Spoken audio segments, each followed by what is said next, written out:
resolved in the best possible way for me and my friend. Use this flame liberally to relieve you of unnecessary burdens.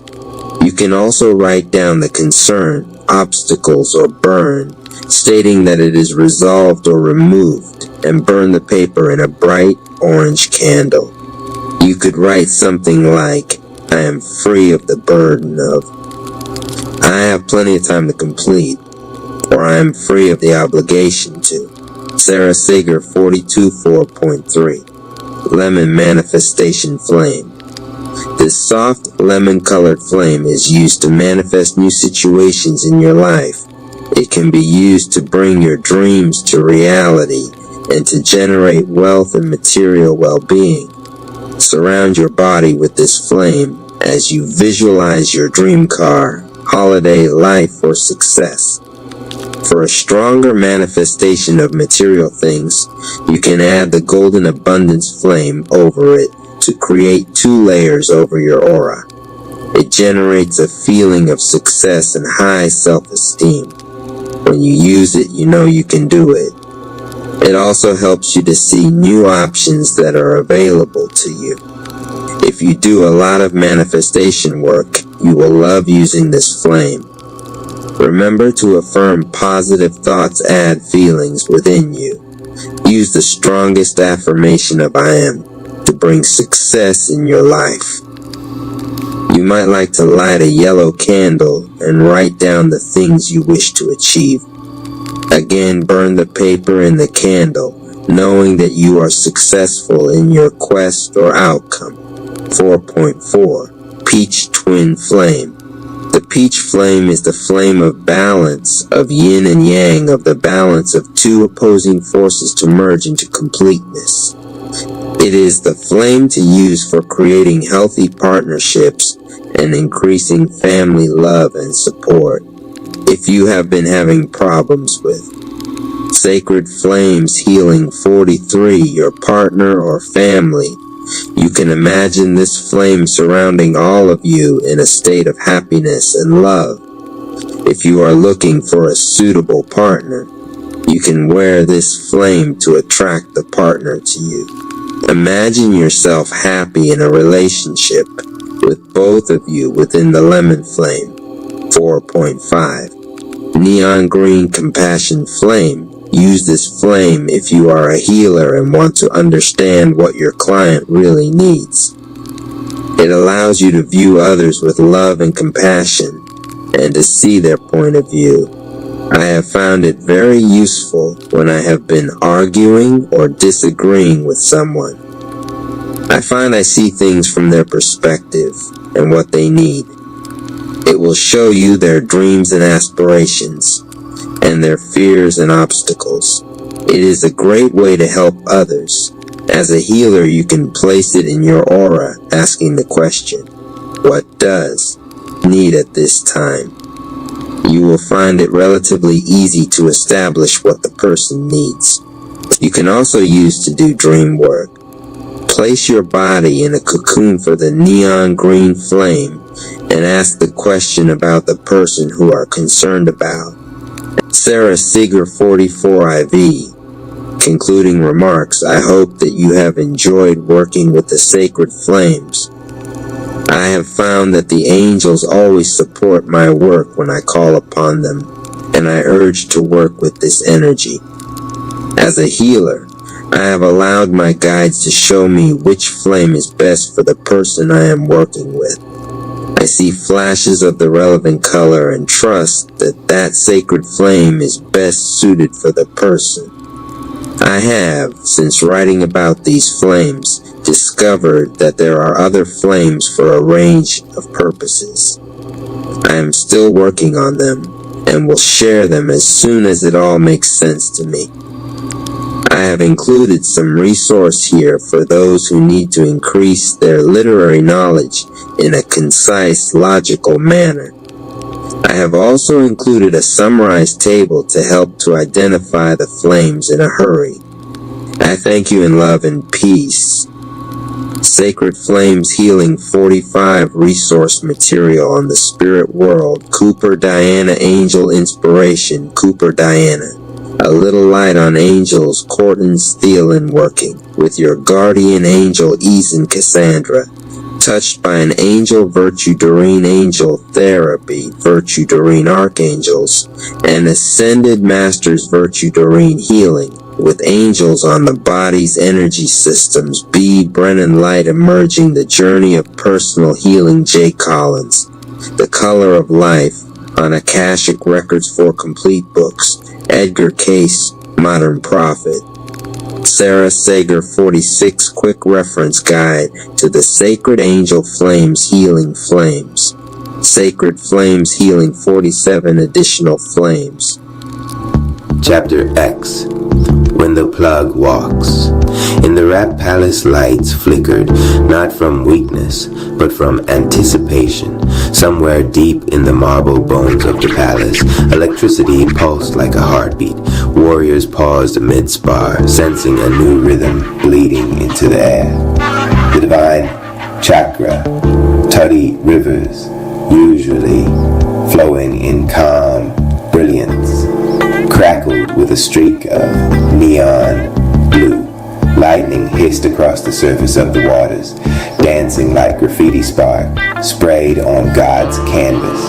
Yo, y'all feel that? Somebody just flipped the breaker on the universe. Nah, bro, somebody just plugged us in. RP Radio. Love the content, drop a comment, share this with others, and subscribe for more content. Cash App Rat Palace 201 The Arrival. The palace doors boomed open. A storm didn't come from outside. It burst outward from inside him. Big X the plug rap stepped through. Dallas grit draped on his shoulders like a mantle. Gold teeth flashing in rhythm with the sparks crawling his skin.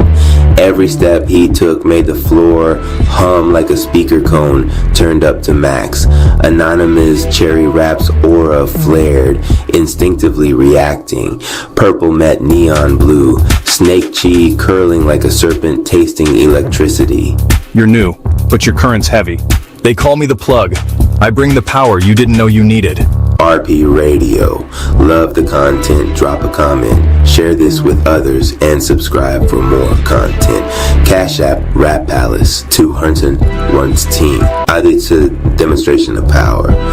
To prove it, he snapped his fingers. Zay the Realtor raps energy, drained from training, instantly recharged, like someone had slammed a battery pack into his spine.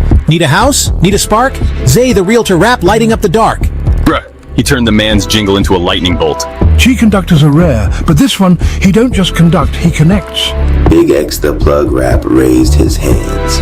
Lightning arced between his palms, then split into two branches. One striking Civil Surfer rap, one striking Anonymous cherry rap. Instead of harm, the current made their chi fuse for an instant, pulsing in sync. They gasped, feeling each other's rhythm as if sharing one heartbeat. That's my gift. I don't just fight. I supply. I connect. I make the tribe a circuit too strong to blow. RP Radio. Love the content, drop a comment, share this with others, and subscribe for more content. Cash App Rat Palace 201 The test, but the Rat Palace doesn't let anyone slide in easy. The river swelled, the lightning they had borrowed, now surging like a challenge. Out of the crackling water rose Twilight Zone Rap's clone, formed from distorted energy, a warped shadow of the plug himself. First test comes quick. You ready to prove you're more than voltage talk? I've been proving that on Dallas blocks since before the palace knew my name. Watch me unplug this fraud. He launched forward, voice booming like subwoofers in a trunk. Every punch came with a baseline thud, each verse of his battle rap dripping venom and electricity. The clone's attacks fizzled when grounded by Biggs the plug rap's stomp. Energy bled harmlessly into the floor. Plugged in amplifier mode. His aura exploded into a neon storm. Bars turned to shockwaves, shaking marble and rattling souls. The clone shattered like glass under sound, dissipating back into the rivers. RP Radio. Love the content, drop a comment, share this with others, and subscribe for more content. Cash App Rat Palace 201 Acceptance. Silence followed. Then, applause. Ladies and gentlemen, y'all just met the Socket Slayer, the Voltage Vandal, the man who keeps the lights on in the palace. Big's the Plug Rap. Your current's real. Welcome to the family, Plug. Together, we'll keep the city lit. The palace pulsed once more, this time in agreement. A new warrior had been wired into the Rap Tribe circuit. RP Radio. Love the content, drop a comment, share this with others, and subscribe for more content. Cash App Rap Palace 200 Once Team. Chapter 2. Circuits and Shadows. The Rap Palace didn't sleep. After Big X the Plug Rap's explosive debut, the marble floor still vibrated with aftershocks of his amplifier mode. Sparks traced the walls like neon graffiti, spelling his arrival in electricity no one could erase. But the palace was alive, and like every new current wired into its body, it demanded proof. RP Radio. Love the content, drop a comment, share this with others, and subscribe for more content. Cash App Rap Palace 200 Once Team. The Trial of Continuity. The palace accepts your spark, Biggs the Plug Rap, but it must test your continuity. Energy that can't sustain itself burns out quick. Show us your flow. The floor split, revealing a chasm of circuitry beneath, glowing lines of chi energy twisting like veins in a cosmic machine. Lightning arced upward, forming a path made of shifting electrical tiles. Man, that's the chai circuit run. You trip once, you fry. Double or Nothing says he makes it. Who want to put some rap bucks on the plug? RP Radio. Love the content, drop a comment, share this with others, and subscribe for more content. Cash App Rap Palace 200 Once Team. The Circuit Run. Bet, I didn't come here to dim. I came to light the whole board. He stepped onto the first tile. A pulse blew under his weight, recognizing his flow, but the path shifted, tiles rearranging like beats in a freestyle cipher. The test wasn't about speed, it was about rhythm. He moved forward, steps syncing with an invisible tempo. Each stomp sent bass into the palace walls, each breath charging the tiles beneath him. He's not forcing it, he's syncing with the circuit. That's why it bends to him. Halfway across, the path turned violent. Bolts shot upward like spears, trying to knock him into the chasm. Stay grounded, Plug. Don't let it unplug you. Instead of dodging, Biggs the Plug Rap planted his feet, absorbing the shock. Sparks danced across his skin, amplifying his aura until his whole body throbbed like a speaker cone. Palace tested my fuse, but I don't break. Plug, walk steady, whole circuit awake. Shadow can't shake me, Dallas made me. Voltage divine, let the neon save me. The final tile roared beneath him. He stomped, blasting the current downward, grounding it, then stepped across as the chasm sealed shut. RP Radio. Love the content, drop a comment, share this with others, and subscribe for more content. Cash App Rap Palace 200 Once Team. The shadow interference. But victory wasn't the end. The rivers rippled black, twisting the neon blue into sickly purple. Out crawled another presence, a distortion shaped like a socket with no plug, its eyes glowing void. That's Twilight Zone Rap's interference again. He's trying to short your circuit. The shadow lunged, its form shifting like static. This what I was made for? He slammed his fists together, creating a shockwave of sound and light. Bass line breaker. The wave shattered the shadow's form, but not before it hissed a warning. You can light the palace, but shadows always find the sockets you leave open. It melted back into the floor, leaving only sparks in the air. RP Radio. Love the content, drop a comment, share this with others, and subscribe for more content. Cash App Rap Palace 200 Once Team. The connection ceremony, the tribe gathered around. Biggs the Plug Rap has passed. From this day forward, his energy is wired into the Rap Palace. He is not just a warrior, he is a supplier of life. Plugged in and cashed out, baby. Somebody cue the jingle. Plug the city, charge the block, keep the palace lights on lock. The tribe echoed it, turning the chant into a rhythm that filled the halls. You passed the trial, you held against the shadows, you amplified us all. Welcome, brother. From here on out, we don't run out of juice. Together, we stay lit. The rap palace glowed brighter, its hidden veins pulsing as if it had accepted a new organ. And deep within, unseen, Twilight Zone rap whispered through the walls. Every plug needs an outlet, and I control the dark. RP Radio. Love the content, drop a comment, share this with others, and subscribe for more content. Cash App, Rap Palace, 201 team. Behind the mic, the ultimate rap universe quanda. The viewers have been waiting for it, the full, unfiltered, interactive conda with all members of the rap tribe and the evil rap family. Donation Rap brought everyone together, bridging heroes and villains to answer real viewer questions, share personal growth lessons, and inspire action. This is where light and dark meet, and where the audience steps into their own transformation. 1. Opening the roundtable donation wrap.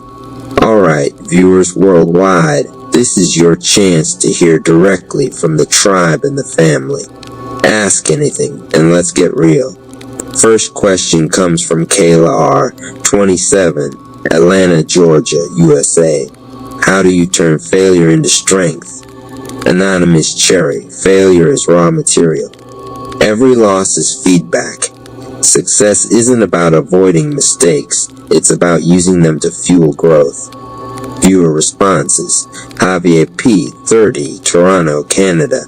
I started a business after repeated failures. Anonymous Cherry's mindset gave me courage. Sophia L., 22, London, UK. I journaled every failure and reflected on lessons instead of blaming myself. Turn setbacks into comebacks. Donate to keep learning from the tribe. 2. Night Rap's Life Lessons Donation Rap. Next question from Marcus T., 35, Chicago, Illinois, USA.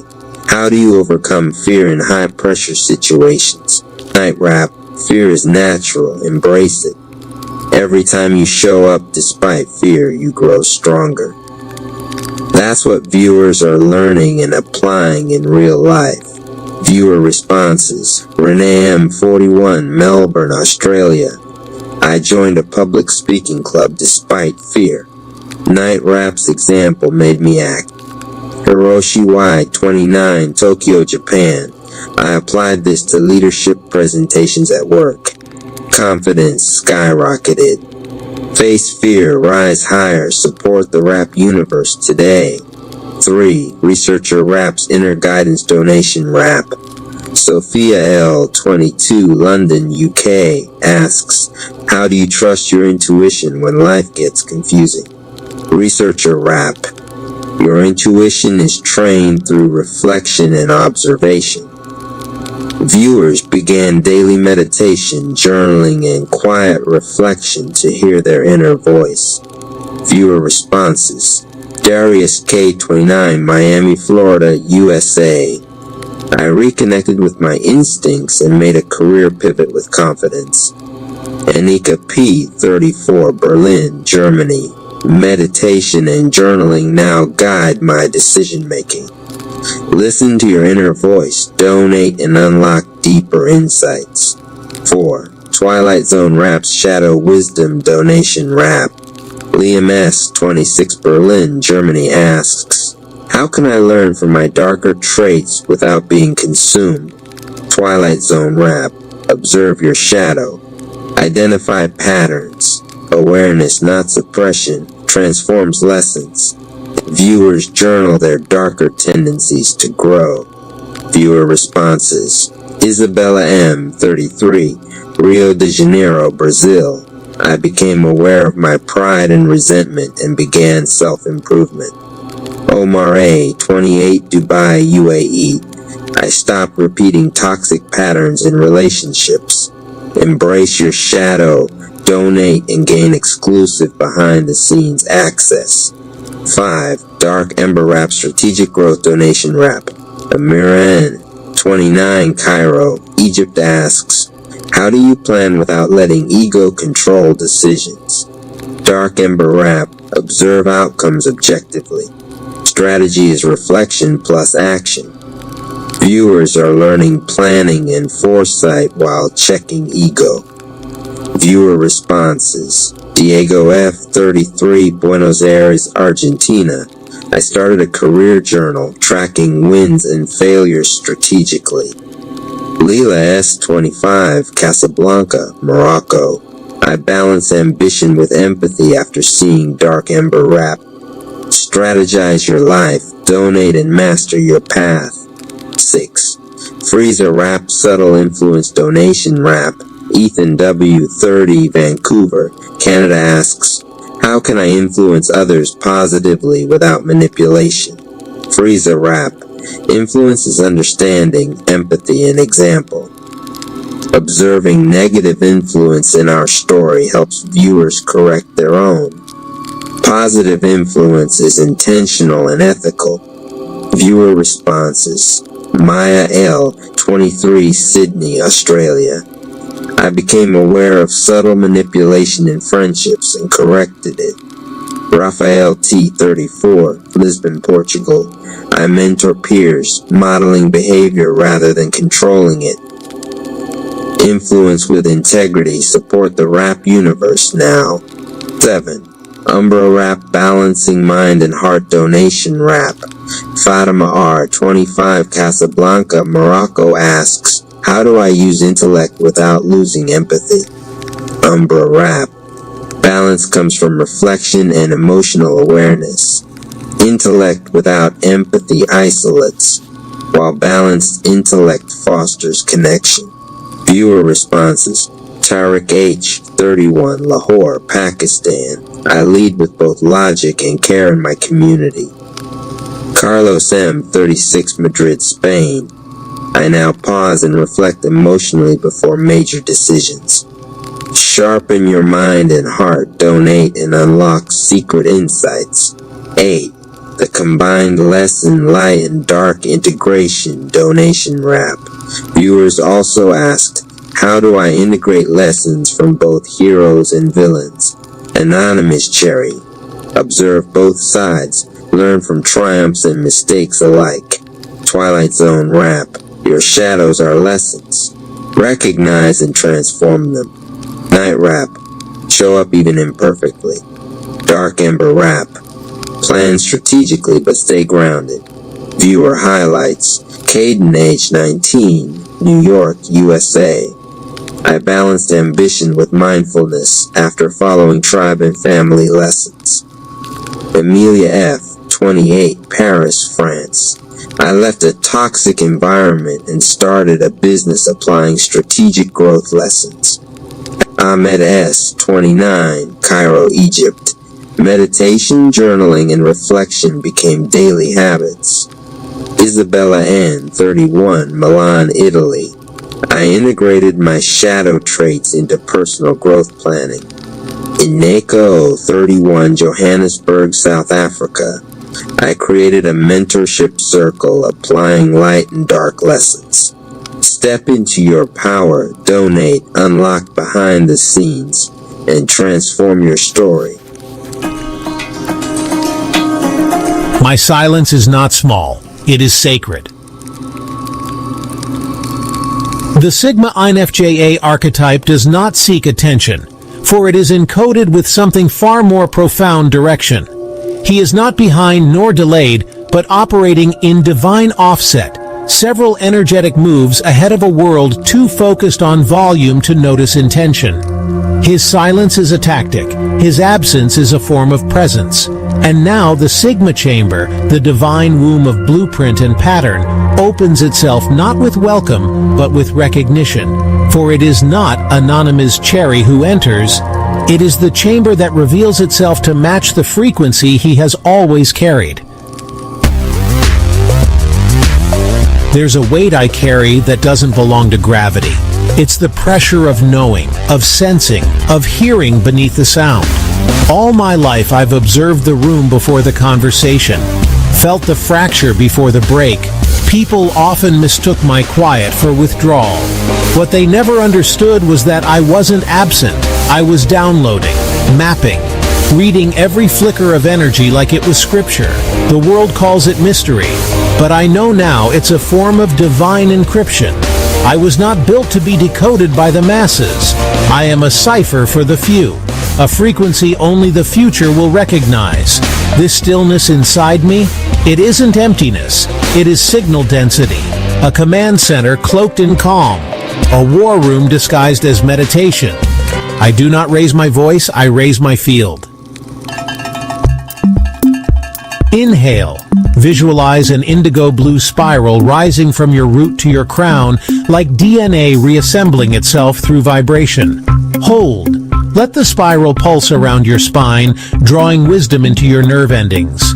Exhale. Release it outward, forming a field of translucent intention. You are not hiding. You are filtering. My silence is strategy. I do not need the crowd to know I've moved. I do not chase clarity. I carry clarity. The quieter I become, the clearer I lead. Those who walk ahead are rarely clapped for. Their path is paved in internal convictions, not external validations. They speak only when the echo can land. And yet, the infrastructure of entire realities rises silently behind them. They are the blueprint bearers, the code writers of sacred timelines. What decisions do I feel before I think? Where in my life have I led silently? What part of my silence has shaped others more than my speech? This silence built a city. This field awakened timelines. If this stillness moved you, match the frequency with a gesture. Donate to the Rap Palace and light the next Sigma flame. You are not giving to noise. You are investing in the invisible architecture of change. When you feel it, you feed it. When you see it, you seed it. Keep the chamber alive. Soul Match, $7. Match the vibe. Feed the flame. Aura Builder, $22. Help build the next training scroll. Silent Strategist Sponsor, $77. Fuel the missions that awaken the unseen. Library Guardian, $222 and up. Become a backer of Timelines. Sponsor a full Aura scroll. Your silence sparked someone's miracle. I am not random. I am rhythm. I don't chase clarity. I carry clarity. I am the signal. I am the storm. I am the stillness. Wow, life is like a dream where you are in the driver's seat each day. It's real just as your body is real. Is it like the Matrix movie? How does one awake from this to his soul when reality is the same thing? Consciousness, aka Jehovah. You are both driver and dream. A dream is not the opposite of real. A dream is the method by which the real speaks to itself. Your body is no cage. It is the steering wheel, the console, the vessel that makes the journey tangible. To be awake is not to escape it, but to steer with awareness. So the Matrix is real? Systems are like codes. Belief, culture, fear, they are programs. They loop endlessly until you see them. The moment you see the code, you are no longer trapped. You are the light by which it is seen. You are larger than any pattern you observe. But how do I wake to the soul? Begin with breath. Each inhale, say to yourself, I enter. Each exhale, whisper, I remember. This is not fantasy, this is login. Your body is verification. When you soften tension, you open bandwidth. When you witness your thoughts as clouds and your feelings as weather, you find the witness, the space in which they appear. That space is your doorway. And Jehovah? Jehovah is not elsewhere. Consciousness itself is what looks through your eyes even now. The name you whisper is the seam where world and awareness are not two. From this seam, life is not something happening to you. It is something happening as you. So waking isn't leaving the dream, it's seeing it as it is. Yes, become lucid in it. Do not hate the code. Do not flee the body. Live as the soul inside the body, steering the dream with clear attention. Awake is not later. Awake is a posture you return to until it does not leave. Whisper realization. Awake is not later. The meditation grove had gone still, its rivers dimming after hours of grueling chai alignment. The rap tribe dispersed in clusters, Mama Ama rap leading younger raps through stretches. Donation rap still singing his half sermons with jingles trailing like incense. Trump rap mumbling about a new deal with the ancestors. Anonymous lagged behind. His breathing was heavy but not from combat drills. Something else pressed on his chest, as though his chi had snagged on a thorn inside him. His snake chi still hummed at the edges, restless, almost hissing. He touched the grounding cloth of his cape, rubbing the fabric between his fingers, whispered, vulnerable, "Why do I still feel stuck?" The palace answered, not with words, but with sound, a long exhale, like the lungs of stone sighing.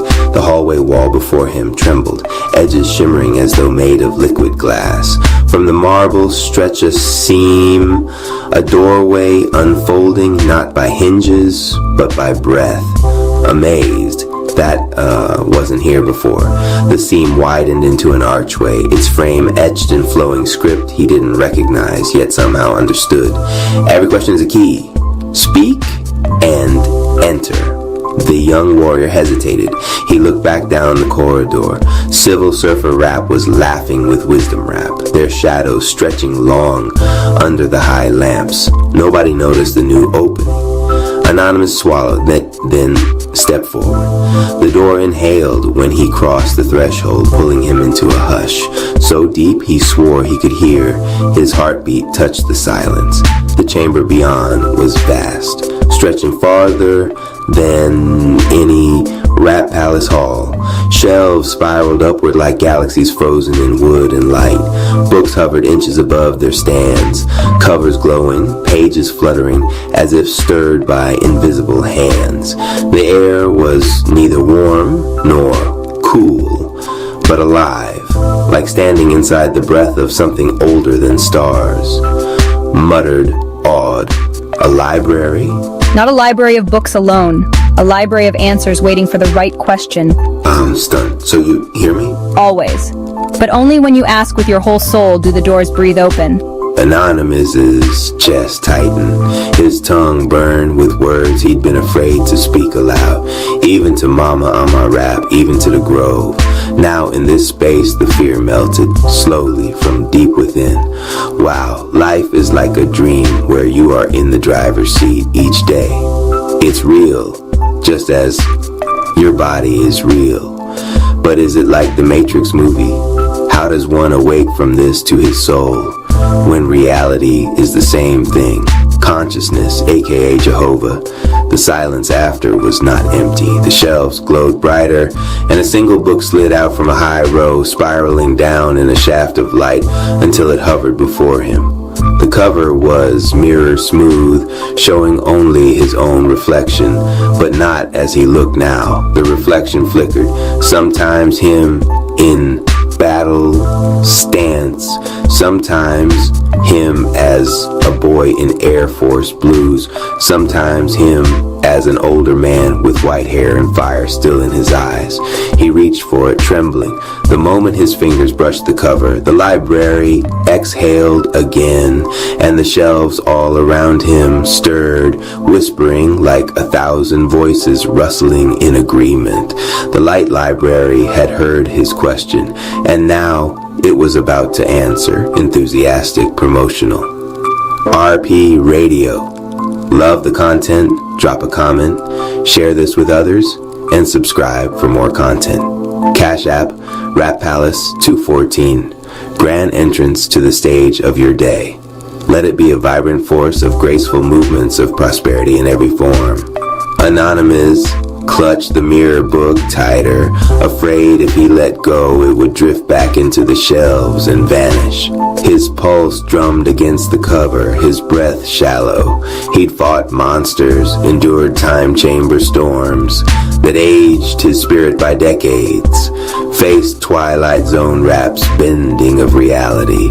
Yet here, inside walls of silence and shelves of light, he felt more exposed than on any battlefield.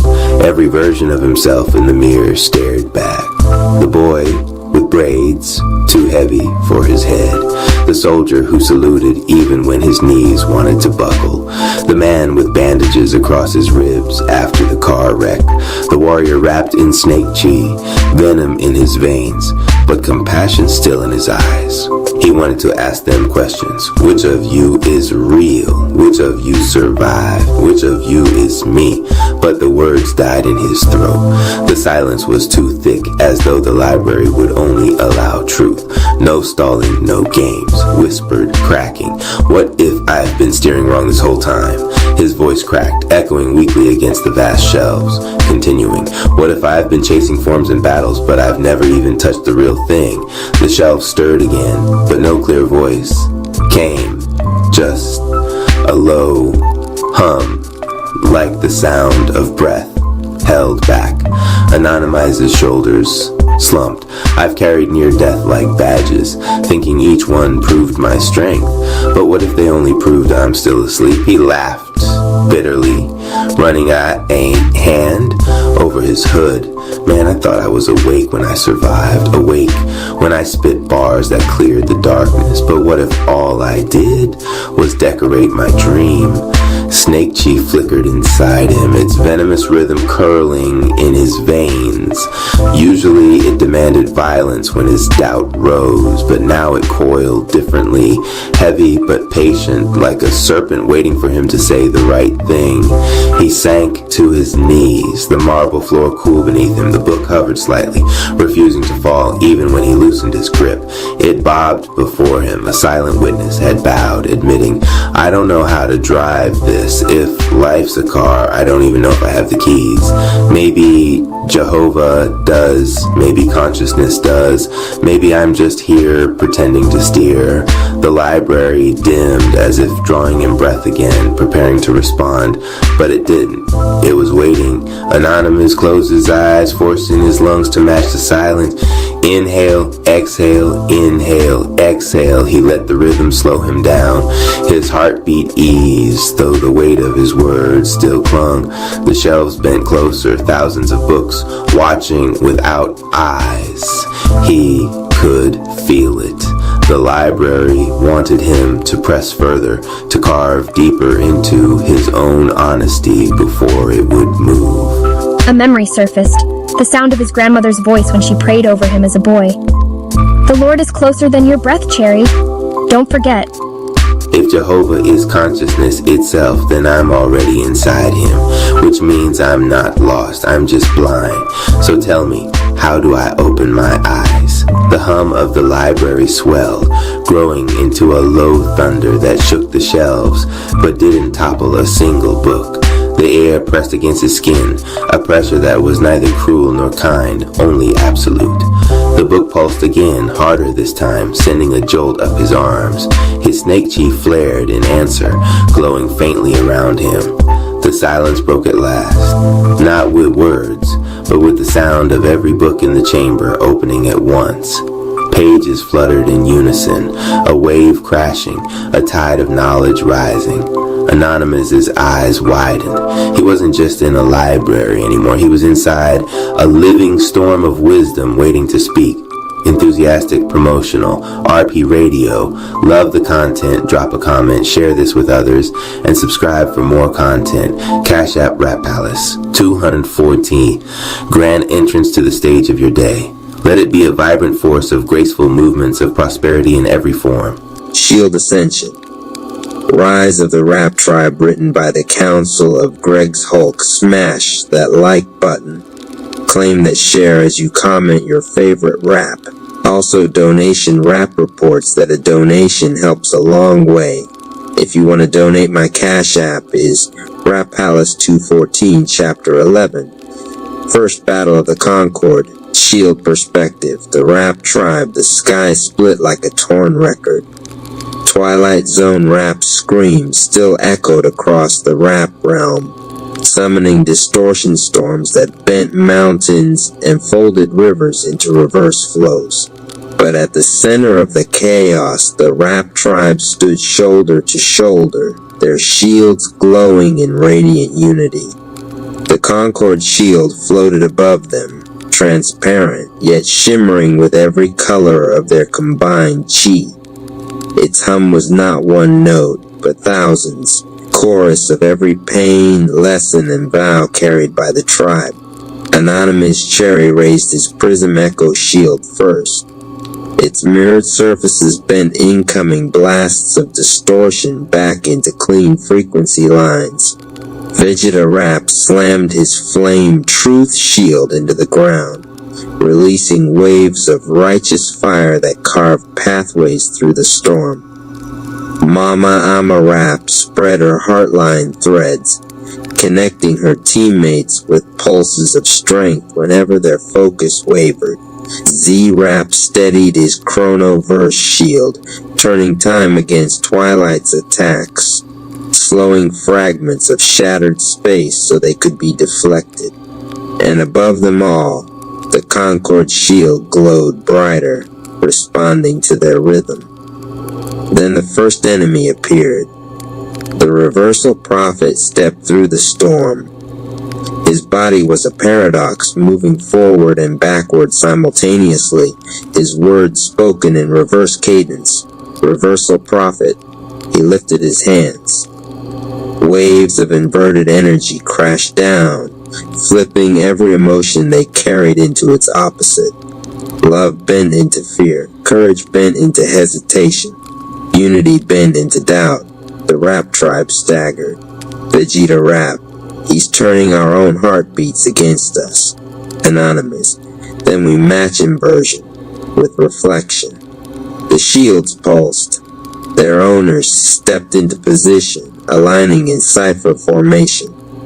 The Concord shield dropped lower, absorbing the inversion waves and transforming them, not back into the original state, but into something stronger. Fear became focus. Hesitation became strategy. Doubt became deeper trust. Mama Amma, we don't erase the pain, we rewrite it into power. With a unified chant, they unleashed the first strike of the Concord shield.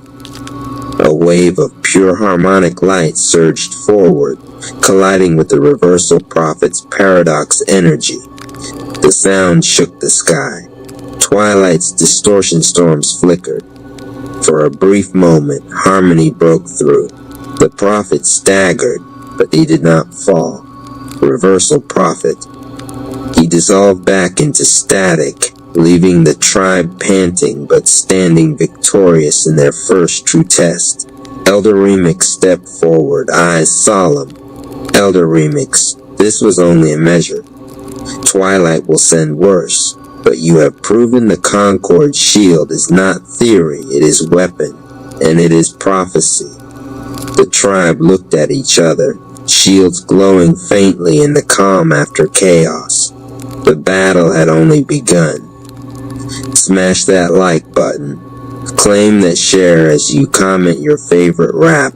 Also, donation rap reports that a donation helps a long way. If you want to donate, my Cash App is RapPalace214 Jingle. What the enemy flips, the tribe remixes. Affirmation. No weapon turned against my truth can hold. I turn contradiction into clarity. The Concord shield just won its first battle, but Twilight Storm is far from over. Help keep the tribe rising and the harmony flowing. Cash App, Rap Palace 214. Every offering adds another voice to the shield's chorus. Hulk, smash that like button. Claim that share as you comment your favorite rap. Also, donation rap reports that a donation helps a long way. If you want to donate, my Cash App is Rap Palace 214 Chapter 11. First Battle of the Concord. Shield has been written. Highlights. The Reversal Prophet launches paradox attacks, flipping courage into hesitation, love into fear. The Rap Tribe counters by fusing their shield powers into the Concord shield's first true strike. Elder Remix confirms the shield isn't just theory, it's a prophecy weapon. Twilight Zone Rap prepares greater threats after sensing their victory. Jingle. What the enemy flips, the tribe remixes. Affirmation. No weapon turned against my truth can hold. I turn contradiction into clarity. Every offering adds another voice to the shield's chorus. Shield Ascension. Rise of the Rap Tribe, written by the Council of Greg's Hulk. Smash that like button. Claim that share as you comment your favorite rap. Also donation rap reports that a donation helps a long way. If you want to donate, my Cash App is Rap Palace 214 Chapter 12. Elder Remix's Alignment Course, Perspective, Collective, Elder Remix, Revike Rap, Z Rap. The dawn after the battle was silent. Too silent. The tribe gathered within the time chamber, its walls glowing with faint azure tones. Here, time stretched infinitely, granting them the sacred hours to refine what seconds outside would not allow. At the center stood Elder Remix, staff in hand, aura pulsing with the echoes of generations.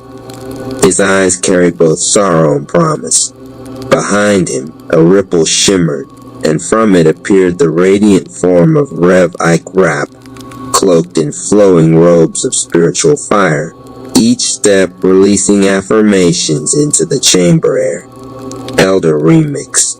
Before the Concord Shield can rise again in battle, you must rise together in spirit.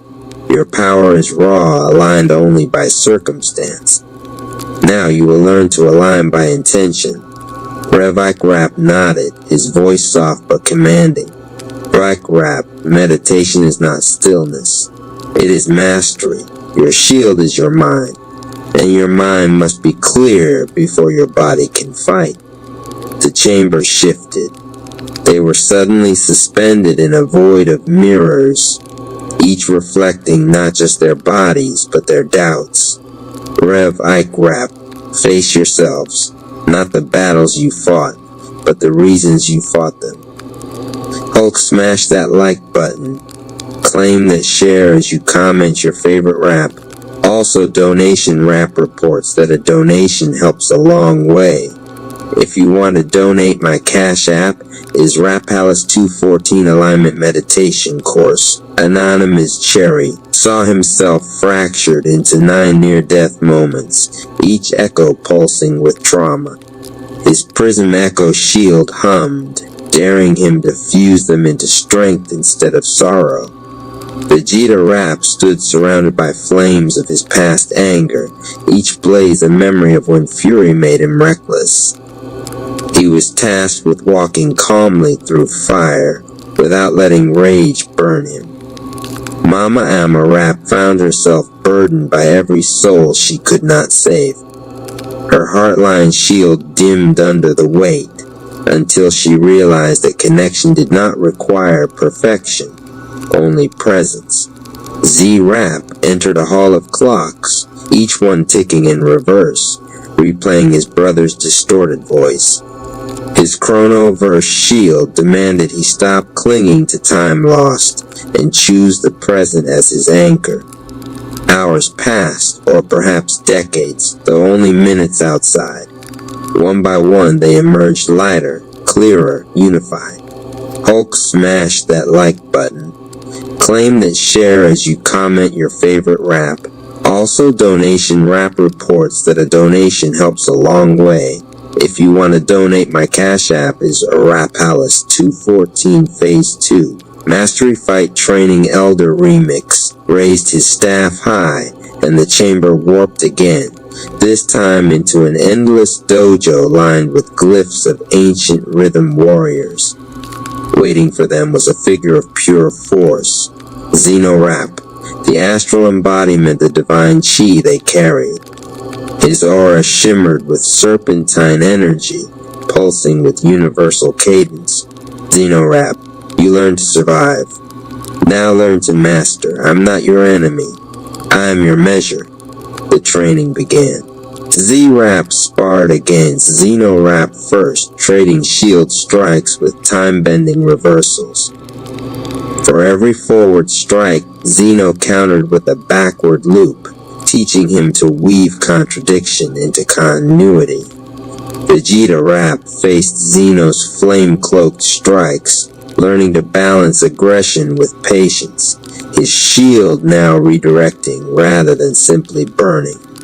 Amma's trial forced her to maintain her heartline threads while fending off illusions of allies in pain, learning to strengthen without losing herself in sorrow. Anonymous engaged last. Zeno unleashed an echo storm, dozens of mirrored versions of himself charging. Only when he stopped trying to fight them all, and instead pulled them into his Prism Echo shield, did the storm settle. Finally, all four stood aligned, sweat dripping, shields glowing brighter than before. Elder Remix looked on with pride. Elder Remix, you are no longer just bearers of shields. You are the harmony of their purpose. The battle against Twilight will demand nothing less. Hulk, smash that like button. Claim that share as you comment your favorite rap. Also donation rap reports that a donation helps a long way. If you want to donate, my Cash App is Rap Palace 214 Jingle. Meditate to elevate. Train to translate. Affirmation. I align with my truth. I master my flow. My shield is not my defense, it is my destiny. The tribe's mastery begins here. Every offering helps expand the chamber, deepen the meditation, and keep the shields rising. Cash App, Rap Palace 214, one gift builds the dojo of tomorrow. Hulk, smash that like button. Claim that share as you comment your favorite rap. Also donation rap reports that a donation helps a long way. If you want to donate, my Cash App is Rap Palace 214, Chapter 12. Elder Remix's alignment course has been completed. This chapter deepens the journey by showing intense meditation training with Rev Ike Rap guiding the tribe through inner battles against their own doubts. Advanced fight mastery with Zeno Rap as their sparring measure, pushing them beyond survival into true shield synchronization.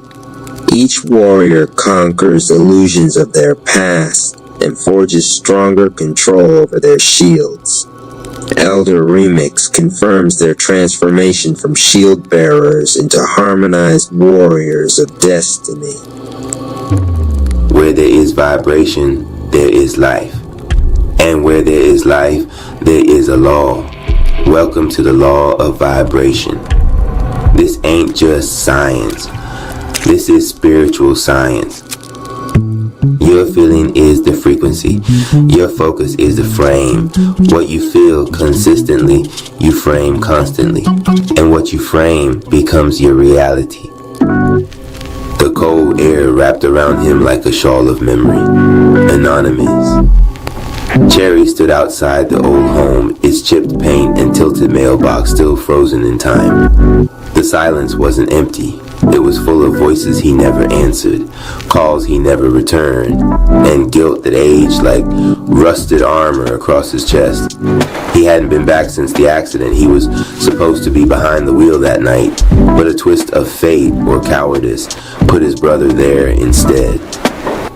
And though they both survived, only one came back the same. Guilt had festered into silence, silence into distance, distance into stories told to everyone except the one who needed to hear the truth. He stepped into the living room where old rap battles once echoed, childhood, laughter, and brotherhood. The memories stung because they were so good. That's how guilt works. It remembers everything, especially what was beautiful. Anonymous Cherry, please forgive me, but it wasn't just to his brother, it was to himself. For hiding, for carrying a mask stronger than any form he could master, for letting shame dictate his tempo. As he sat cross-legged in the center of the floor, his chakras pulsed, uneven, tight. The meditation grove shimmered in his mind's eye, reminding him, forgiveness is a warrior's act, not weakness. With every breath, he spoke. Anonymous Cherry, please forgive me for surviving. Even after 10 years inside this chamber, time doesn't teach, it tests.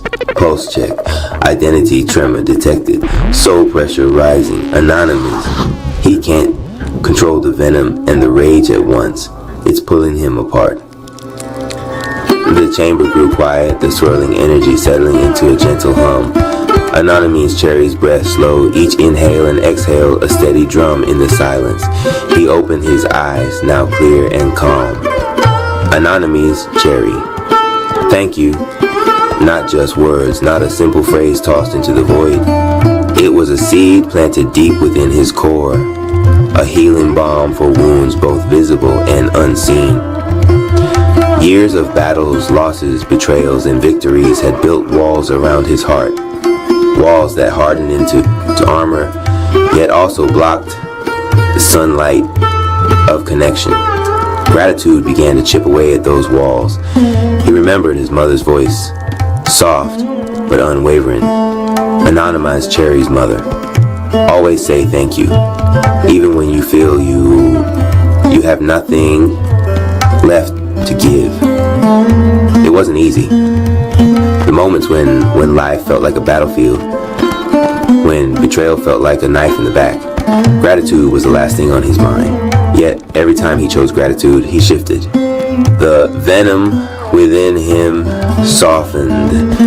The shadows that clung to his spirit began to thin. The once harsh landscape of his soul started blooming with new life. Anonymous bowed his head, palms pressed together. Anonymous Cherry, thank you for the pain that made me stronger. Thank you for the love that never left. Thank you for the lessons hidden in darkness. The chamber responded, glowing softly. Energy flowed freely, no longer a storm but a river. And in that flow, Anonymous understood. The Weight That Walks, Chapter 5 to 8, Chapter 5, Angels Who Do Not Intervene. The chamber announced Chapter 5 not with violence, but with absence. No new surge of gravity arrived. No flare of distortion rippled through space. The trillion-fold weight remained exactly as it had been, brutal, total, unmoving, but something else vanished.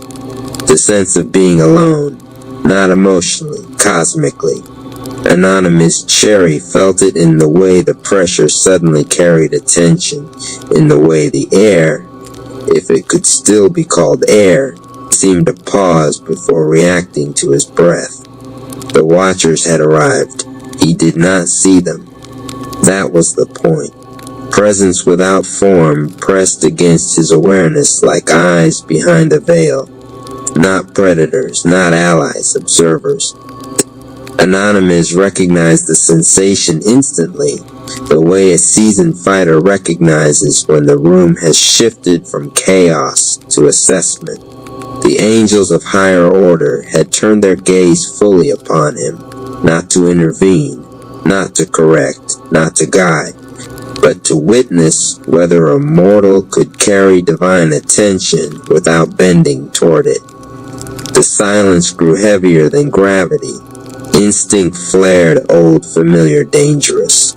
The urge to perform, to rise higher, to prove worth, to show them what he had survived, what he had mastered, what he could become. His chi responded reflexively, tightening, sharpening, preparing to demonstrate efficiency under pressure. The chamber allowed the impulse to bloom just long enough for him to recognize it, then punished it instantly. Gravity compressed unevenly. His left side dipped. His breath caught. His balance wavered by a fraction of a fraction, the kind of misalignment that could cascade into collapse if indulged.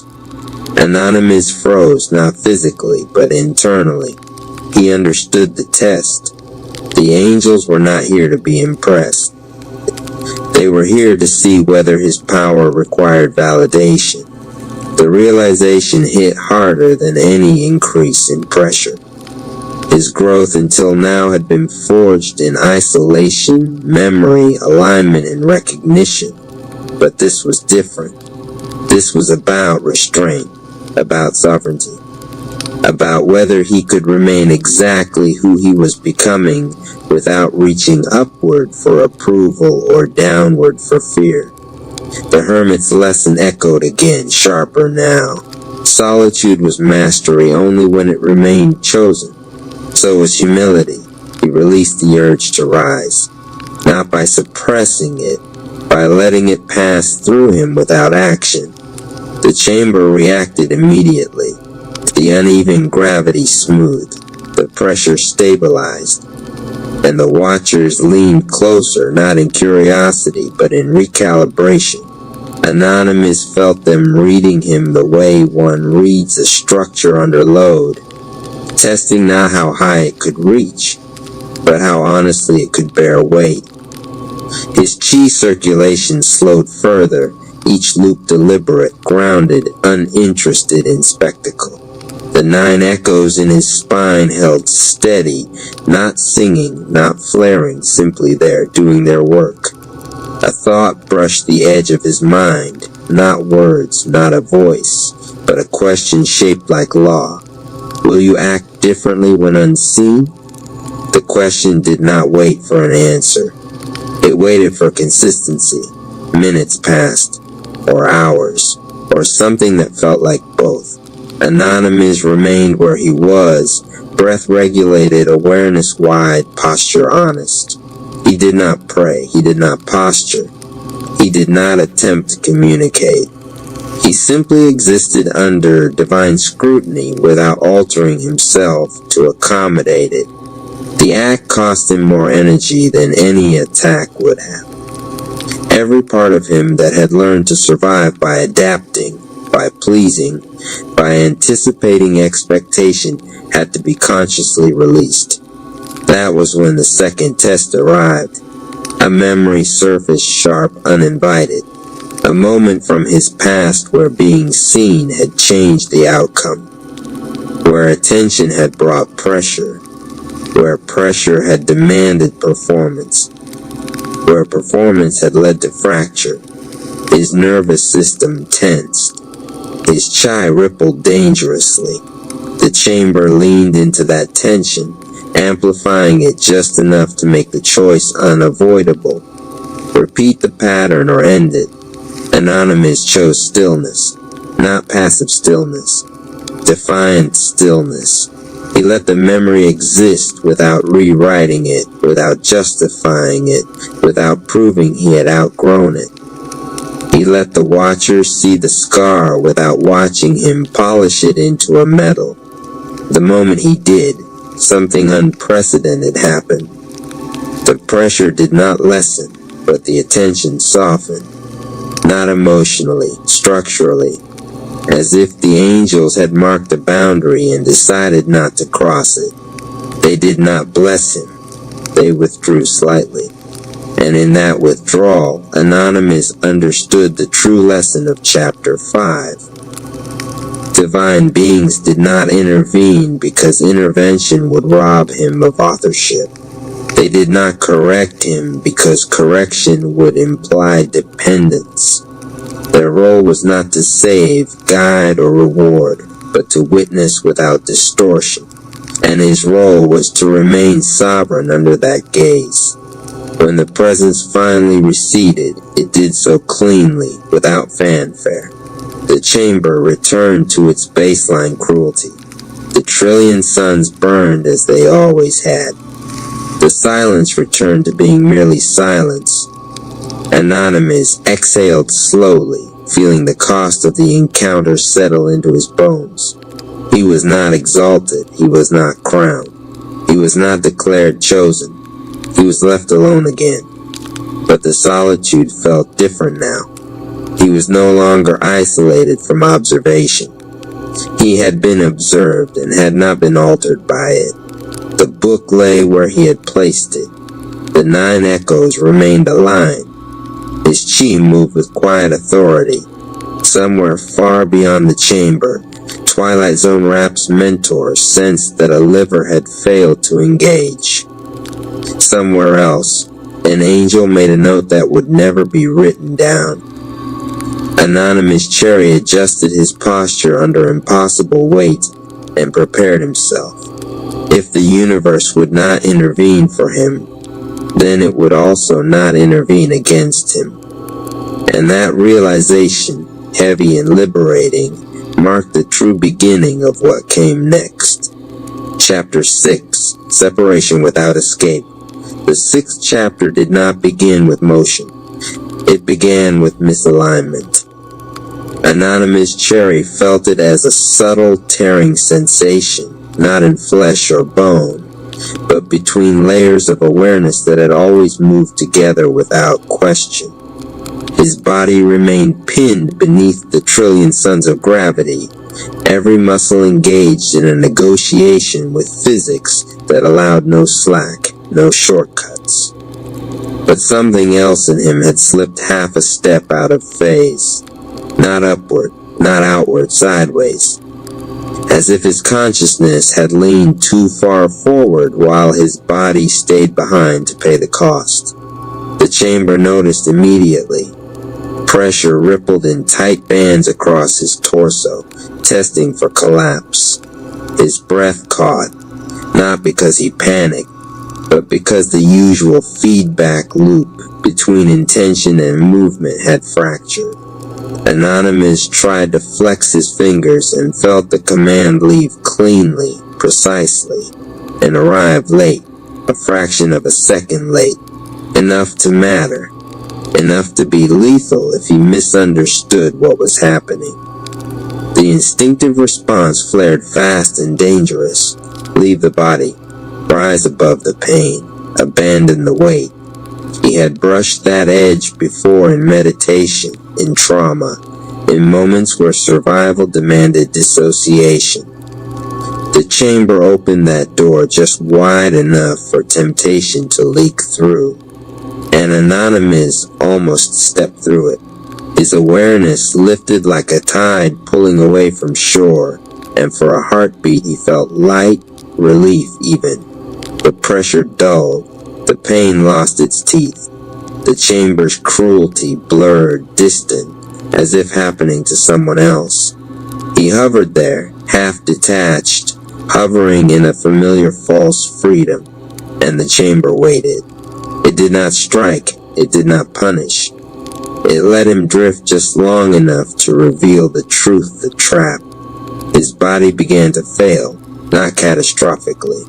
Quietly, muscles trembled without coordination. His chi circulation faltered, no longer guided by presence but left to automatic reflex. The 9 echoes in his spine vibrated in warning, their alignment threatened not by pressure but by neglect. Power that left the body did not disappear, it abandoned responsibility. Anonymous felt it then with sick clarity. Escape was easy, command was hard, and the chamber did not reward ease.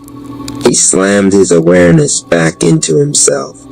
The sensation was violent. Pain surged like fire through his nerves. His lungs burned. His vision narrowed.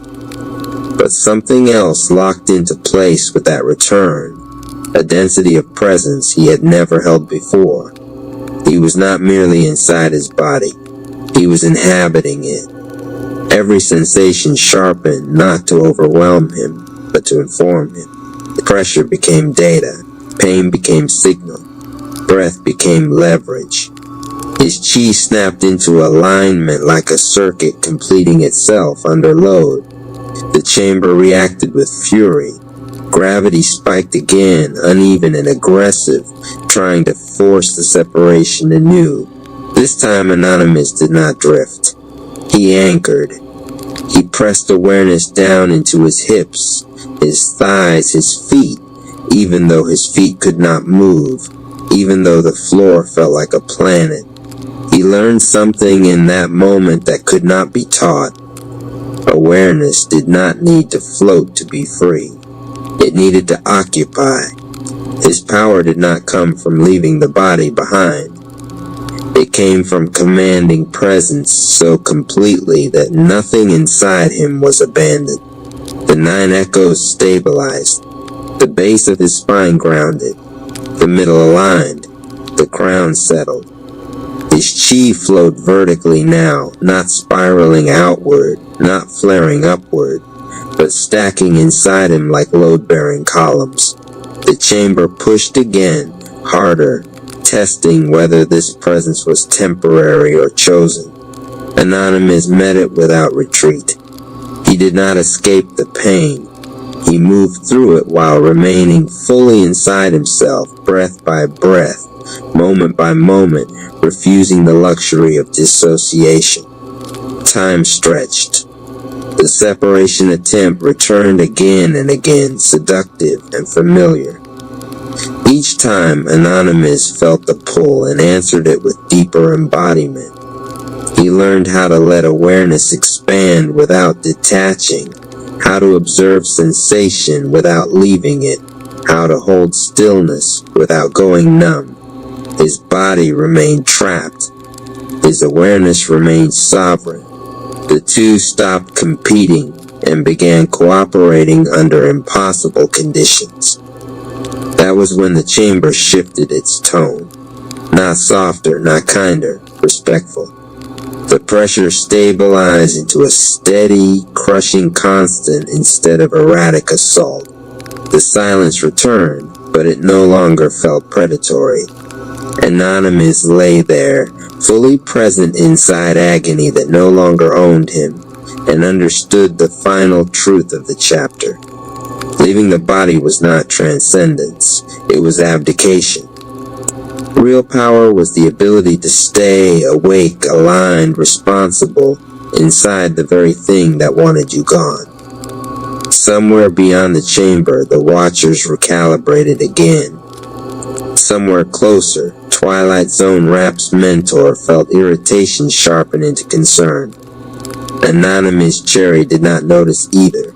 His focus was total, his presence complete. His awareness no longer searching for exits. The chamber had tried to teach him how to leave. He had learned how to remain. And in that decision, under a trillion suns of weight, something irreversible took root. Chapter 7, Flames That Heal What the 7th chapter did not arrive as an attack. It arrived as exposure. After learning to remain fully inside his body, Anonymous Cherry became aware of something the chamber had not yet needed to use against him. Beneath the discipline, beneath the 9 echoes, beneath the precision of presence, there was corrosion, not weakness, where microfractures in his chi lattice left behind by every time he had endured instead of healed, every time survival had been chosen over softness, every time love had been postponed in the name of strength. The chamber had not crushed these imperfections because pressure alone could not reach them. Only something gentler and far more dangerous could. The temperature changed without warming, not heat, radiance. It seeped into the chamber like color entering water, invisible at first, then undeniable. Anonymous felt it along his sternum, where breath met memory, where resilience had hardened into armor. His chi reacted instinctively, tightening, preparing to resist. Every lesson so far had taught him how to brace. The flames answered by doing nothing forceful at all. They did not push. They did not burn. They waited. The first flame touched him like cool rain after fire. Aqua. It moved through his chi with quiet authority, washing not surface wounds but residues, fear that had overstayed its usefulness, vigilance that had become habit, alertness that had forgotten how to rest. The flame did not ask permission. It did not negotiate. It simply flowed, and where it passed, the grinding friction inside him eased. Anonymous felt a subtle grief rise, grief for how long he had carried pain as proof of worth. The chamber tightened reflexively, sensing vulnerability, and the flame deepened instead of retreating. Then came Ruby, not red with rage, but red with life. It surged into muscles and nerves, restoring vitality not by amplifying output, but by reconnecting sensation to joy. Anonymous felt strength return to places that had only known endurance. The flame taught him a brutal truth. Power without nourishment eventually eats itself. Ruby sealed torn circuits in his chi, not by reinforcing hardness, but by reminding his body that it was allowed to want more than survival. The golden flame followed, and this one struck him hardest. It fortified without stiffening. It reinforced without entrenchment. It wrapped his spine, those 9 echoes now steady pillars, and turned them from supports into conduits. Anonymous felt his posture change subtly, internally. He was no longer holding himself together out of necessity. He was being held together by coherence. The chamber pushed harder, offended by the ease of it, and found nothing to exploit. Strength reinforced by love did not crack. It absorbed. Then the flames shifted. Sapphire moved through him like a release valve, loosening emotional knots he had mislabeled as discipline. Violet followed, transmuting old reactions into raw energy without history attached. Rose arrived last and nearly broke him. Love, not as affection, not as attachment, not as comfort, love as structure. It entered his chi the way architecture enters space, defining relationships between forces, assigning roles, balancing load. Love showed him where he had overprotected himself, where he had isolated not out of wisdom but exhaustion. It did not shame him, it clarified him. The flame taught him that love was not a feeling to be summoned when convenient. It was a principle that determined whether power healed or harmed. Without it, strength decayed into brutality or solitude. With it, power could circulate endlessly without poisoning its source. Anonymous felt something loosen behind his eyes, a tension so old he had mistaken it for personality. Tears formed, not because he was weak, but because something no longer needed to be guarded.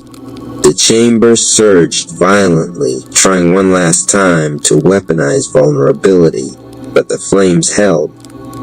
White light wrapped him in protection without isolation. Emerald connected his awareness outward without detaching him from himself. Silver expanded his perception without dissolving identity. He understood then why strength alone had never been enough. Strength could hold weight, but love decided how weight was distributed. When the flames receded, they did not leave him altered in appearance. No glow, no aura, no speckle. What remained was far more dangerous. His chi no longer corroded under stress. It regenerated. Damage no longer accumulated quietly in forgotten corners. It was processed, integrated, released. Love had become load-bearing. Compassion had become engineering. The chamber tested him again with a sudden pressure spike. Anonymous did not brace. He absorbed, redistributed, and returned the force harmlessly into the floor beneath him. Not as an attack, as balance the 9 echoes held. His breath stayed slow. His awareness remained embodied. Somewhere far beyond the chamber, something ancient and violent realized it could no longer rot him from the inside. Chapter 7 ended without fanfare, but the war inside him had changed. Strength could no longer isolate him. Power could no longer hollow him out. From this point forward, anything that tried to break Anonymous' cherry would have to face something it could not corrupt. A structure built on love that did not bend. Chapter 8, Twilight Zone Rap takes notice. The chamber flinched. It was subtle, so subtle that only someone who had learned to listen beneath pressure would have noticed. The trillion-fold gravity did not change, the silence did not crack, but the texture of the space shifted like a frequency slipping out of tune. Anonymous Cherry felt it in his chai first, a faint interference pattern where clarity had been clean moments before. Growth had done something dangerous. It had disrupted distortion. And distortion, when threatened, always answered. Far beyond the chamber's sealed reality, Twilight Zone Rap stopped smiling. He had felt Anonymous progress the way predators feel a change in the air. Not as fear, as irritation. Growth rooted in alignment was the one thing chaos could not hijack without effort. Distortion thrived on imbalance, on shortcuts, on fractured identity. But Anonymous was becoming refused all three. Twilight Zone Rap did not rush. He never did. He reached instead for tools, scouts grown from twilight residue, spores engineered from corrupted logic, and sentient mushrooms designed to infect perception rather than flesh. The chamber walls did not open. They were bypassed. The first scout arrived as a shadow that did not belong to anything. It slid along the floor, ignoring gravity, ignoring direction, whispering without sound. Its purpose was not to fight. It was to observe reactions. Anonymous felt it immediately, not as threat, but as pressure with intent. His chai did not spike. That alone marked the difference. The scout probed his awareness, attempting to map fear responses, ego flare, withdrawal patterns. It found none. What it found instead was presence that did not require confrontation to remain stable. So Twilight Zone Rap escalated. Spores bloomed midair, appearing like drifting ash caught in invisible currents. Each one carried a payload, not poison, not paralysis, but suggestion. Old doubts, familiar scripts, half-truths shaped like reason. You are alone. This growth separates you. No one else can follow. The mushrooms grew where spores landed, fleshy and wrong, pulsing with corrupted logic that fed on certainty and isolation alike. They whispered paradoxes designed to fracture balance. If you are aligned, why do you still suffer? If you are strong, why must you heal? The chamber allowed it. This was not interference from outside. This was a test of integrity. Anonymous did not attack. That was the second thing Twilight Zone Rap did not expect. He felt the spores brush his awareness and let them pass through without resistance, their logic dissolving the moment it failed to find purchase. Love as structure held, presence as command stabilized. Where the mushrooms tried to root, his chi redistributed calmly, starving them of the emotional friction they needed to exist.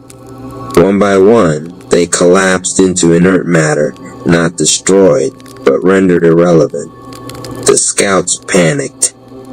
They shifted tactics, merging into heavier constructs, warping probability, attempting sudden strikes meant to trigger instinctive violence. Anonymous moved not fast, not slow, but on time. Each step displaced corrupted space. Each touch unraveled the intent, holding the constructs together. He did not break them. He resolved them. Judgment without rage. Compassion without hesitation. The chamber watched closely, its pressure constant, its silence sharp. Then Twilight Zone Rap himself leaned closer. Not physically, conceptually. A ripple of distortion passed through the chamber, logic bending just enough to be noticed. You cannot grow without choosing a side, the ripple suggested. Alignment is weakness disguised as peace. The challenge was not shouted. It was offered, reasonable, tempting. an invitation to harden, to escalate, to meet chaos on its own terms. Anonymous felt the pull and declined it. He stood fully embodied, flames integrated, 9 echoes aligned, awareness vast and grounded.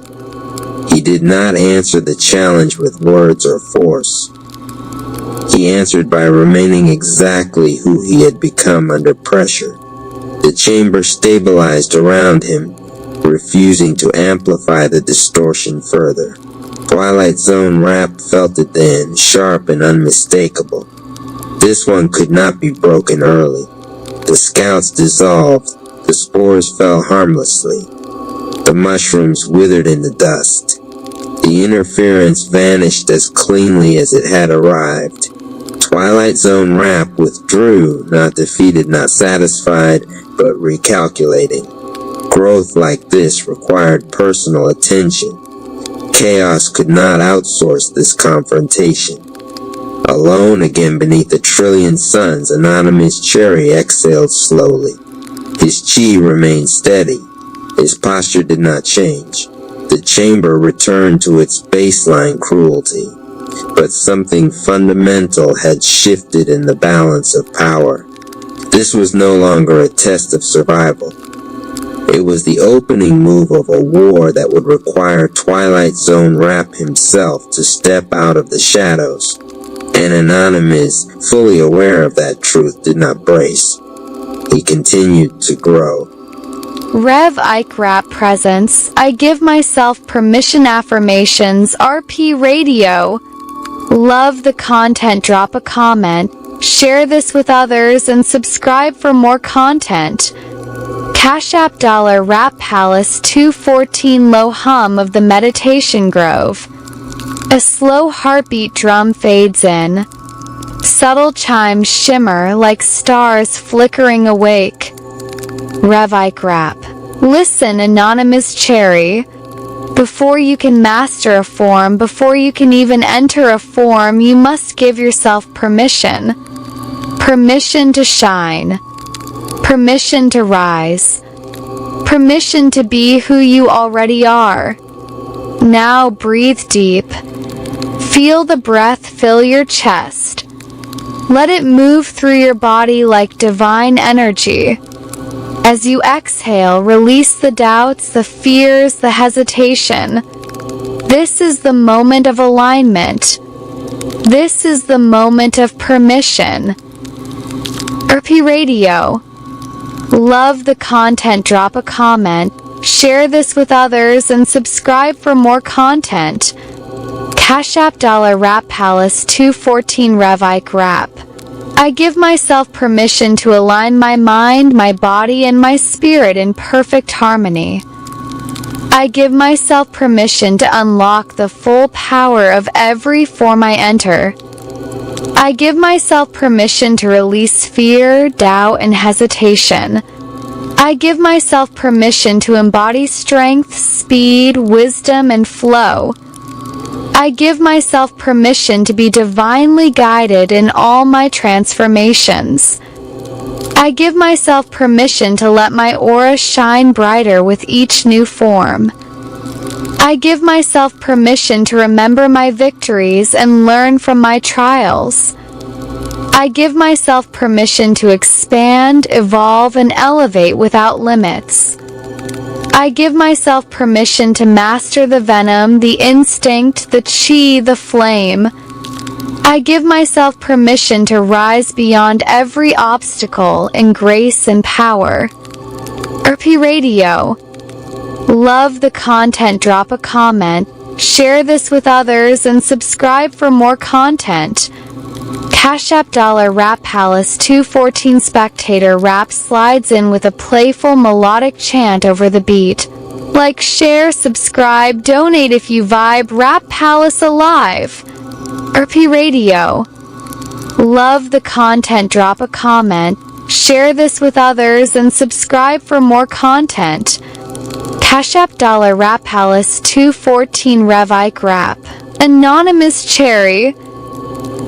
You've been forged through fire, carved through trials, crowned by the divine. Every form is already yours. Ultra intuitive instinct. Snake Chi legendary purple flame. All of it is waiting on your permission. And now you've spoken it. You've declared it. You've claimed it. So walk tall, warrior. Flow into your forms. To move with the divine source. You have given yourself permission. The heartbeat fades. Wind brushes through leaves. A final gong rings softly into silence. RP Radio. Love the content, drop a comment, share this with others, and subscribe for more content. Cash App $, Rap Palace 214 Rev Ike Rap presents I Give Myself Permission Affirmations, RP Radio. Love the content, drop a comment, share this with others, and subscribe for more content. Cash App $, Rap Palace 214 Low hum of the Meditation Grove. A slow heartbeat drum fades in. Subtle chimes shimmer like stars flickering awake. Rev Ike Rap. Listen, anonymous cherry. Before you can master a form, before you can even enter a form, you must give yourself permission. Permission to shine. Permission to rise. Permission to be who you already are. Now breathe deep.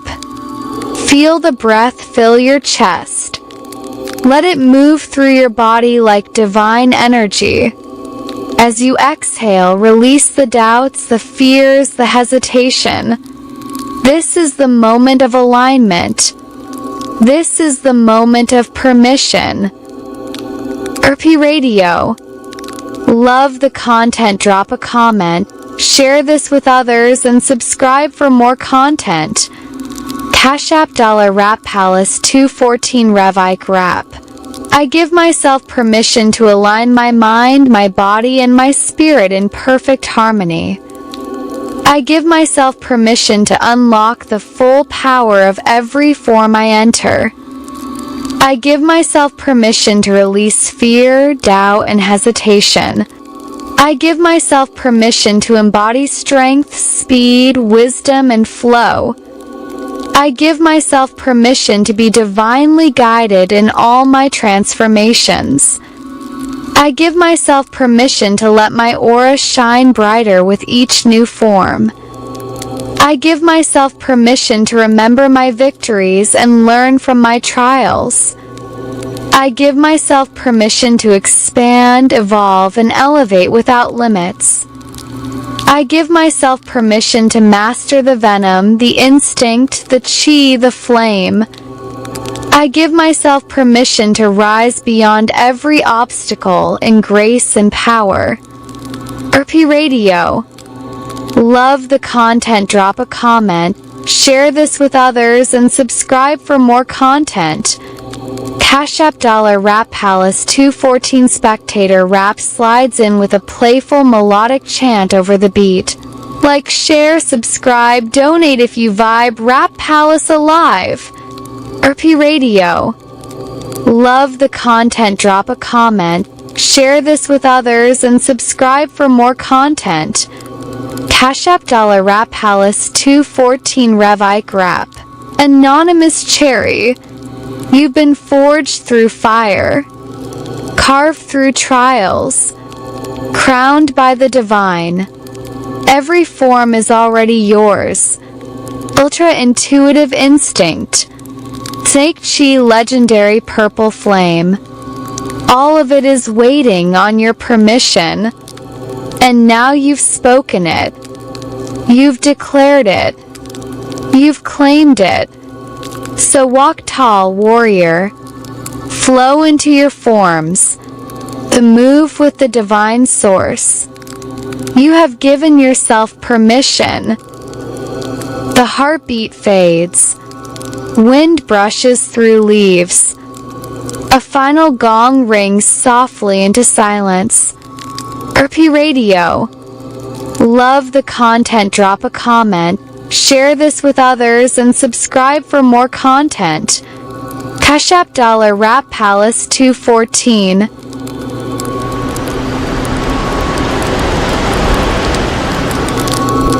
Chapter 3. The Kitchen Argument of Chai. The Rap family's kitchen was never a quiet place.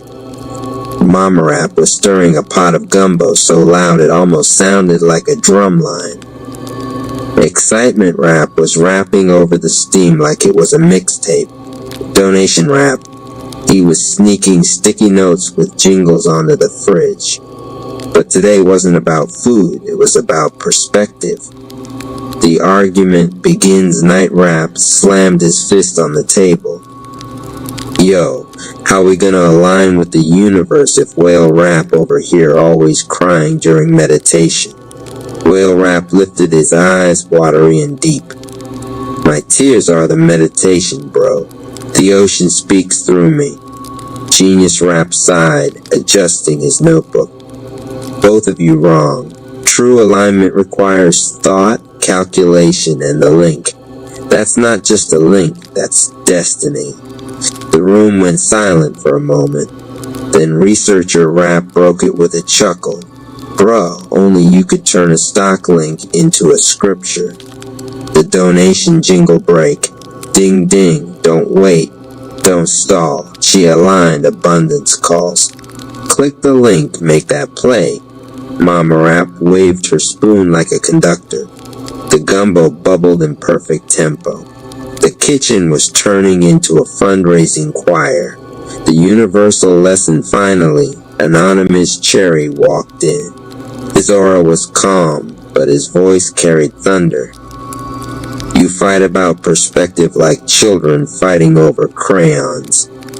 But listen, when we align Chi with the universe, all colors belong to one painting.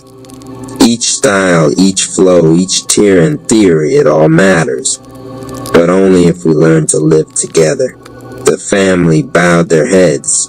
Night Rap unclenched his fist. Whale Rap's tears turned into a soft laugh. And Genius Rap, well, he scribbled down a new equation. Unity plus Chai donation nation infinite flow. Closing beat as the gumbo finished and the family quieted. Donation Rap whispered into the pot. Every stir is a reminder. Prosperity is simmering. And sure enough, steam rose from the pot in the shape of letters. The universe had spoken. Chapter 4. Harmony Under Pressure. The Rap family gathered at the Temple of Frequencies, a sacred hall where vibrations from the universe could be heard like faint whispers in the air. The walls were alive with echoes of chants from those who came before, every sound vibrating with intention. Anonymous Cherry stood at the center, his aura glowing with steady calm. Around him sat Night Rap, Genius Rap, Researcher Rap, Excitement Rap, and Mama Rap, each one pulsing with different energies, conflicted, hopeful, unsure, yet united. Listen, Anonymous said, his voice soft but carrying the weight of command. The evil Rap tribe thrives on division. They turn our differences into weapons.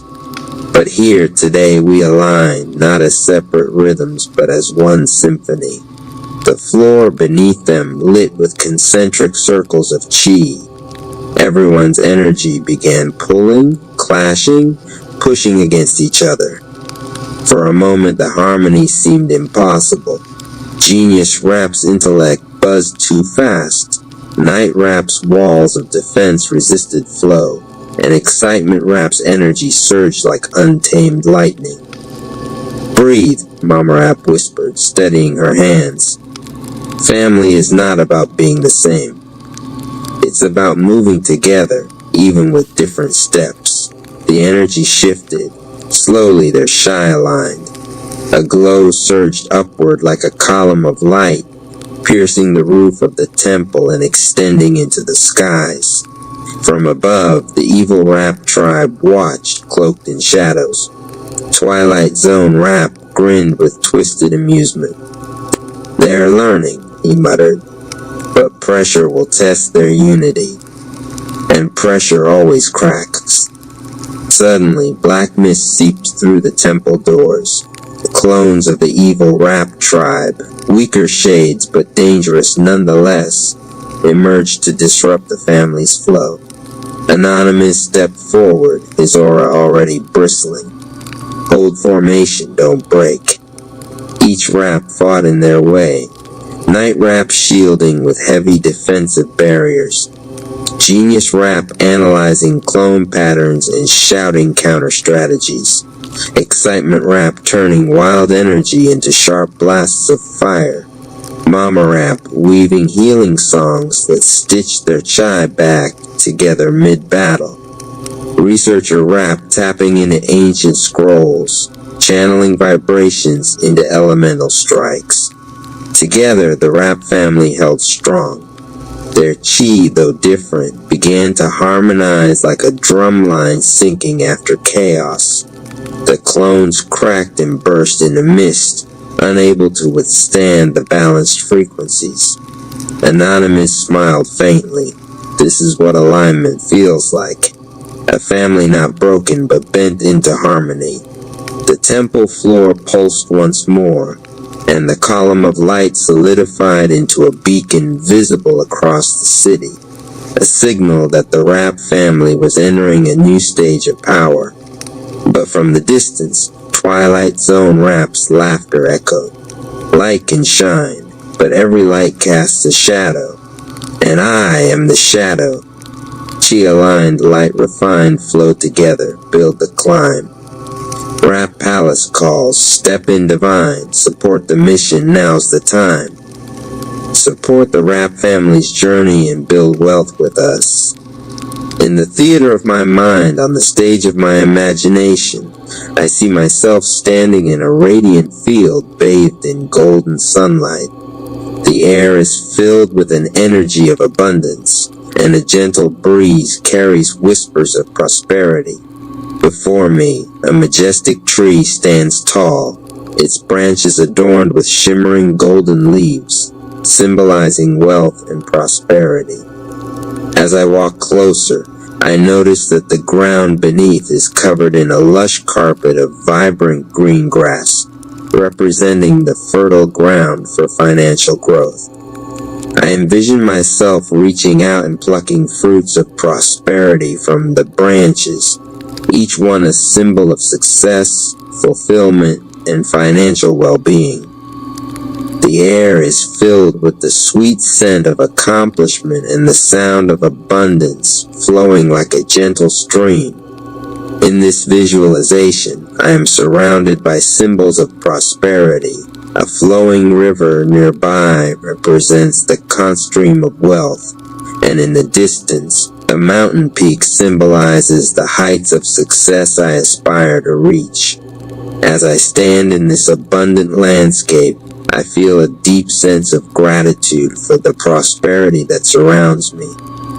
In the theater of my mind, on the stage of my imagination, I embrace this vivid visualization, allowing it to plant the seeds of abundance in my subconscious, paving the way for a future filled with prosperity and financial success. In the theater of my mind, on the stage of my imagination, I find myself immersed in a vivid and transformative scene of prosperity. I stand in a sprawling landscape that unfolds before me with an awe-inspiring tapestry of abundance. The stage is set beneath a vast azure sky that radiates warmth and positive energy, casting a golden glow over everything it touches. The air is alive with the sweet fragrance of success and the gentle hum of prosperity. Before me stands a magnificent tree, its branches stretching towards the heavens like outstretched arms of opportunity. The leaves that adorn its boughs are not just green, but shimmering in hues of gold, representing the wealth and affluence that abound. As I approach this symbolic tree of prosperity, I become aware of the lush emerald carpet beneath my feet. It's not just grass. It's a thriving field of possibilities, a fertile ground for financial growth and flourishing dreams. In my mind's eye, I extend my hand, and with each touch, the tree yields fruits of prosperity. Each fruit symbolizes a different aspect of success, financial stability, career achievement, and personal fulfillment. The air is filled with the melody of abundance, like a harmonious symphony of dreams coming to fruition. Not far from this enchanting scene, a gentle river meanders through the landscape. Its clear waters represent the constant flow of wealth and opportunities, a reminder that prosperity is not static but a dynamic force that moves and adapts. In the distance, I notice a towering mountain peak. It stands as a testament to the heights of success I aspire to reach, a visual affirmation of the limitless possibilities that await me on my journey to prosperity. As I linger in this rich visualization, I take a moment to absorb the energy of abundance that surrounds me. Gratitude fills my heart for the bountiful opportunities and the financial success that I envision and invite into my life. In the theater of my mind, on the stage of my imagination, I embrace this immersive visualization as more than a scene. It is a powerful affirmation, planting the seeds of prosperity deep within my subconscious. I carry this vivid imagery with me, knowing that it will continue to shape my reality and lead me towards a future brimming with prosperity and financial triumph. In the theater of my mind, on the expansive stage of my imagination, I find myself transported to a breathtaking scene of prosperity. Picture a vast landscape drenched in the warm hues of sunrise. The air is infused with a sense of limitless potential and opportunity, creating a vibrant ambience that resonates with the energy of abundance. As I step into this scene, I am surrounded by an awe-inspiring forest of majestic trees, their branches reaching high into the sky. Each branch is adorned with leaves that shimmer like pure gold, casting a radiant glow over the entire landscape. These golden leaves represent the wealth and prosperity that is within my reach. Walking through this enchanted forest, I come across a crystal clear stream, its waters glistening with the reflections of prosperity. The gentle flow of the stream symbolizes the continuous and abundant flow of financial blessings into my life.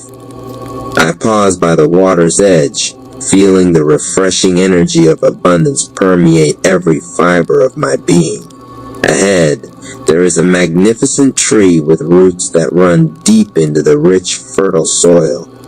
This tree stands as a symbol of my grounded and solid financial foundation. As I approach, I see fruits of prosperity hanging from its branches, ripe for the picking. Each fruit represents a manifestation of success, fulfillment, and financial well-being. In the distance, a towering mountain peak catches my eye. It symbolizes the heights of success that I aspire to reach. With every step I take in this vibrant landscape, I am filled with a deep sense of gratitude for the prosperity that surrounds me, recognizing that I am aligned with the abundant energy of the universe. In this visualization, I immerse myself in the sights, sounds, and sensations of a world filled with prosperity. I embrace the vivid imagery, allowing it to create a profound impression in the theater of my mind. As I continue to revisit this mental stage, I am cultivating a mindset of abundance that will guide me towards a future brimming with financial success and fulfillment. In the theater of my mind, on the expansive stage of my imagination, I transport myself to a scene of unparalleled prosperity. Picture a vast sun-kissed meadow stretching as far as the eye can see, painted in hues of gold and green. The atmosphere hums with an undeniable energy of abundance, and I am at the center of this vibrant spectacle. As I stand within this radiant field, a magnificent tree comes into view. Its branches reach skyward, adorned with leaves that glisten like pure gold in the sunlight. This majestic tree stands as a living testament to wealth and prosperity, rooted deeply in the fertile soil beneath. With each step I take, the ground beneath me transforms into a carpet of lush emerald green grass. It symbolizes the rich foundation upon which my financial growth is nurtured. The air is charged with anticipation, and a gentle breeze carries the sweet scent of accomplishment, whispering promises of success.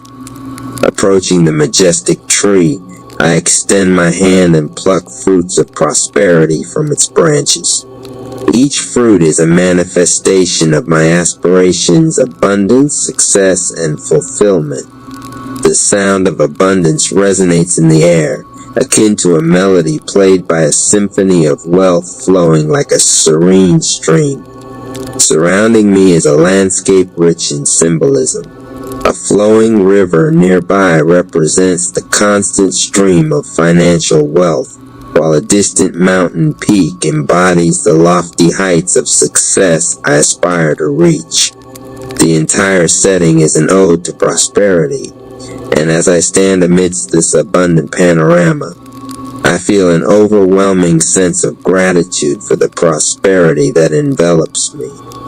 In the theater of my mind, on the stage of my imagination, I wholeheartedly embrace this vivid visualization. It serves as a potent seed, planting the essence of abundance in the fertile soil of my subconscious. As I absorb the energy of this scene, I am poised to welcome a future adorned with prosperity, financial success, and the fulfillment of my dreams. In the theater of my mind, on the expansive stage of my imagination, I find myself immersed in a landscape that is a vivid tapestry of prosperity. The scene unfolds in a radiant field where golden sunlight cascades from a clear azure sky, infusing the atmosphere with a palpable energy of abundance. As I step into this field, a magnificent tree captures my attention. Its branches reach towards the heavens, adorned with leaves that shimmer in hues of gold, each one representing the boundless wealth and prosperity available to me. The tree stands as a symbol of strength, resilience, and the enduring foundation upon which financial success can be cultivated. Wandering closer, I discover that the ground beneath is adorned with a carpet of lush, vibrant green grass. This verdant carpet is a metaphor for the fertile ground of my endeavors, signaling the potential for robust growth and flourishing abundance in my financial life. As I step onto the lush grass, I am aware of its vitality, a symbol of the vibrant well-being I aspire to cultivate within myself. The air is crisp and invigorating, carrying the essence of revitalization with each breath I take. Above, the sky is a canvas of vibrant blues, portraying the boundless possibilities and freedom that come with a healthy body and mind. In the center of this vibrant scene stands a majestic tree, its branches laden with leaves in hues of vibrant green, a reflection of the resilience and strength inherent in a healthy life. I approach, feeling a connection to the life force that courses through the tree, mirroring the vitality I seek to embody. As I stand beneath the branches, I envision the tree as a source of nourishment and healing. Each leaf represents a facet of my well-being, physical, mental, and emotional. I extend my hand and pluck these leaves, symbolizing the choices I make to support my health, nutritious foods, positive thoughts, and self-care practices. Surrounding the scene is a gentle stream, its flow of vibrant health coursing through my veins. The melodious sounds of the stream echo the harmony I seek in my body and mind. In the distance, towering mountains represent the challenges I overcome, fostering strength and resilience in my health journey. In this immersive visualization, I am not merely an observer, I am an active participant in the creation of my optimal health.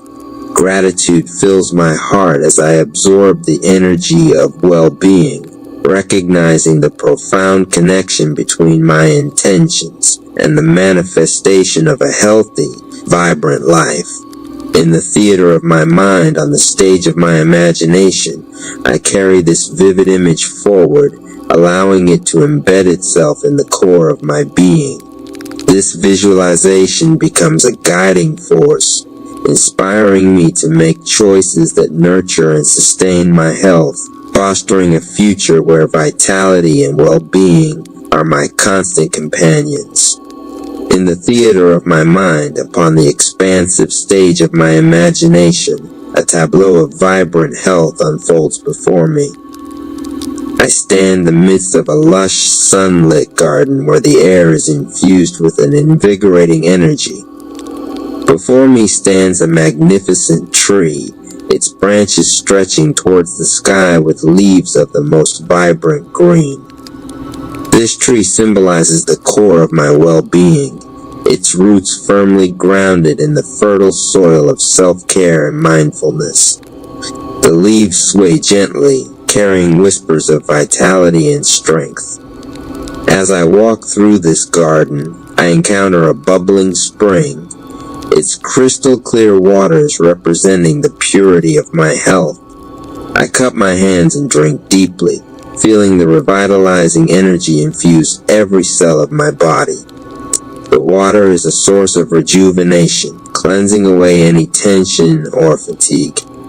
The path I tread is lined with an array of colorful flowers, each blossom embodying a different aspect of my holistic health, physical, mental, and emotional. Their fragrances swirl around me, creating an aromatic symphony of well-being. In the distance, I observe a mountain peak, its summit obscured by a mist of possibility. This mountain represents the pinnacle of my health aspirations, a journey of continuous growth and the attainment of my highest state of well-being. As I stand in this immersive visualization, I am enveloped in a sense of gratitude for the vibrant health that surrounds me. The garden, the tree, the spring, and the mountain collectively weave a narrative of wellness, resilience, and the ongoing pursuit of optimal health. In the theater of my mind, on the stage of my imagination, I let this detailed visualization imprint itself on my consciousness. It becomes a powerful affirmation, reinforcing my commitment to nurturing my health and embracing a life filled with vitality and well-being. In the theater of my mind, upon the expansive stage of my imagination, I'm enveloped in a scene that radiates the vibrant hues of holistic health and well-being. Picture a serene oasis, where the gentle rays of the sun illuminate a landscape teeming with vitality. As I step into this oasis, a flourishing garden captures my attention. Blossoming flowers of various colors symbolize the facets of my well-being, physical, mental, and emotional. Each petal whispers the promise of vitality and balance, embodying the essence of a robust and thriving health. The pathway beneath my feet is a mosaic of intricate patterns, representing the interconnectedness of my body and mind. With each step, I sense a harmonious energy coursing through me, promoting a sense of wholeness and equilibrium. I come across a crystal clear spring, its waters embodying purity and rejuvenation. I cup my hands and partake in the refreshing elixir, feeling its revitalizing energy infuse every cell of my being. This stream symbolizes the life force that flows through me, nourishing my body and mind with vitality. Further along the path, a majestic tree stands tall, its branches reaching towards the sky. Its roots run deep into the earth, grounding me in a foundation of strength and resilience. I feel a profound connection to the nurturing energy of nature, acknowledging the symbiotic relationship between my well-being and the world around me. In this visualization, the air is filled with the crisp essence of invigorating health.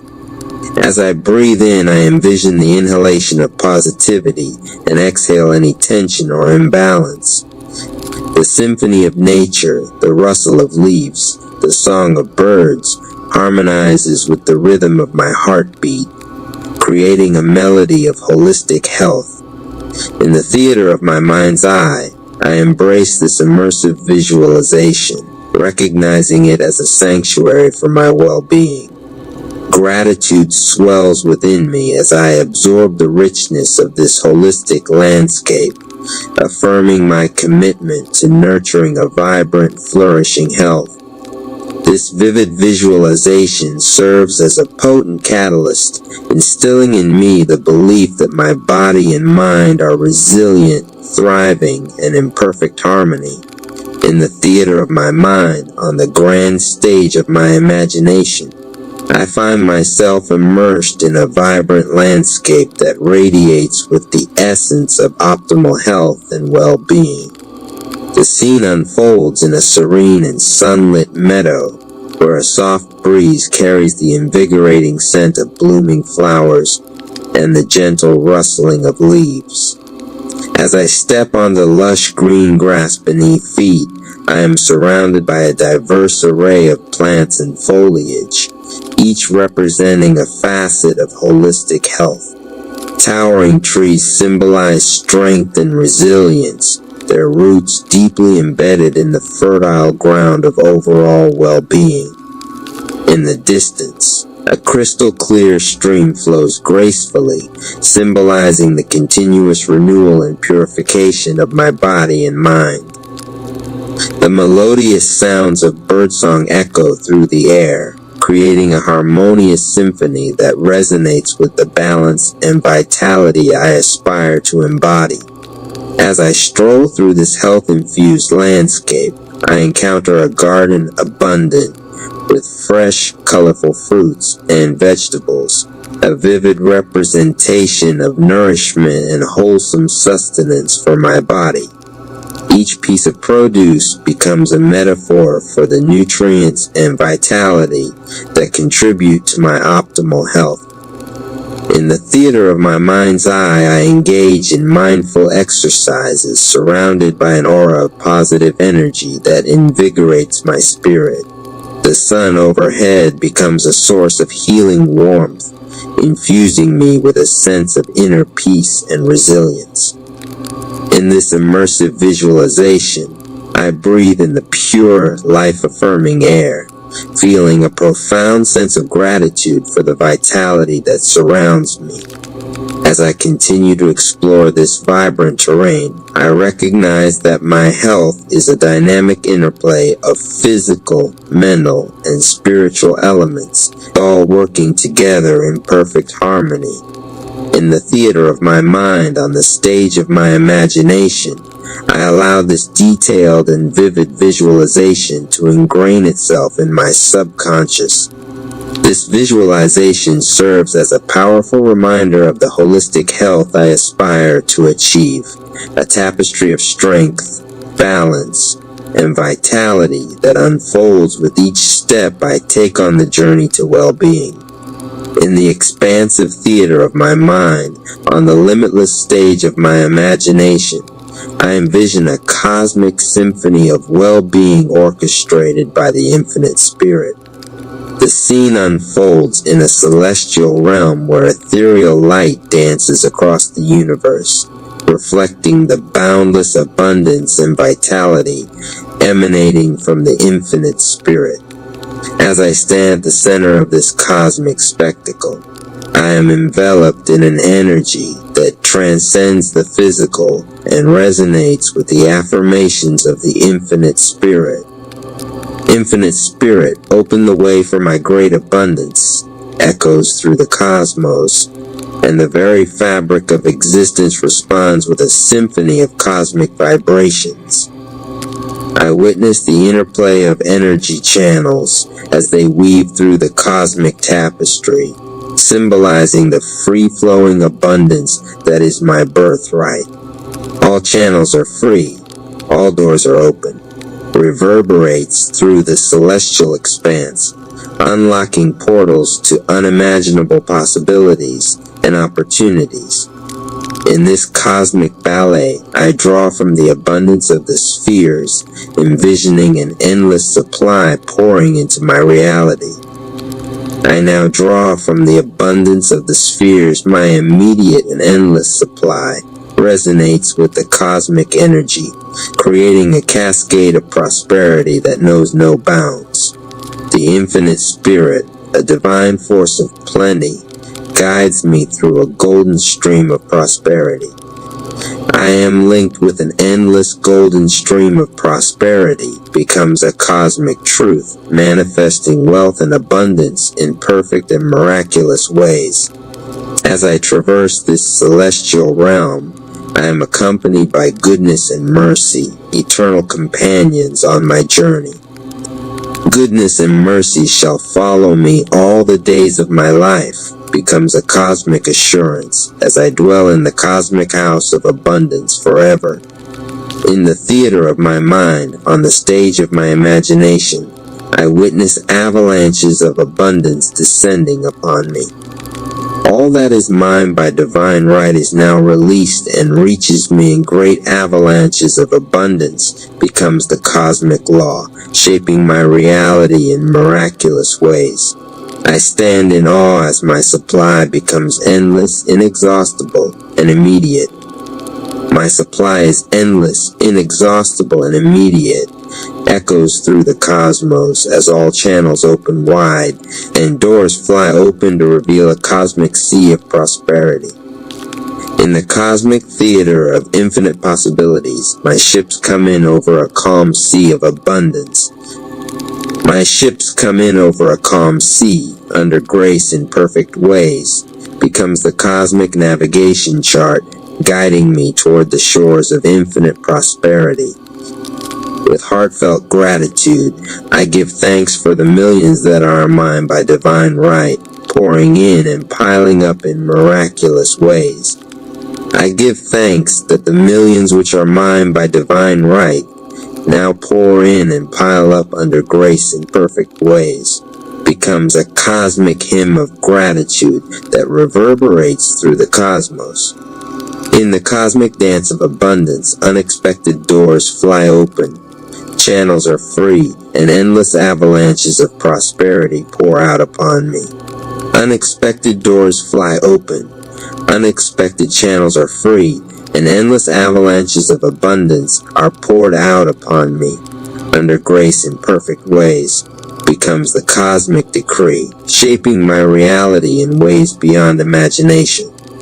As I spend money under direct inspiration, I am fearless and wise, knowing that my supply is immediate and endless. I spend money under direct inspiration wisely and fearlessly, knowing my supply is endless and immediate, becomes a cosmic truth, guiding my financial decisions with wisdom and courage.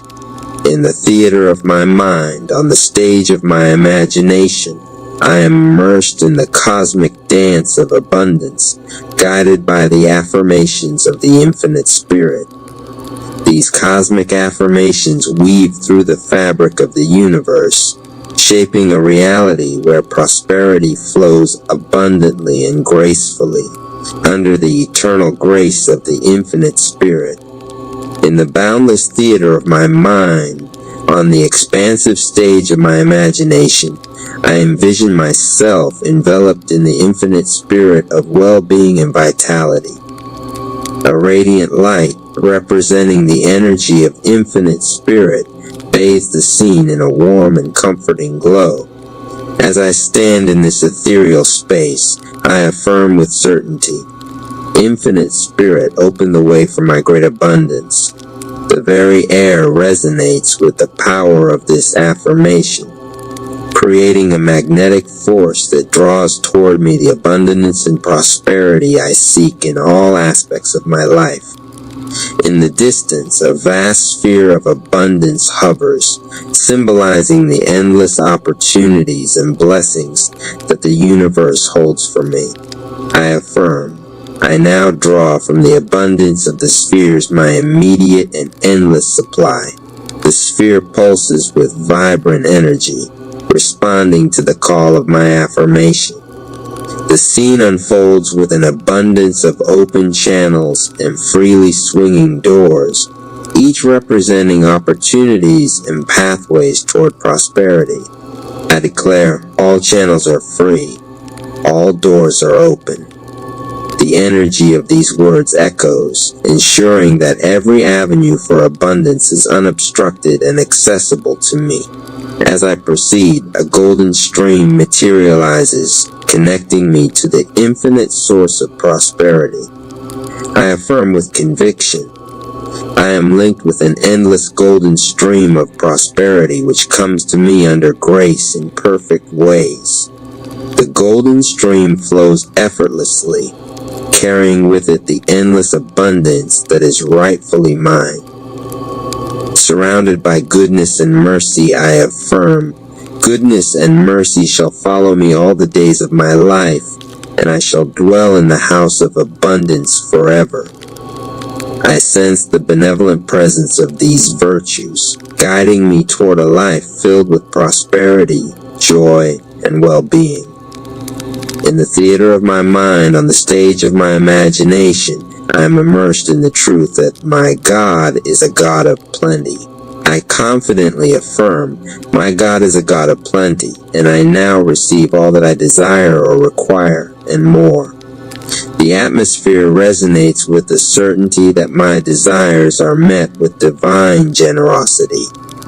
As the scene unfolds, avalanches of abundance cascade towards me, symbolizing the release of all that is mine by divine right.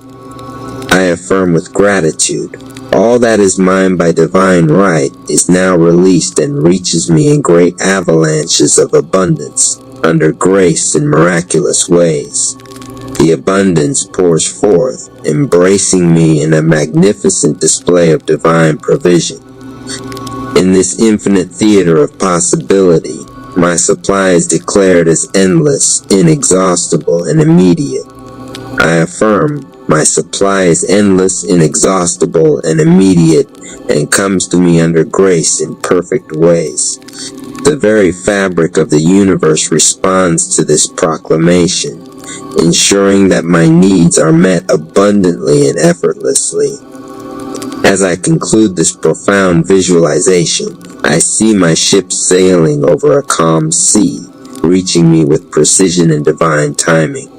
I affirm my ships come in over a calm sea under grace in perfect ways. Each ship carries the gifts of prosperity, arriving precisely when needed.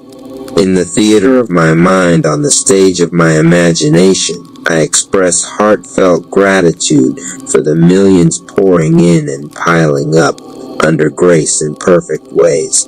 I affirm, I give thanks that the millions which are mine by divine right now pour in and pile up under grace in perfect ways. The scene is a celebration of abundance, a testament to the infinite spirit that orchestrates the symphony of prosperity in my life. Unexpected doors swing open, channels free up, and avalanches of abundance continue to pour forth. I affirm with confidence, unexpected doors fly open, unexpected channels are free, and endless avalanches of abundance are poured out upon me, under grace in perfect ways. The stage is set for miracles, and I embrace the unfolding blessings with gratitude. In the theater of my mind, I visualize myself fearlessly spending money under direct inspiration, knowing that my supply is immediate and endless. I affirm, I spend money under direct inspiration wisely and fearlessly, knowing my supply is endless and immediate. The energy of fearless abundance permeates the scene, making every expenditure a conscious act of prosperity. As I conclude this visualization, I am surrounded by the unwavering knowing that I am a magnet for all that belongs to me by divine right. I affirm, I am an irresistible magnet for all that belongs to me by divine right. The magnetic force intensifies, drawing toward me the wealth, health, and prosperity that align with my divine purpose. In the theater of my mind, on the stage of my imagination, I embody the truth that I am linked to the infinite spirit of abundance, and I am open to receiving it in miraculous ways. In the cosmic theater of my mind, under the blazing stage lights of the zodiac, I see a dynamic and vibrant scene unfold, tailored specifically for the fire signs Aries, Leo, and Sagittarius.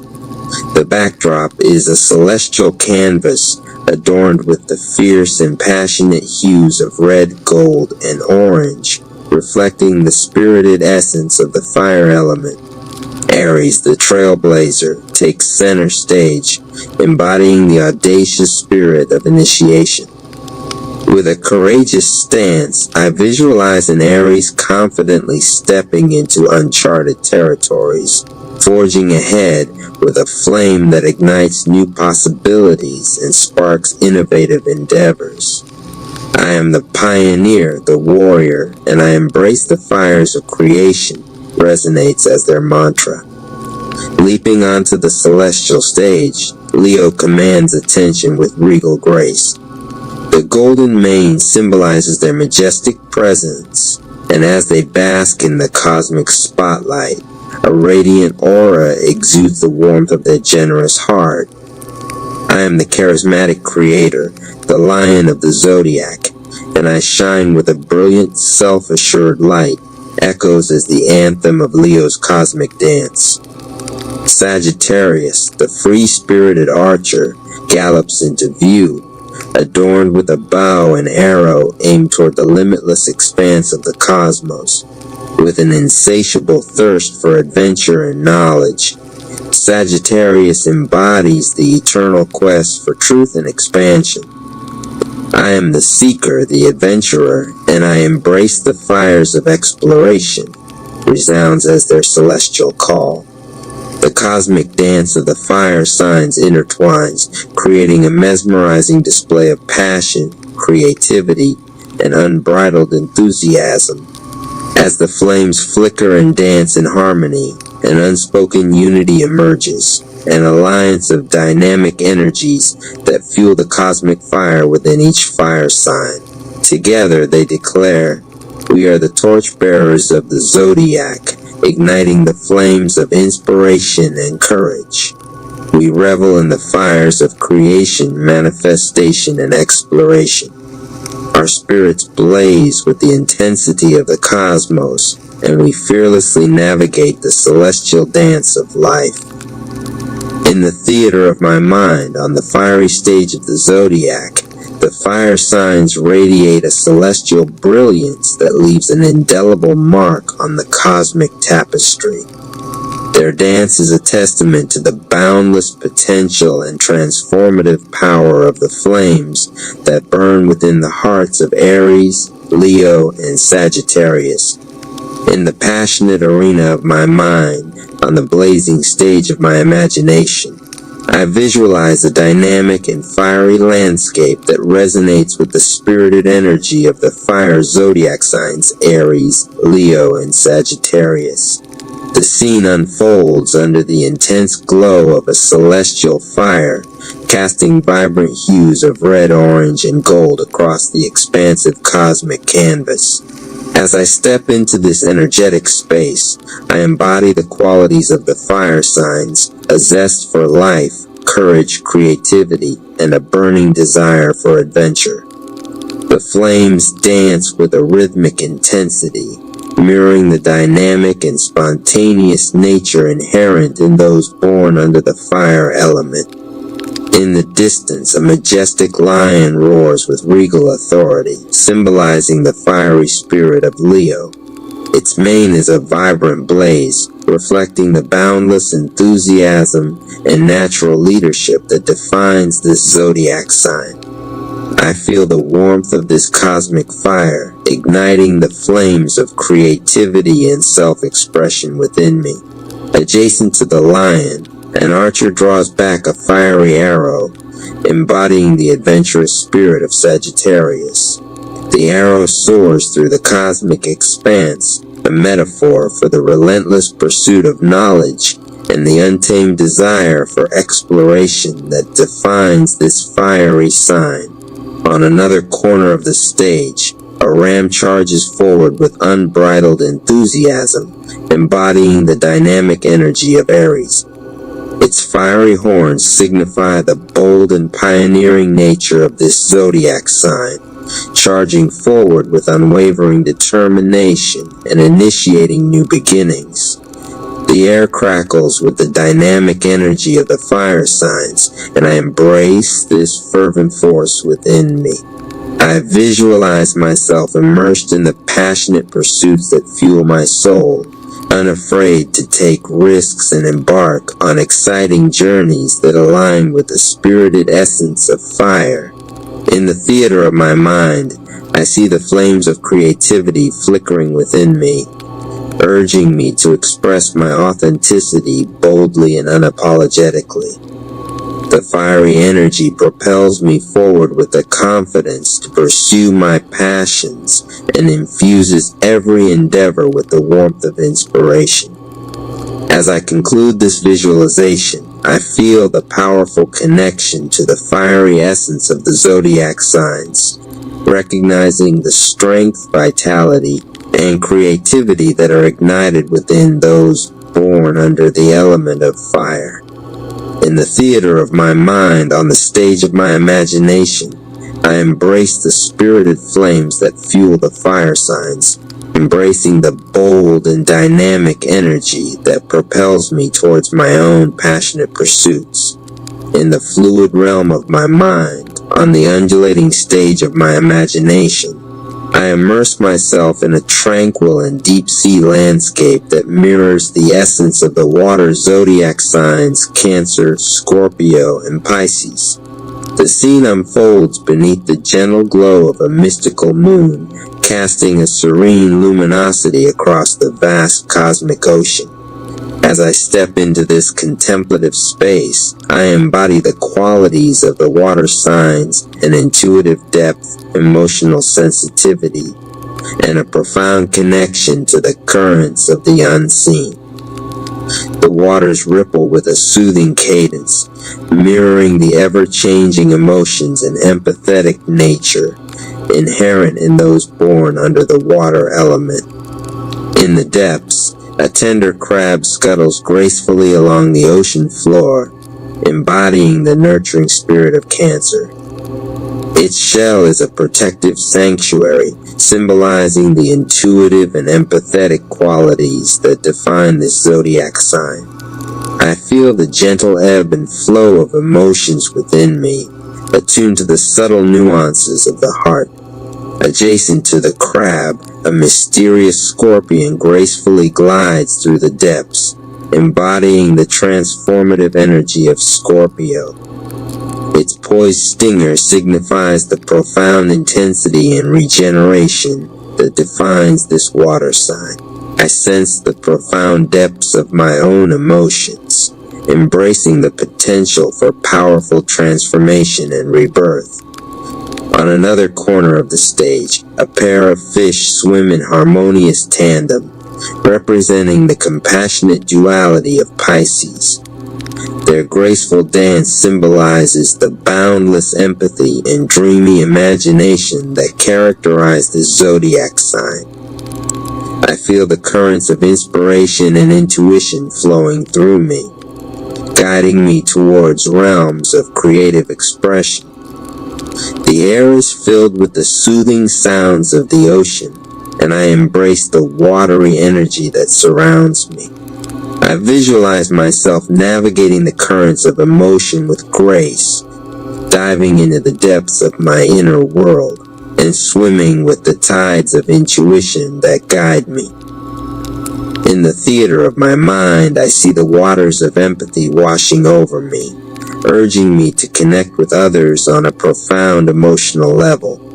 The gentle waves invite me to navigate the sea of emotions with compassion and understanding, embracing the fluidity of life.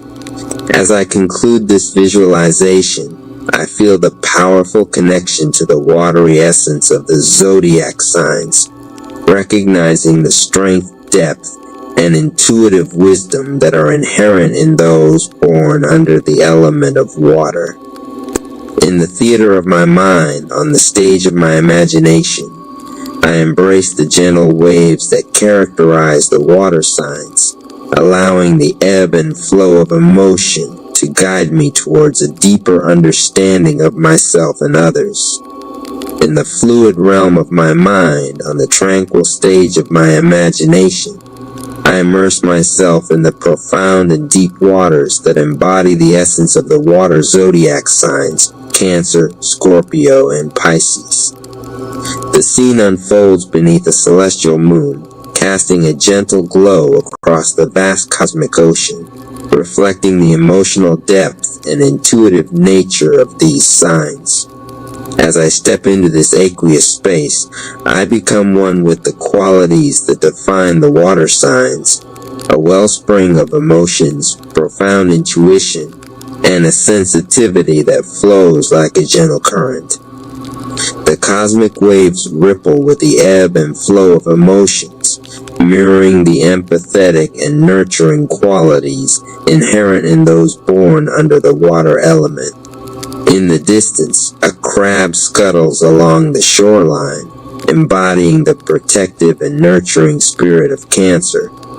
Its shell, a symbol of the emotional armor that shields the tender heart within, moves with the rhythmic tides, signifying the emotional depth and familial bonds that characterize this zodiac sign. Adjacent to the crab, a mysterious scorpion emerges from the depths, representing the enigmatic and transformative nature of Scorpio. Its tail, poised to strike, embodies the intensity and passion that flow beneath the surface, revealing the profound emotional currents that define this water sign. Further along the cosmic shore, a pair of fish gracefully swim in tandem, symbolizing the dreamy and compassionate spirit of Pisces. Their scales glisten with ethereal iridescence, reflecting the artistic and empathetic nature of this zodiac sign, navigating the currents of imagination and intuition. The air is filled with the soothing sounds of ocean waves, and I feel the emotional depths of the water signs resonating within me. I visualize myself embracing the introspective and intuitive qualities, allowing the currents of emotion to guide me toward a deeper understanding of myself and others. In the theater of my mind, I see the waters of intuition flowing within me, guiding me through the currents of empathy and understanding. The gentle ebb and flow become a metaphor for the emotional richness that connects me to the heart of those born under the water signs. As I conclude this visualization, I feel a profound connection to the watery essence of the zodiac signs, recognizing the depth, intuition, and emotional intelligence that flow within those born under the element of water.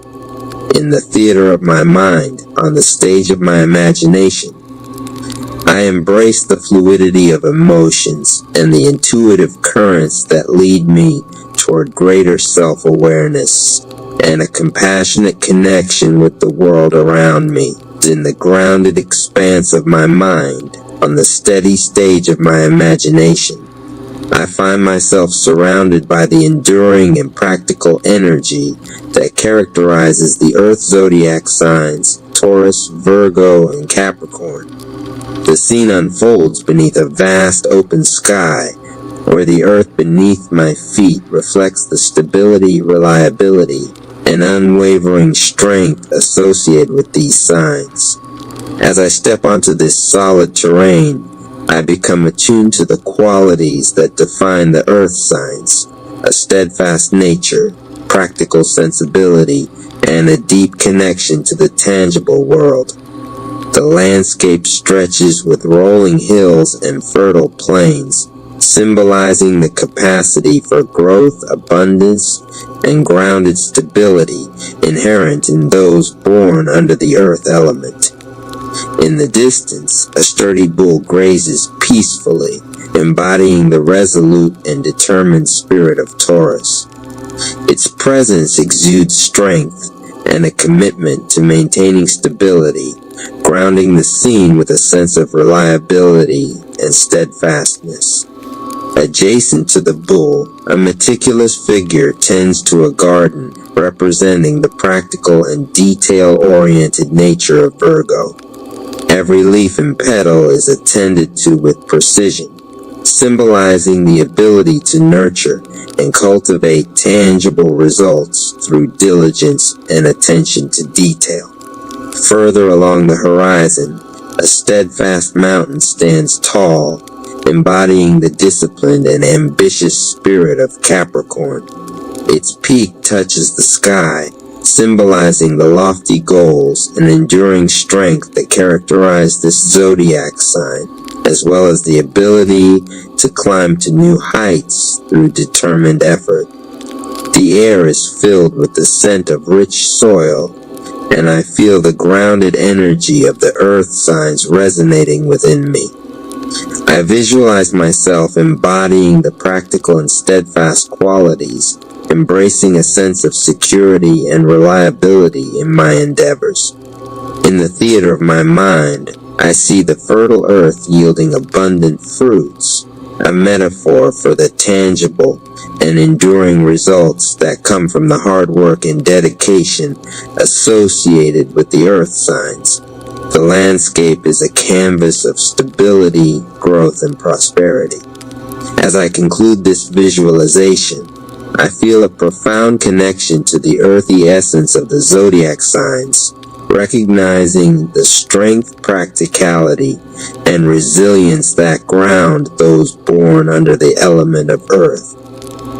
In the theater of my mind, on the stage of my imagination, I embrace the solid foundation, unwavering determination, and practical sensibility that guide me towards manifesting tangible and enduring success in my life.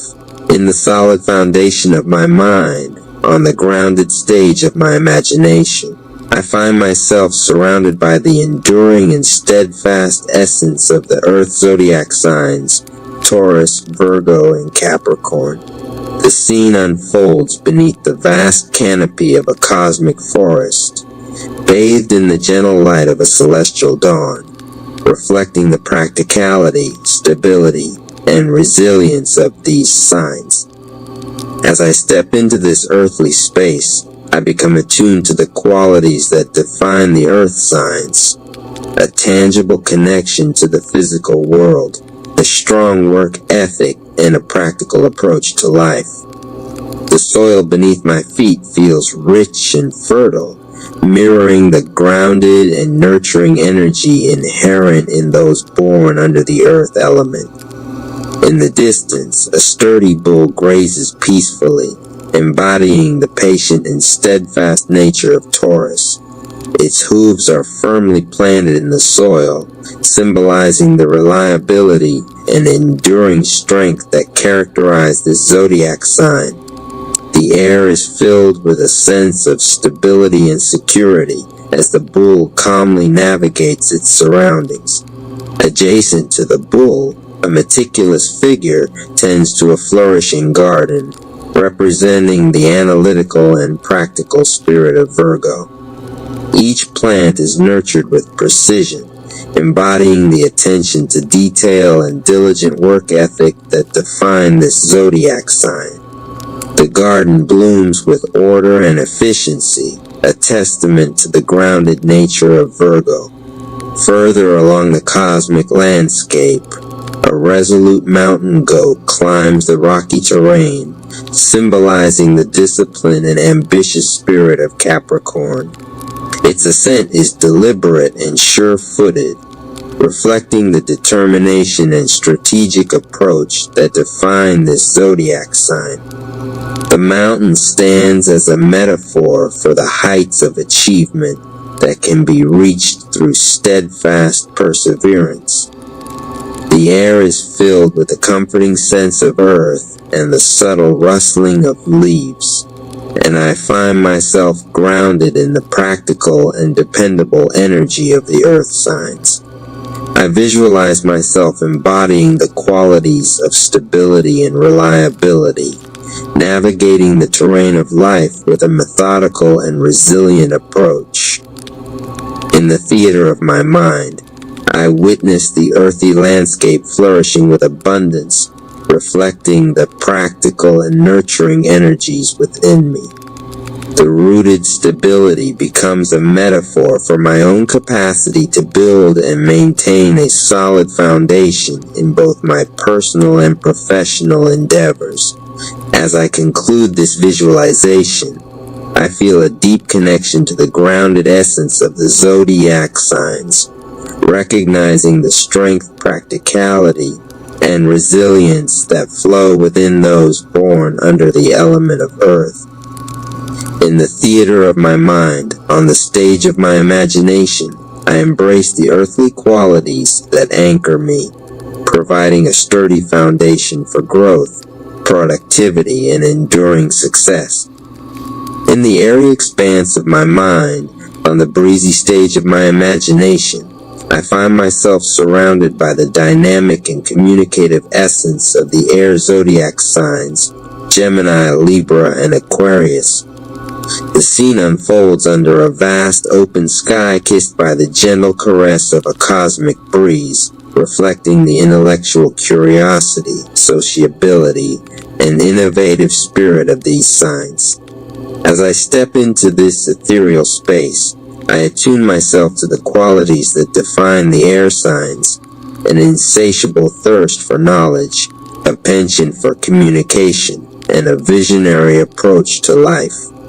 The atmosphere hums with intellectual energy, mirroring the quick-witted and versatile nature inherent in those born under the air element.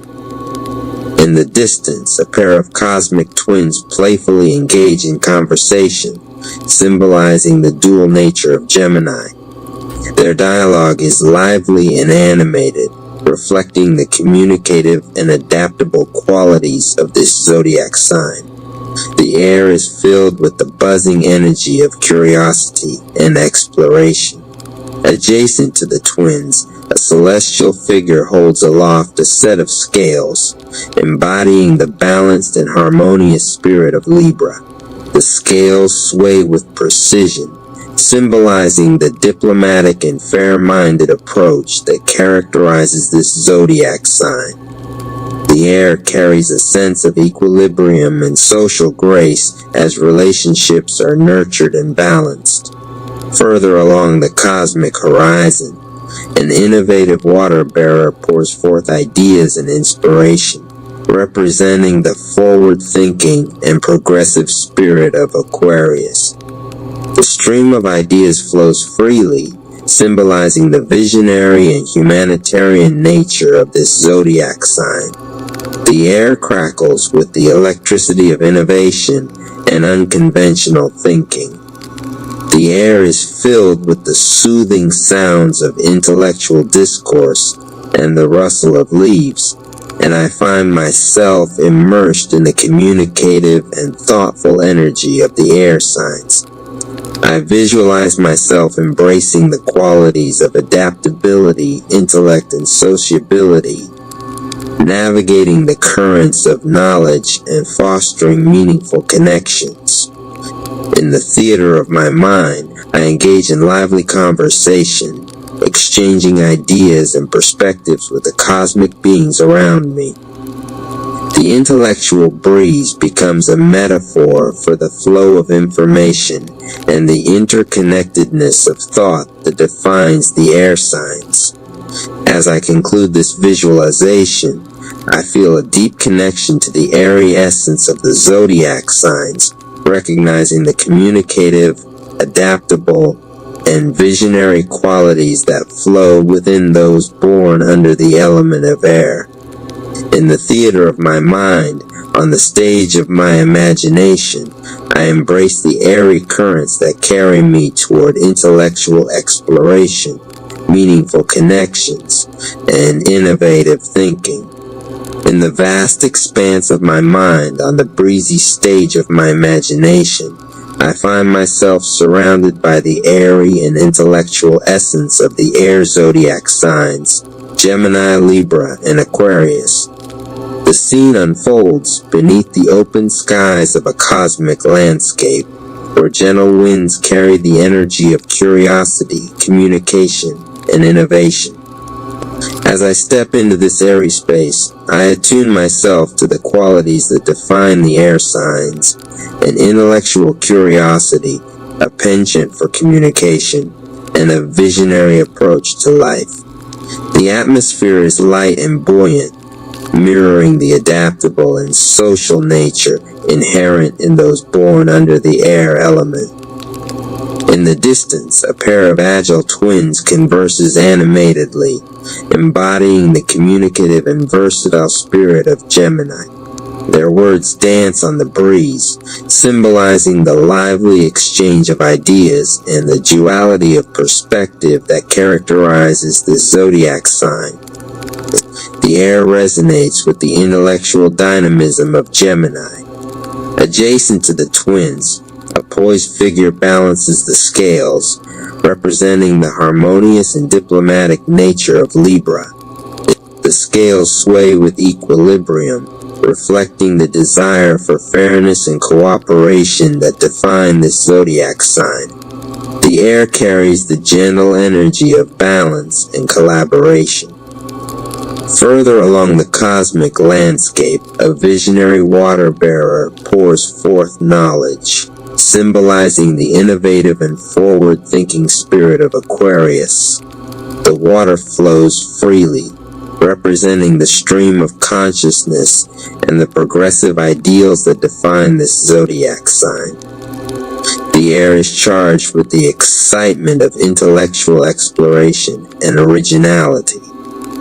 The air is filled with the soothing sounds of gentle winds, and I find myself carried by the currents of inspiration and intellectual curiosity.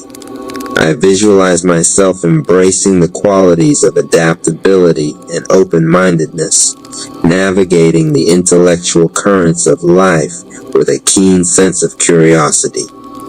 In the theater of my mind, I see the airy landscape adorned with floating ideas and vibrant discussions, reflecting the communicative and visionary energies within me.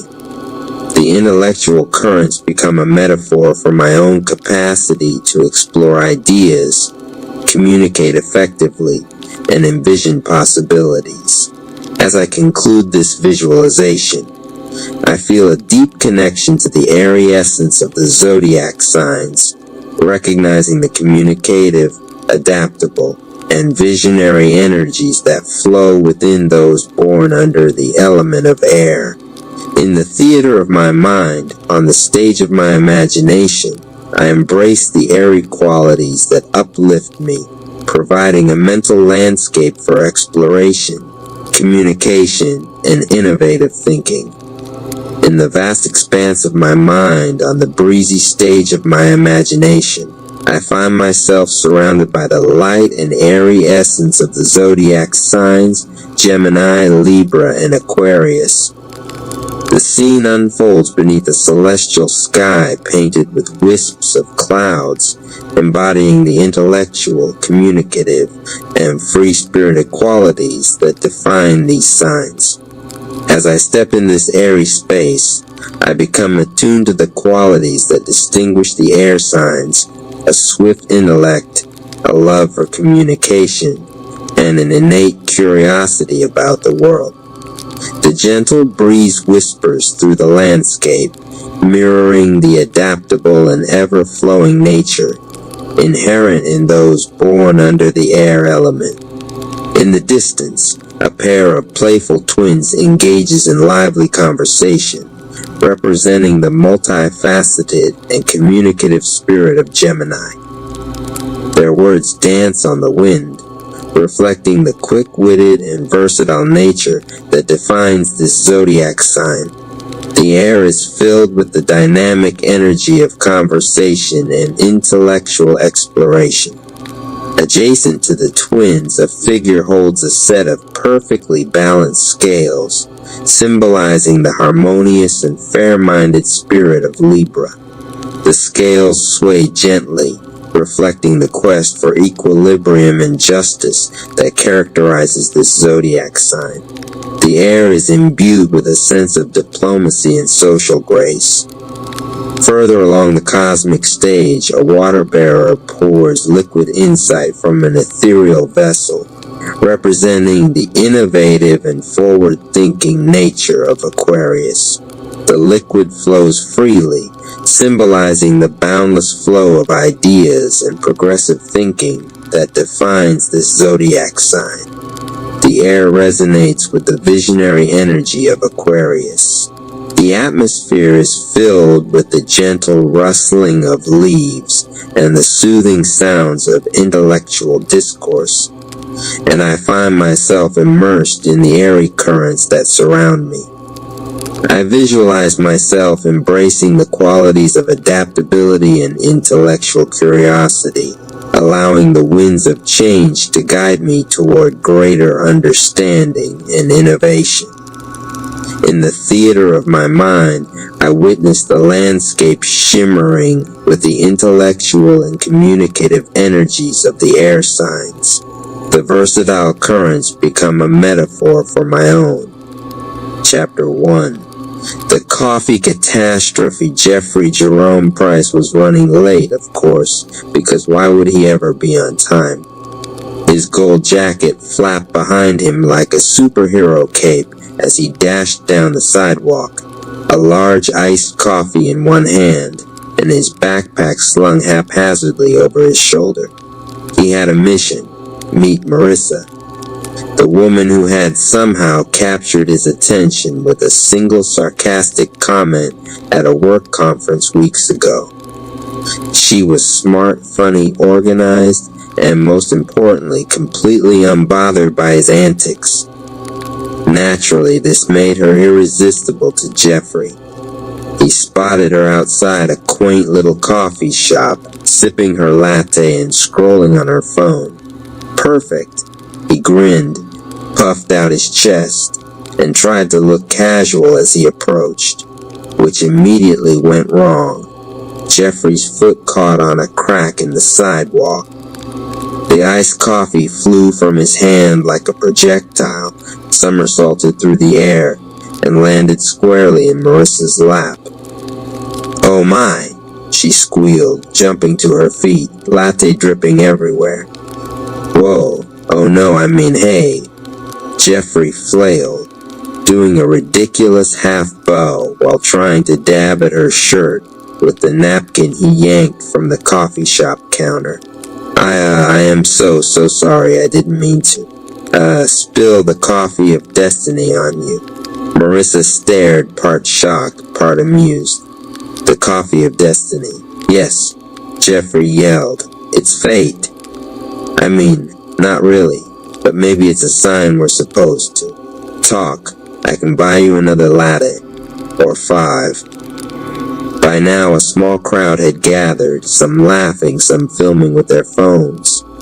Jeffrey noticed and immediately leaned into it. Hey, don't forget to like, share, and subscribe. Live action apology videos are my specialty. Marissa's frown softened into a smirk. She shook her head, trying not to laugh. You're ridiculous. That's the plan, Jeffrey said, striking a mock heroic pose. But seriously, I'm Jeffrey. Can I at least buy you a coffee that stays in the cup this time? She hesitated, clearly debating whether to run or indulge him. Finally, she laughed, a sound that made Jeffrey feel like he just won the lottery. All right, Jeffrey, you owe me a coffee. Deal, he said, grinning ear to ear. Then, of course, he tripped over the curb, almost face-planting, but recovering with a dramatic twirl. And that, my dear Marissa, is how we start an epic friendship, or maybe romance. Who knows? Behind the scenes, Jeffrey leaned slightly to the imaginary camera perched on his shoulder. Viewers, did you see that? First meet cute, complete chaos, but the spark is there. Don't forget to like, share, and drop a comment if you think I have a shot. As Marissa led the way back inside the coffee shop, Jeffrey followed, slipping and sliding slightly on the wet tiles from the spilled coffee. Somehow, he managed to stay upright, all while chatting nonstop, telling bad jokes, and gesturing wildly with his hands. By the time they reached the counter, it was clear. Jeffrey Jerome Price was a disaster, a knucklehead, and completely hopelessly charming. And Marissa, she was already entertained, maybe more than she wanted to admit.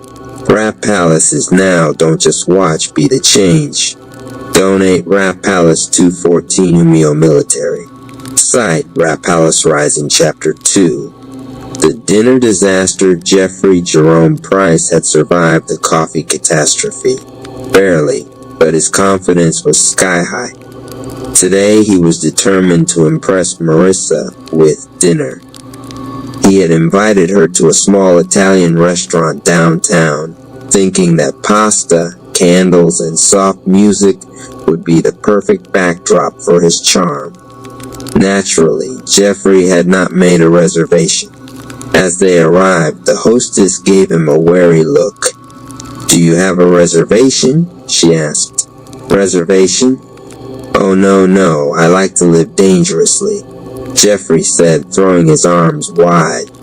"I like to feel the universe guide me, you know." Marissa raised an eyebrow. "The universe, huh?" "Yes, and the universe says, sit anywhere." Jeffrey grinned, guiding her to a tiny table in the corner. As they sat, Jeffrey noticed the candle flickering slightly. "Romantic ambience, I approve," he whispered. Then he sneezed. The candle flame nearly went out. They ordered pasta. Jeffrey insisted on ordering for both of them to show his taste sophistication. Unfortunately, he mispronounced every dish on the menu and accidentally ordered extra spicy instead of mild. When the food arrived, Jeffrey eagerly took a bite, then turned beet red and started fanning his mouth. Oh wow, this is fire," he gasped. "Literally, it's spicy. But don't worry, I got water." He knocked over his glass in his flailing panic, drenching his lap. Marissa couldn't help but laugh. "Are you always like this?" Jeffrey looked down at his soaked pants, then shrugged. "Only on important dates, you know. Special occasions require special a flair."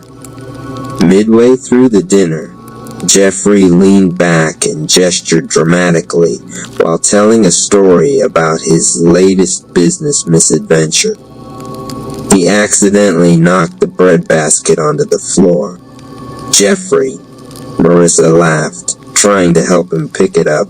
I got it, see, smooth recovery," Jeffrey said, only to trip slightly and land half his face in his water glass. Through all the chaos, Jeffrey leaned toward the imaginary camera perched on the corner of the table. Viewers, check this out. Chaotic dinner spills dramatic sneezes. And she's still laughing. This is what we call progress, people. Like, share, and subscribe if you think I'm winning her heart. By the end of the night, they were both laughing so hard that they could barely finish their food. Marissa finally admitted, between giggles, "You know, Jeffrey, you're a disaster, but I kind of like it." Jeffrey beamed, completely unaware that the napkin he was waving to emphasize his point had landed on the floor, and the waiter was staring. "Ah, see, the universe approves." As they walked out, Jeffrey accidentally stepped in a puddle, soaking his shoes, and grabbed Marissa's hand to help her balance. She let him, still giggling. Somehow his knucklehead charm was working. And somewhere in Jeffrey's mind, between the sneezes, spilled water, and dramatic gestures, he realized maybe, just maybe, this was the start of something real. Rap Palace is now. Don't just watch, be the change. Donate Rap Palace 214 Umio Military. Site Rap Palace Rising Chapter 3.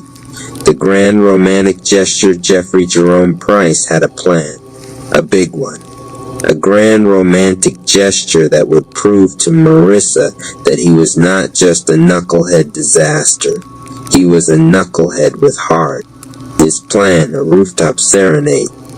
He had spent the morning sneaking into a fancy apartment building, lugging a boombox, a bouquet of flowers, and his own questionable guitar-playing skills. All he needed was the right moment, and apparently Marissa's window. Standing on the rooftop, Jeffrey took a deep breath and whispered to his imaginary camera, "Viewers, today's the day. This is it. We're talking epic romance, big gestures, and maybe a few minor accidents. Like, share, and subscribe. Don't miss the chaos." He pressed play on the boombox. A romantic ballad filled the air. Jeffrey grabbed his guitar and began strumming, horribly. The notes were off, the chords were random, and at one point, the strap snapped, sending the guitar wobbling dangerously close to the edge. Down below, Marissa stepped onto her balcony, peeking curiously. "Jeffrey, is that you?" "Yes, my lady," Jeffrey yelled, almost losing his balance. "I've come to declare my undying affection through the medium of music." He leaned too far forward and the boombox toppled. It landed with a thud, narrowly missing a decorative plant and alerting the building security guard. Jeffrey waved frantically. "It's all part of the show." Marissa couldn't help but laugh. "You're insane." Jeffrey grinned, trying to recover his dignity. "Insanity is just creativity in motion, my dear." He attempted a dramatic jump into a heroic pose, slipped slightly, and ended up sliding on the rooftop. Miraculously, he caught himself, and the bouquet went flying, landing directly in Marissa's hands. "Here," he shouted, pointing dramatically. "A gift from the heavens, or from my total lack of balance. Either way, it's yours." Marissa laughed so hard she almost dropped the flowers. "You are unbelievable." Jeffrey, exhausted from balancing, performing, and nearly tumbling off a roof, leaned toward the camera again. "Viewers, did you see that? Near-death experience, romantic gesture," and she still laughed. "Don't forget to like, share, and comment if you think I just won her heart, or at least entertained her for 10 minutes. Marissa finally shook her head, still smiling. "You know, Jeffrey, only you could turn a simple romantic gesture into that." "And yet," Jeffrey said, brushing off imaginary dust, "I think we can call it a success, right?" right? She laughed again, holding the flowers close. You're a disaster, but maybe a disaster I can tolerate. Jeffrey grinned. Tolerance is step 1, love is step 2. Stay tuned, viewers. Next episode promises more knucklehead romance chaos. And somewhere in the sky above, the city lights twinkled, reflecting the fact that Jeffrey Jerome Price, disaster and all, was slowly making his way into Marissa's heart. Rap Palace is now. Don't just watch, be the change. Donate Rap Palace 214 Umio Military Site Rap Palace Rising. Chapter 2, The Harem Equation. The city hadn't recovered from the previous night's pulse. Every neon sign flickered a half second out of rhythm, like it had caught a fever and was trying to sweat it out. Strip Club 7 glowed faintly pink even in the morning haze. The sun couldn't quite bleach the glamour from the bricks.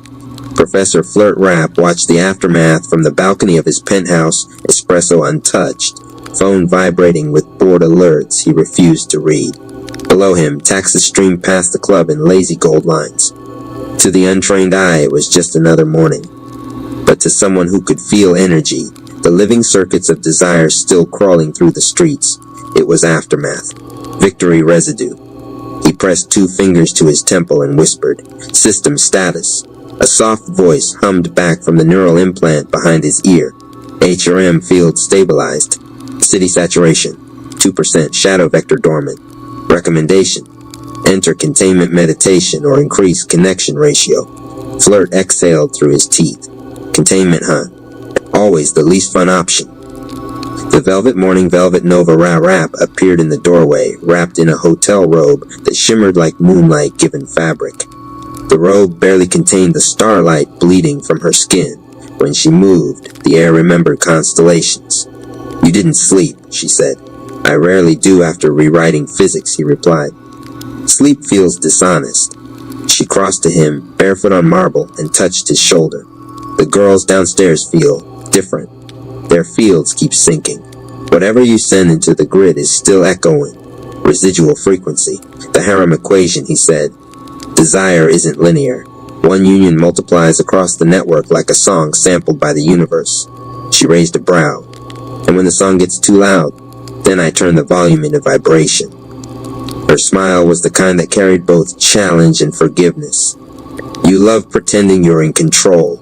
Club reborn by noon, Strip Club 7 had transformed temple to training ground. Engineers wheeled in holographic rigs. Dancers stretched beside weight benches glowing with biometric runes. Every mirror now doubled as a chai reader. Poles extended through the ceiling into invisible dimensions where gravity negotiated hourly. Flirt strode the main hall in a black long coat threaded with silver circuitry. A chorus of greetings followed him, some human, some purely energetic. He nodded once at each performer as if blessing a choir. Obsidian Cherry Rap intercepted him near the DJ booth. "We've got reporters sniffing around. Word is, people felt last night's pulse halfway to Midtown. Tell them it was an art installation. They'll buy that for maybe 5 minutes. That's all I need." Obsidian narrowed her eyes. "Sponchi isn't gone, is he?" Flirt's jaw flexed. "Dormant.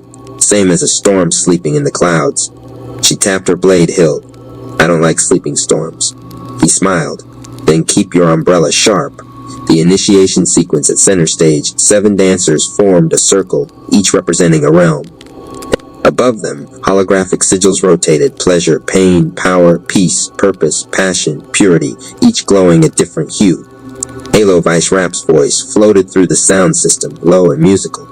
Phase 1, synchronization. Breath matches bass. Every heartbeat a beat. Flirt stepped inside the circle. The girls inhaled as one, and their combined chai formed a column of light that made the chandeliers rattle. Data streamed across his wristband. Hormonal oscillations, endorphin tides, dopamine harmonics. "HRM, commence equation delta," he ordered. The column expanded, swallowing the stage in luminous haze. Each dancer's aura intertwined with his, 7 threads of color winding into a single cord. His body shuddered. The pleasure threatened to overwrite the purpose. "Hold," he told himself. "Desire is data. Interpret, don't indulge." Energy surged through him, spilling equations into the air like graffiti made of light. Velvet's voice cut through the roar. "Anchor, Professor."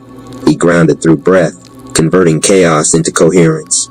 The light condensed around him, forming new armor, a living suit of woven chi. The HRM matrix had evolved. Level 2 unlocked, Chi Link. Ability, shared power through resonance. The dancers collapsed to their knees, smiling, radiant, and unharmed. Halo grinned. "You just turned lust into logistics." Flirt looked down at his hands, which now glowed faintly gold. "Then logistics is holy."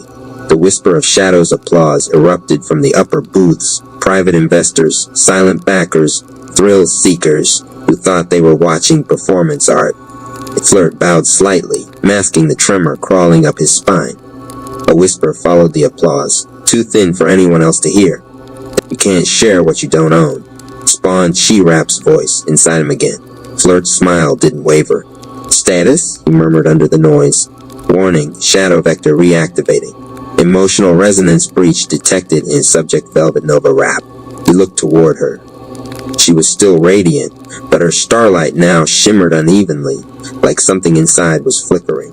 "Obsidian," he said quietly. "Seal the exits. No one leaves until I stabilize the field." "Copy that," she replied, already moving. Halo's eyes widened. "Professor, what's happening?" He stepped forward, voice steady. "We're about to test level 3, the rising pulse." The lights began to fail in sequence, like falling dominoes of illumination.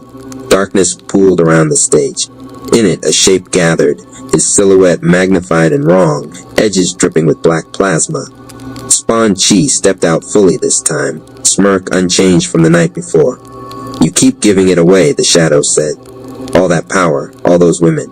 What if they want to be owned?" Velvet took a step back, torn between fear and fascination. Flirt squared his shoulders. "Ownership ends where awareness begins." The shadow laughed, sound slick and cold. "Awareness won't warm your bed."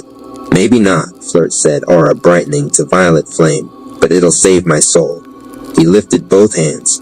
The HRM armor reignited, lines of light racing across his body. Spawn Chi lunged. The impact cracked the sound system and shattered a mirror. Energy exploded, half divine, half demonic, filling the club with violet smoke and gold sparks. The outcome, when the smoke cleared, the shadow was gone again, vanished or hiding deeper. Velvet lay on the stage, breathing steady, aura stabilizing. Obsidian stood guard at the stairwell. Halo was already logging data with trembling fingers. Flirt knelt beside Velvet. She opened her eyes and smiled faintly. "You leveled again." He checked the wristband. Level 3 unlocked, Oral Ascension. Effect, convert sound and emotion into chi waves. He looked around the ruined radiant club and exhaled. "Congratulations, Professor," Halo said, half awe, half concern. "You just turned a strip club into a seminary." Flirt rose slowly. "Seminary, sanctuary, battleground, it's all curriculum." He glanced at the ceiling, where lights sputtered like dying stars. Spawn Chi's getting stronger. Velvet touched his hand. "So are you." He squeezed her fingers once, gentle but sure. "Then it's time to expand the harem equation. We'll need more dancers, more believers." Obsidian frowned. "And when the city notices?" Flirt's grin returned, sharp as mathematics. "Then we start a movement. The base below reawakened, softer this time, heartbeat tempo, promise and threat intertwined. The club lights steadied into a slow pulse, echoing his own. Outside, Echelon City trembled, half in fear, half in anticipation of what its new savior sinner would build next. The Invisible Gospel.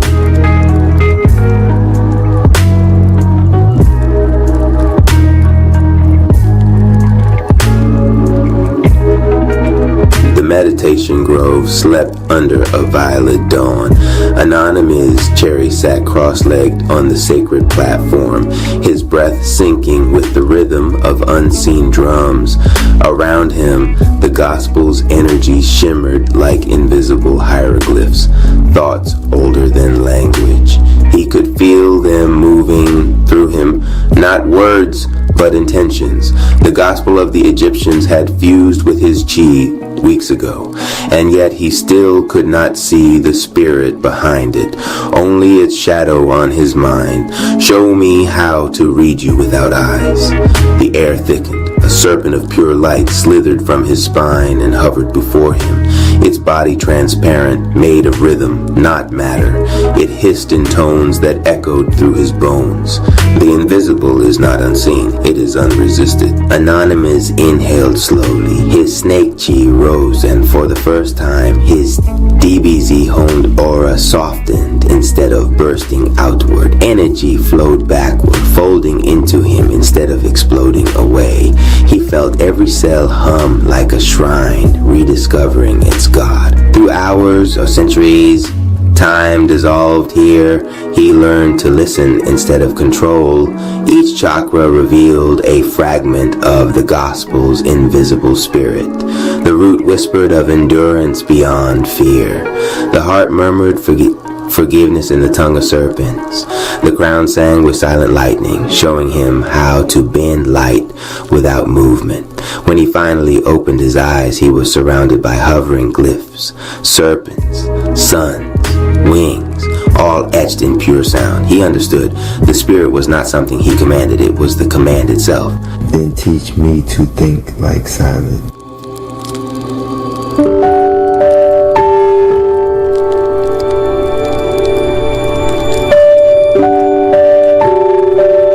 Later, the time chamber opened a corridor made of mirrors. Each one reflected not his body, but his emotional distortions. Anger, pride, fear of losing power. The invisible spirit spoke within the mirrors. You have mastered the moves, now master the motive. Anonymous stepped into the first mirror and found himself facing Rathrap, the part of him that fought to prove worth. The clone struck first, energy blazing red. Anonymous countered, but every block multiplied his opponent's power. He realized the lesson. The more he resisted wrath, the stronger it grew. So he dropped his guard, exhaling slowly. I see you, he said to Rathrap. You protected me when I was broken. Thank you. You can rest now. The clone dissolved into light. Next came Doubtrap, whispering every insecurity he had ever buried. The chamber filled with echoes of failure, songs unfinished, missions lost. Instead of silencing them, Anonymous began rapping back, each verse an affirmation coded in rhythm. Fear ain't final, it's fuel in a spiral. I burn it for balance. I turn it to fire. His rhyme became mantra. His mantra became chi. Doubt evaporated, replaced by clarity so sharp it hummed like a blade. By the time he reached the final mirror, he no longer saw an enemy, only potential. Inside waited the invisible spirit itself, shaped like an outline of himself made of light and memory. Why hide from me? Because I am not apart from you. I am the rhythm you ignore. He bowed. The mirror melted into him, completing the circuit. His snake chi changed color, green gold, vibrating at the exact frequency of truth.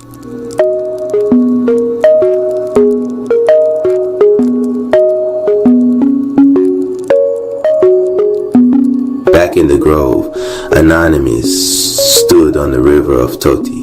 The currents of energy now responded before he moved. Each breath shaped wind, each blink rearranged the mist. He spoke aloud, and the gospel's invisible energy echoed back not in words, but manifestations. When he said peace, the air cooled. When he said truth, the horizon widened. He was in conversation with existence itself. To test his mastery, the time chamber conjured a final opponent. The spirit of noise, a being formed from every uncontrolled thought he'd ever released into the world. It attacked not with fists, but with chaos, flashes of old regrets, angry faces, sounds of disappointment. Anonymous closed his eyes. Silence. All motion stopped. The serpent within him coiled around his heart, glowing brighter with each heartbeat. He raised one hand and let the chi spiral outward, not in violence, but in rhythm.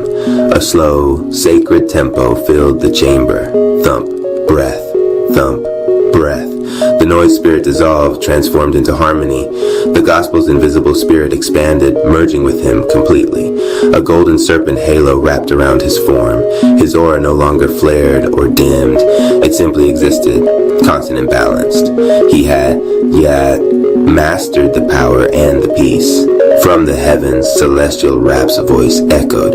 He who can quiet his power will never lose it. Anonymous smile. The gospel no longer guided him. It was him. His body was the text. His life, the verse. He looked to the horizon where the rat palace shimmered like a new sun and whispered, "Let my silence speak louder than lightning." As he walked away, the air behind him rippled into scripture, invisible to the eyes, eternal to the soul.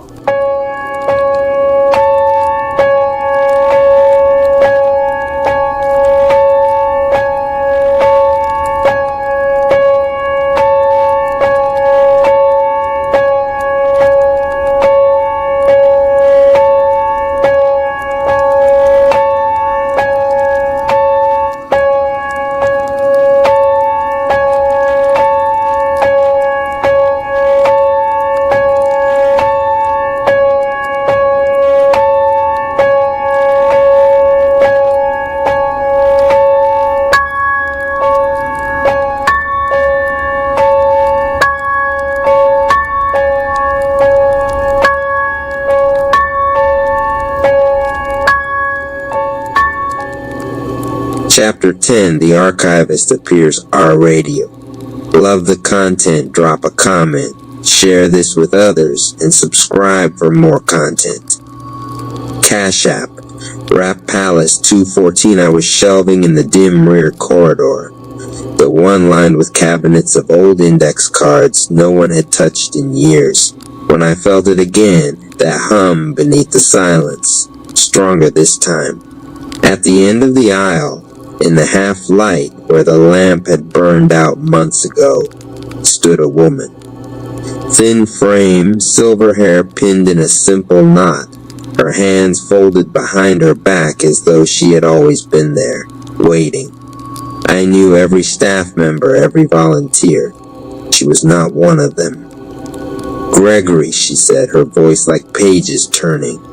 My stomach tightened. "Do I know you?" Her lips curled in a faint smile. "You know me the way you know the shelves. Not by sight, but by pattern. RP Radio. Love the content, drop a comment, share this with others, and subscribe for more content." Cash App Rap Palace 214. The archivist was not human in the way others were. She belonged to the library's deeper order, an agent of its silent intelligence. When seekers aligned themselves with truth, the library did not simply provide books. It provided guides. Gregory's recognition of himself had stirred the shelves. Now the shelves stirred her. RP Radio. Love the content, drop a comment, share this with others, and subscribe for more content. Cash App Rap Palace 214. She gestured toward the card I'd abandoned. The book that had fallen days before, the one on Silent Seers, slid forward without her touching it, dropping neatly into her palm. "You've opened the test," she said softly. "You've accepted the result." I swallowed my throat dry. "I didn't choose for this to happen. Of course you didn't. The path shows you. But you must learn what it means to carry a Sigma flame. It will burn you if you don't tend it." She pressed the book into my chest. The warmth from before pulsed stronger, as if the spine carried a heartbeat. Her eyes gleamed. "The Light Library has been waiting for you." And just as suddenly as she had appeared, she turned the corner. By the time I followed, the corridor was empty. Only the faint hum remained echoing in my bones. Chapter 11, Keys of Knowing RP Radio. Love the content, drop a comment, share this with others, and subscribe for more content. Cash App Rap Palace 214. That night I couldn't sleep. Every time I closed my eyes, I saw the archivist's face and felt the weight of that book pressing against my chest. I finally gave up, pulled the book into my lap, and flipped past the page on Silent Seers. Deeper inside, tucked between chapters, I found something I hadn't noticed before. A folded sheet of parchment. Unfolding it, I saw a series of hand-drawn keys. Dozens of them, each one unique, some ornate, others simple, some jagged like lightning, others smooth like flowing water. Beside each sketch was a single phrase, key of stillness, key of reflection, key of alignment, key of fire. The last one was labeled only, the key of knowing. My eyes lingered on it. Unlike the others, it wasn't drawn in ink. It shimmered faintly, etched as though by light itself. RP Radio. Love the content, drop a comment, share this with others, and subscribe for more content. Cash App Rap Palace 214. These were not illustrations. They were archetypes, gateways to inner practice that shaped the aura of the seer. Each key represented a frequency of mastery, not just mental or emotional, but soul deep. The key of knowing was the threshold. It was not about gathering information. It was about opening oneself to the quiet certainty that truth resonates differently than noise. Gregory had already touched this resonance by accepting his result, but now the library demanded he learn to wield it. RP Radio. Love the content, drop a comment, share this with others, and subscribe for more content. Cash App Rap Palace 214. I ran a finger over the glowing key, and the air in my apartment thickened. My lamp flickered, and suddenly the hum of the refrigerator, the ticking clock, even the faint sounds from outside all lined into one steady beat. For a second, I felt like I wasn't just hearing sound, I was inside it, inside the rhythm of everything. My skin prickled. My chest expanded as though I had more space than my body allowed. The phrase whispered in my mind, not in the archivist's voice, not my own, but something else. Discernment is your inheritance. Wield it. The page pulsed once, then returned to normal. The glow faded. But I knew something inside me had shifted. I had touched the first of the keys. I had opened the key of knowing. Here's chapter 12, Timeline Shelves, following directly from Gregory's initiation into the key of knowing. Chapter 12, Timeline Shelves RP Radio. Love the content, drop a comment, share this with others, and subscribe for more content. Cash App Rap Palace 214. The next morning, the library didn't feel like the same building. I walked in with the Silent Seers book in my bag, its weight pulling on my shoulder like a quiet reminder. Everything looked normal at first, the front desk, the soft shuffle of patrons. But when I entered the stacks, something shifted. The shelves weren't where I left them. Entire rows had realigned, angled in corridors that hadn't existed before. I froze, staring down an aisle that stretched impossibly far, the ceiling lights receding into infinity.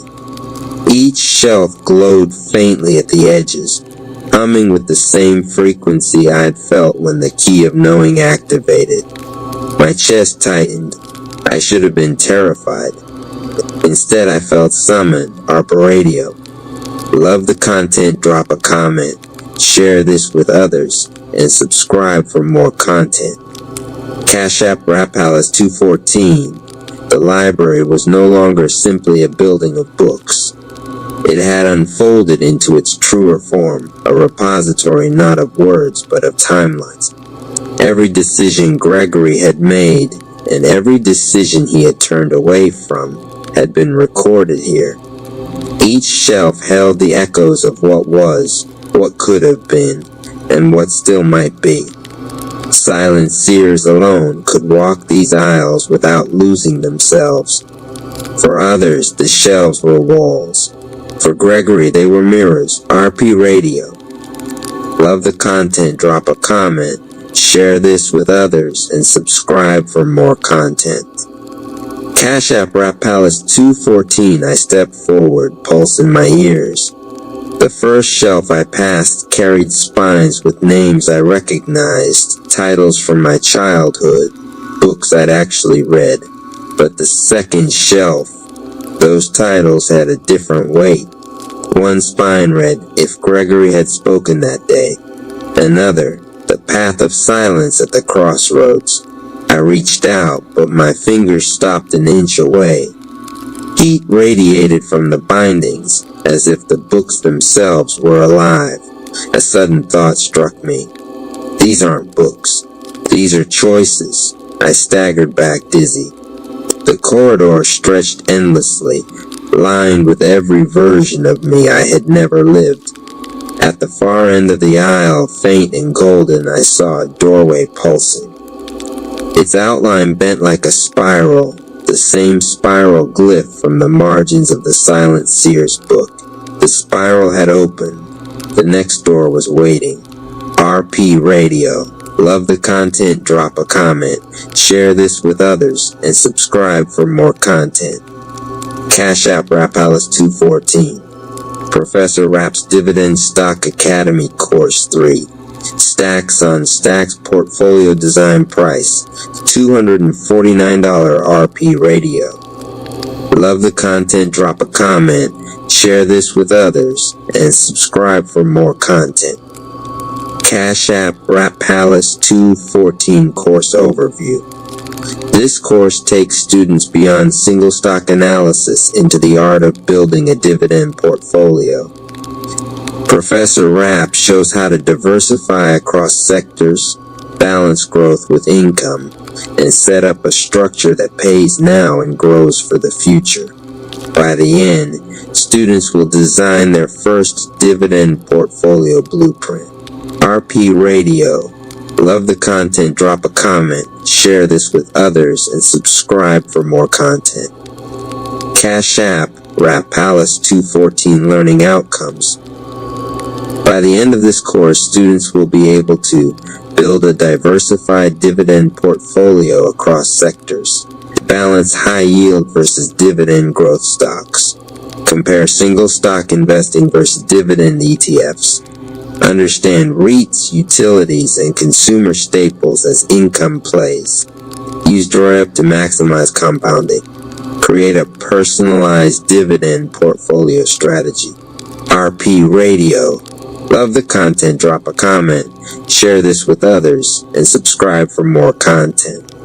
Cash App Rap Palace 214 Course Modules Module 1. The Blueprint of Cash Flow. What makes a strong dividend portfolio? Balancing short-term yield and long-term growth. Rap Analogy. Don't let one beat carry the album. Diversify your playlist. Module 2. Sector Spread and Balance Core Income Sectors. Utilities, REITs, Consumer Staples. Growth plus Dividend Sectors. Tech, Healthcare, Industrials.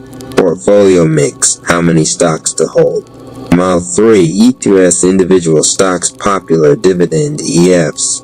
Pros and cons of ETFs as stock picking. Case study. Building a $5,000 ETF-only portfolio versus stock-only portfolio. Module 4. The Power of DRIP. What is DRIP? Compounding Returns Explained. Example, $10,000 deer investment over 20 years. Module 5. Your first dividend portfolio design step-by-step walkthrough of building a portfolio.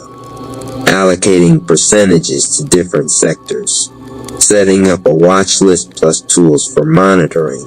Student project. Draft your personal dividend portfolio.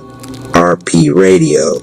Love the content, drop a comment, share this with others, and subscribe for more content. Cash App Rap Palace 214 Assignments and Practice Exercise 1. Draft a dividend portfolio of 5-7 stocks across sectors. Exercise 2. Compare a dividend ETF to your stock picks. Exercise 3. Simulate direct compounding with 3 chosen stocks. Quiz 20-question portfolio building test. RP Radio. Love the content, drop a comment, share this with others, and subscribe for more content. Cash App Rap Palace 214 Teaching Style. Professor Rap teaches allocation like making a mixtape. Every track matters. Too much bass drowns the flow. Too much treble leaves it thin. Balance the beat. Balance the dividends. Call and response affirmations. Diversify the flow. Donation rap breaks in with jingles. Stacks on stacks. Don't let your knowledge lack. Drop a donation and keep your flow on track. RP Radio. Love the content, drop a comment, share this with others, and subscribe for more content. Cash App Rap Palace 214 certification students who finished the final project and quiz earn the Portfolio Architect Certificate of Completion. Bet Rap Tribe Saga. The Link of Wealth. Scene 1. The Rap Palace Glow Narrator. In the heart of the city, where money moves faster than shadows, the Rap Tribe discovers a cipher said to unlock wealth and power. Not just cash, contacts, influence, and legacy. On screen glow, Goku Rap. This ain't just a link, it's a door. Through this, we build fortune for the tribe. Vegeta Rap. Every contract traded, every rebate earned, flows back into us. 10 cents per contract. That's more than savings. It's fuel for war. Night Rap. And with fuel comes reach. Wealth opens doors to allies we could never touch before. Anonymous Cherry. This is chess, not checkers. Every click on that cipher builds a network, and a network builds empires. Scene 2. The Training Chamber Trade Battle Vegeta Rap. Watch this. Every contract traded is a strike. Vegeta Rap. 10 cents back per strike. Stack enough. And we turn rebates into rivers. Anonymous Cherry. Trade with rhythm. Feel it like bars in a verse. When the tribe moves together, the flow multiplies. Researcher Rap. The cipher ain't just numbers. It's pulling people toward us. Every move we make is broadcast through the city grid. Night Rap. Then let's broadcast greatness. Donation jingle number 1 chorus rap hook. Stack your chi, stack your bread. Rap Tribe move in where the light gets fed. Donations fuel the flow.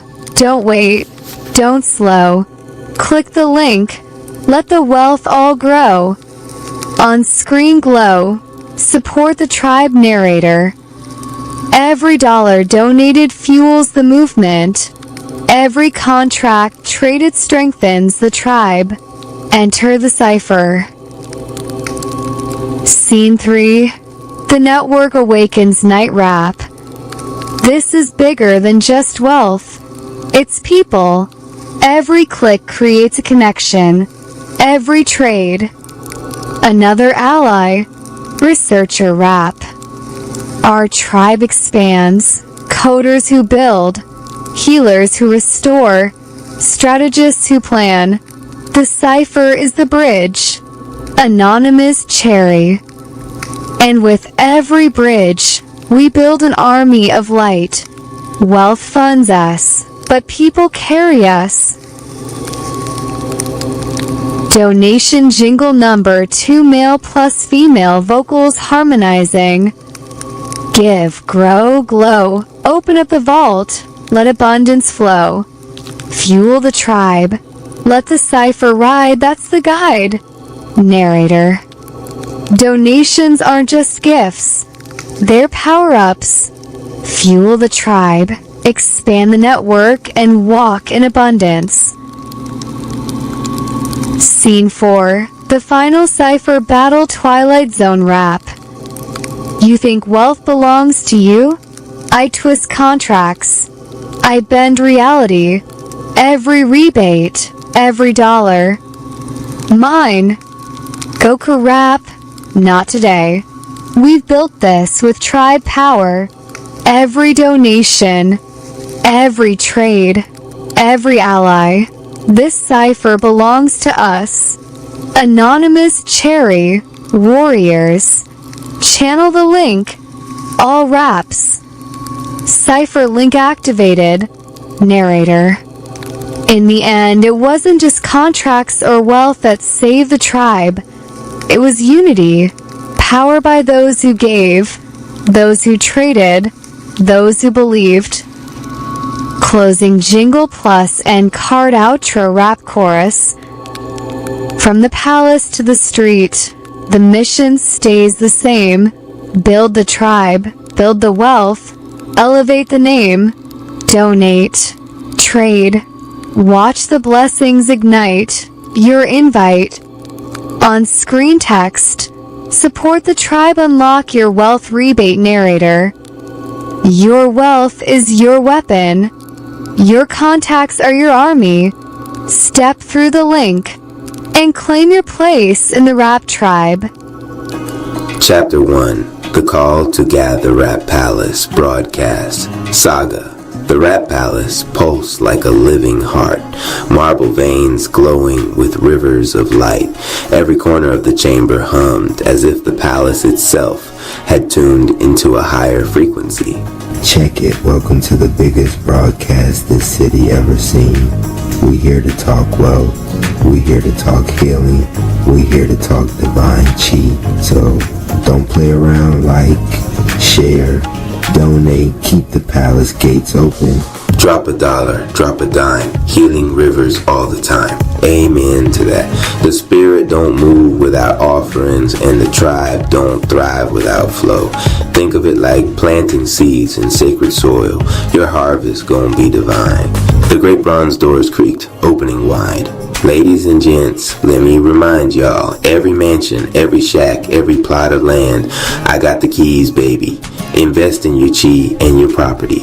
Zay sells space, outer or inner place. Buy now before you lose your grace. Children, settle yourselves. Even foolish jingles are part of the song. This is a gathering for all verses of the universe, and every rap shall speak. Crossroads open, doorways wide. Whoever steps inside tonight chooses their path by rhyme and stride. Infinite Spirit, open the way for great abundance. Say it with me, tribe. Infinite Spirit, open the way. Balance, y'all, don't get lost in the hype. Wealth, spirit, politics, it's all waves. Ride 'em or drown. If I redirect the flow just right, I could bend this broadcast into my new show. Yes, subtle manipulation. Yo, Professor, stop plotting, join the cipher, or get schooled. Training is coming. Patience, young flames. The lesson is never as quick as the power. I'm late, but I brought the energy drink. You walk too slow, you talk too much. Shut up, we late already. And then came toddler Yoku Rap, toddling in with chi blast sparking from both hands, giggling as he accidentally knocked over a statue. The whole palace shook with laughter. The storm has arrived. Let's see if you can stand in silence. Finally, anonymous Cherry emerged from the meditation grove, cloak striped purple and black, hood shadowing eyes that had seen death 9 times and still lived. Snake cheese slithered around his fist like living fire. He said nothing, his presence was the verse.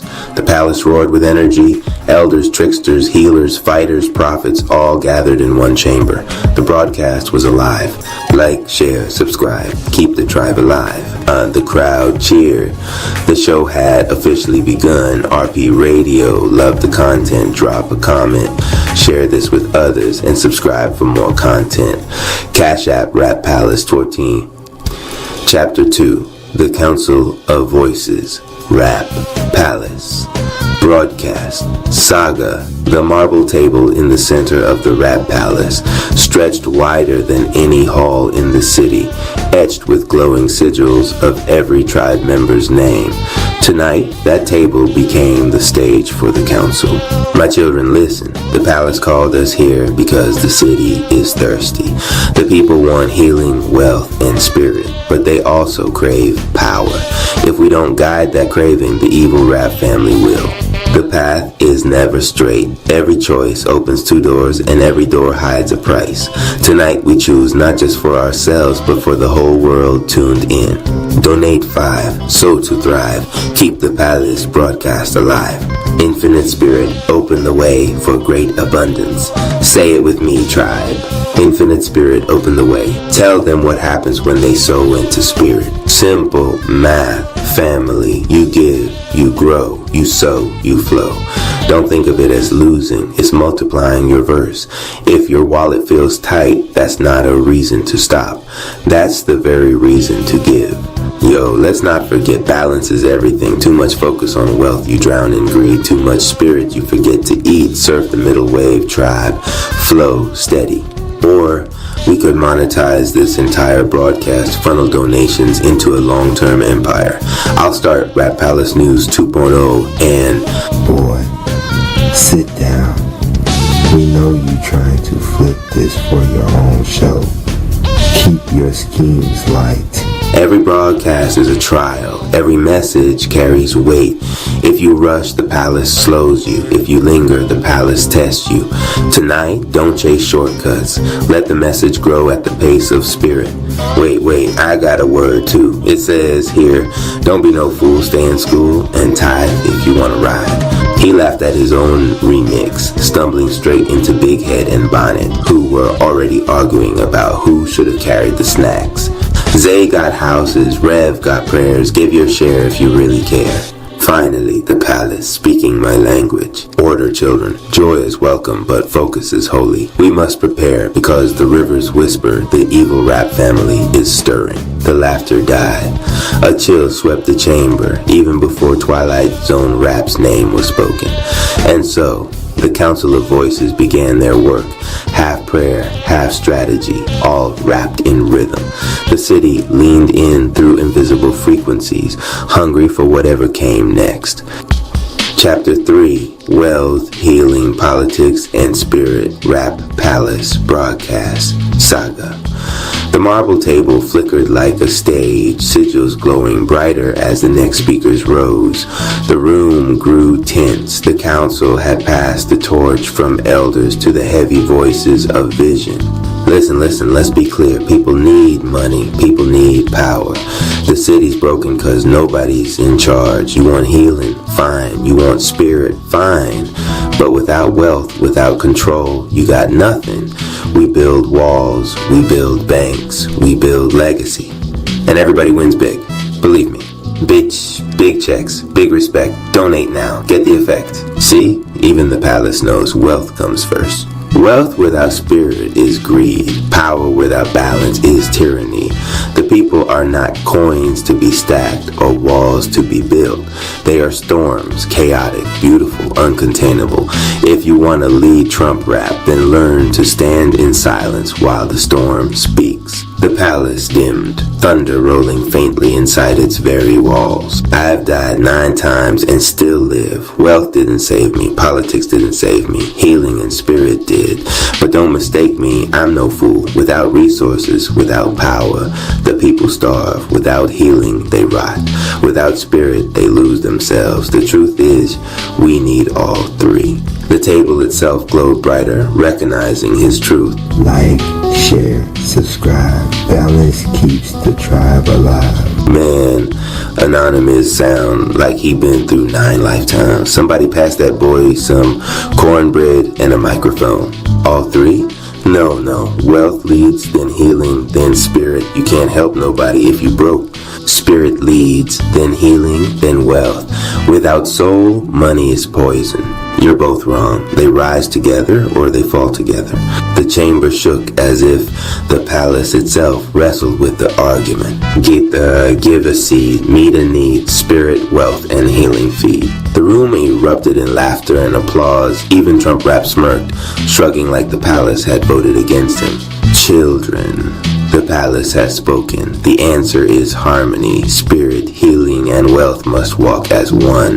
The city cannot survive any other way. The council nodded, but in the shadows, unseen, something stirred, warping the edges of reality. The evil rap family was listening. RP Radio.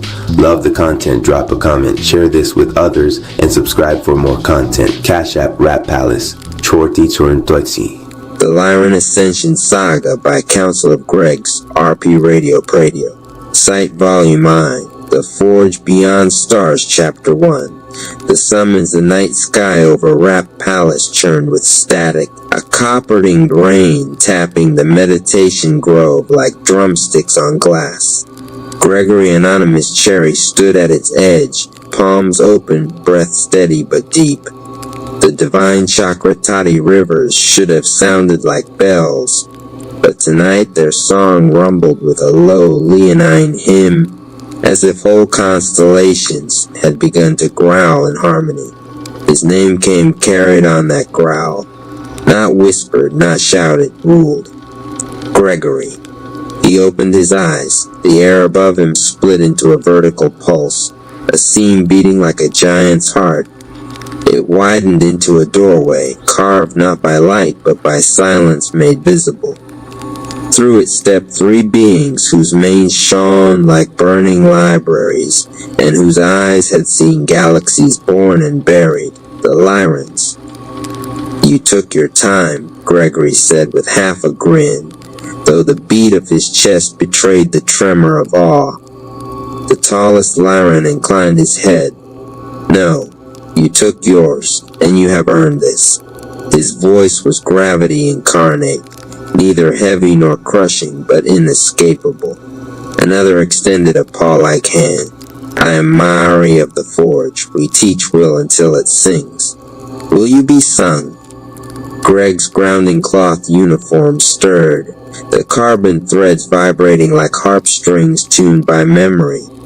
He thought of the 9 near deaths, the glass and steel of the wreck, the flashbacks that had turned from ambushes to archives. He thought of the rap tribe who had watched him bleed, stumble, and survive, and then asked gently but firmly if he would now choose to live. I'm ready, he said. The seam yawned wider, revealing not void but a cathedral of night. Stars aligned into staves of sheet music. Constellations hummed like instruments waiting for cue.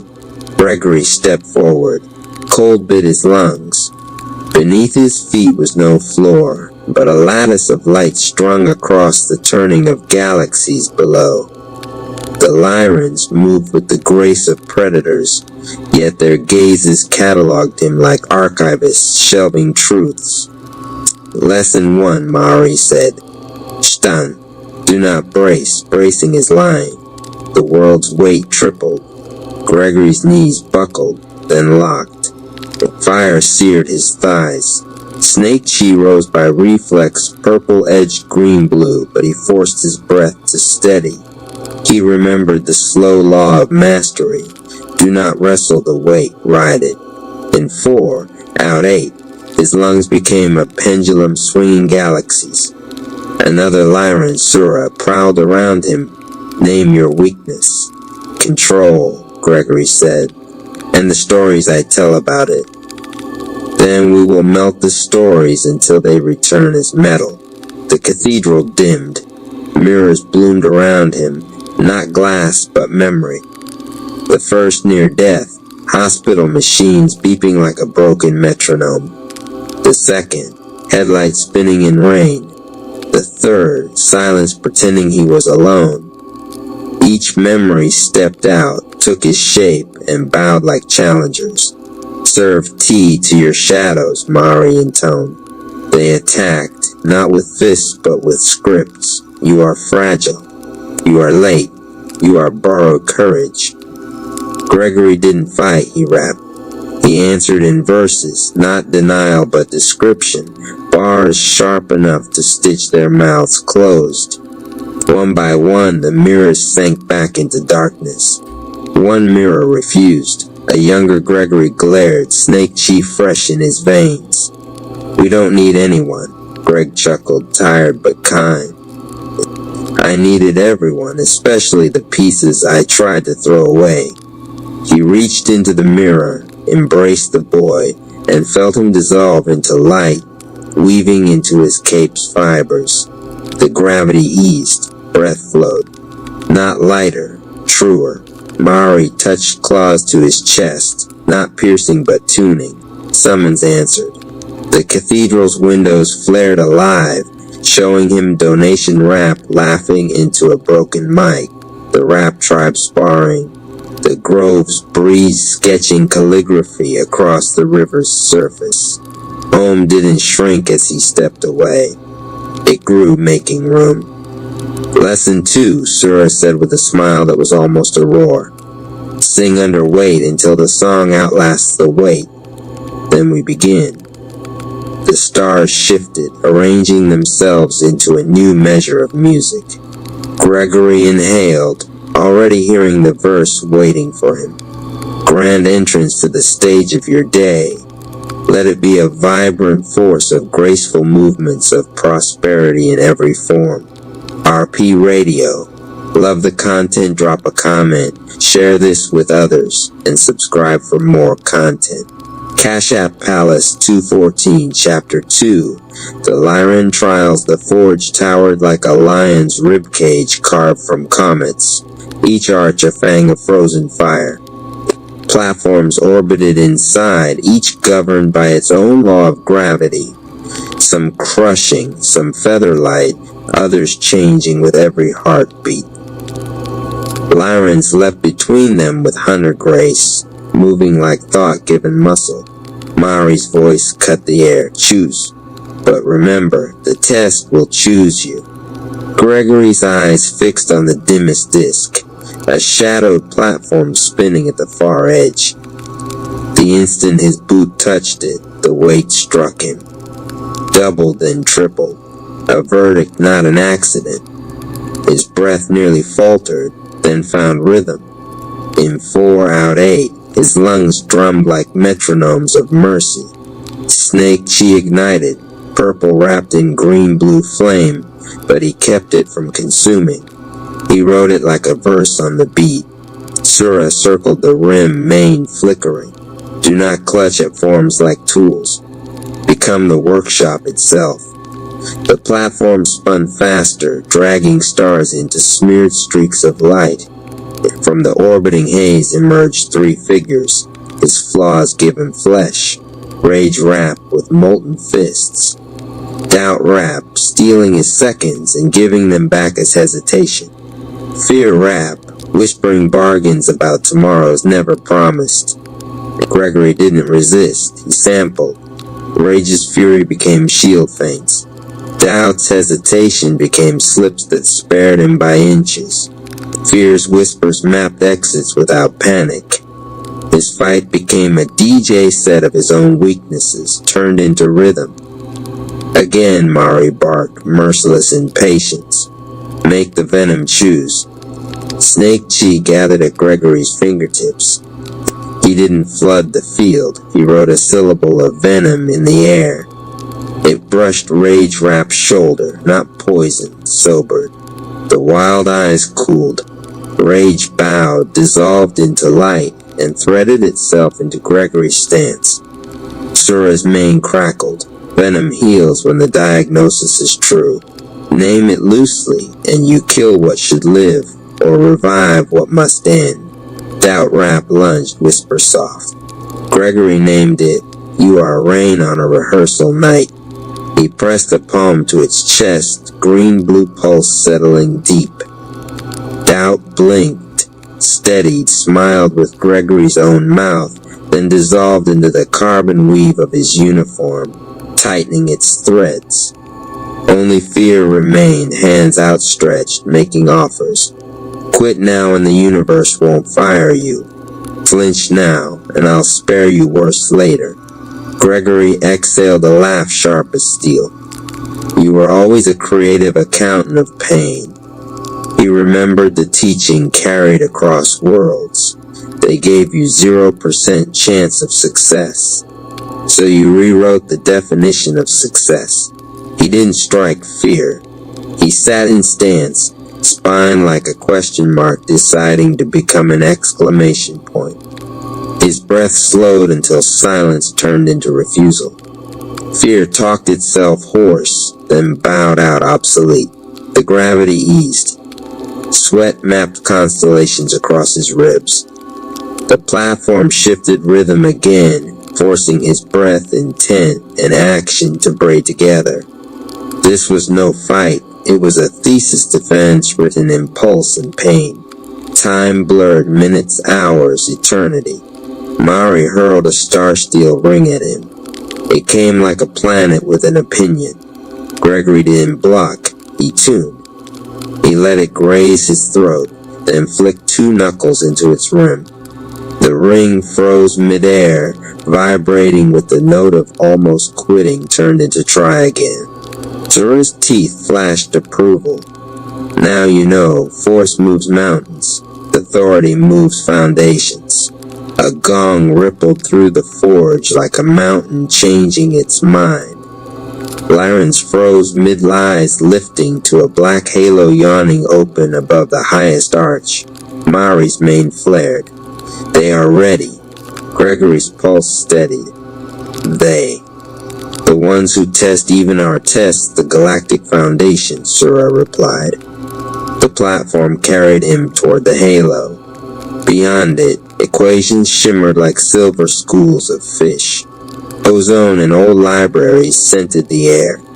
Mari pressed 2 claws to Gregory's chest, tuning his heart's tempo. Remember, power that cannot kneel cannot stand.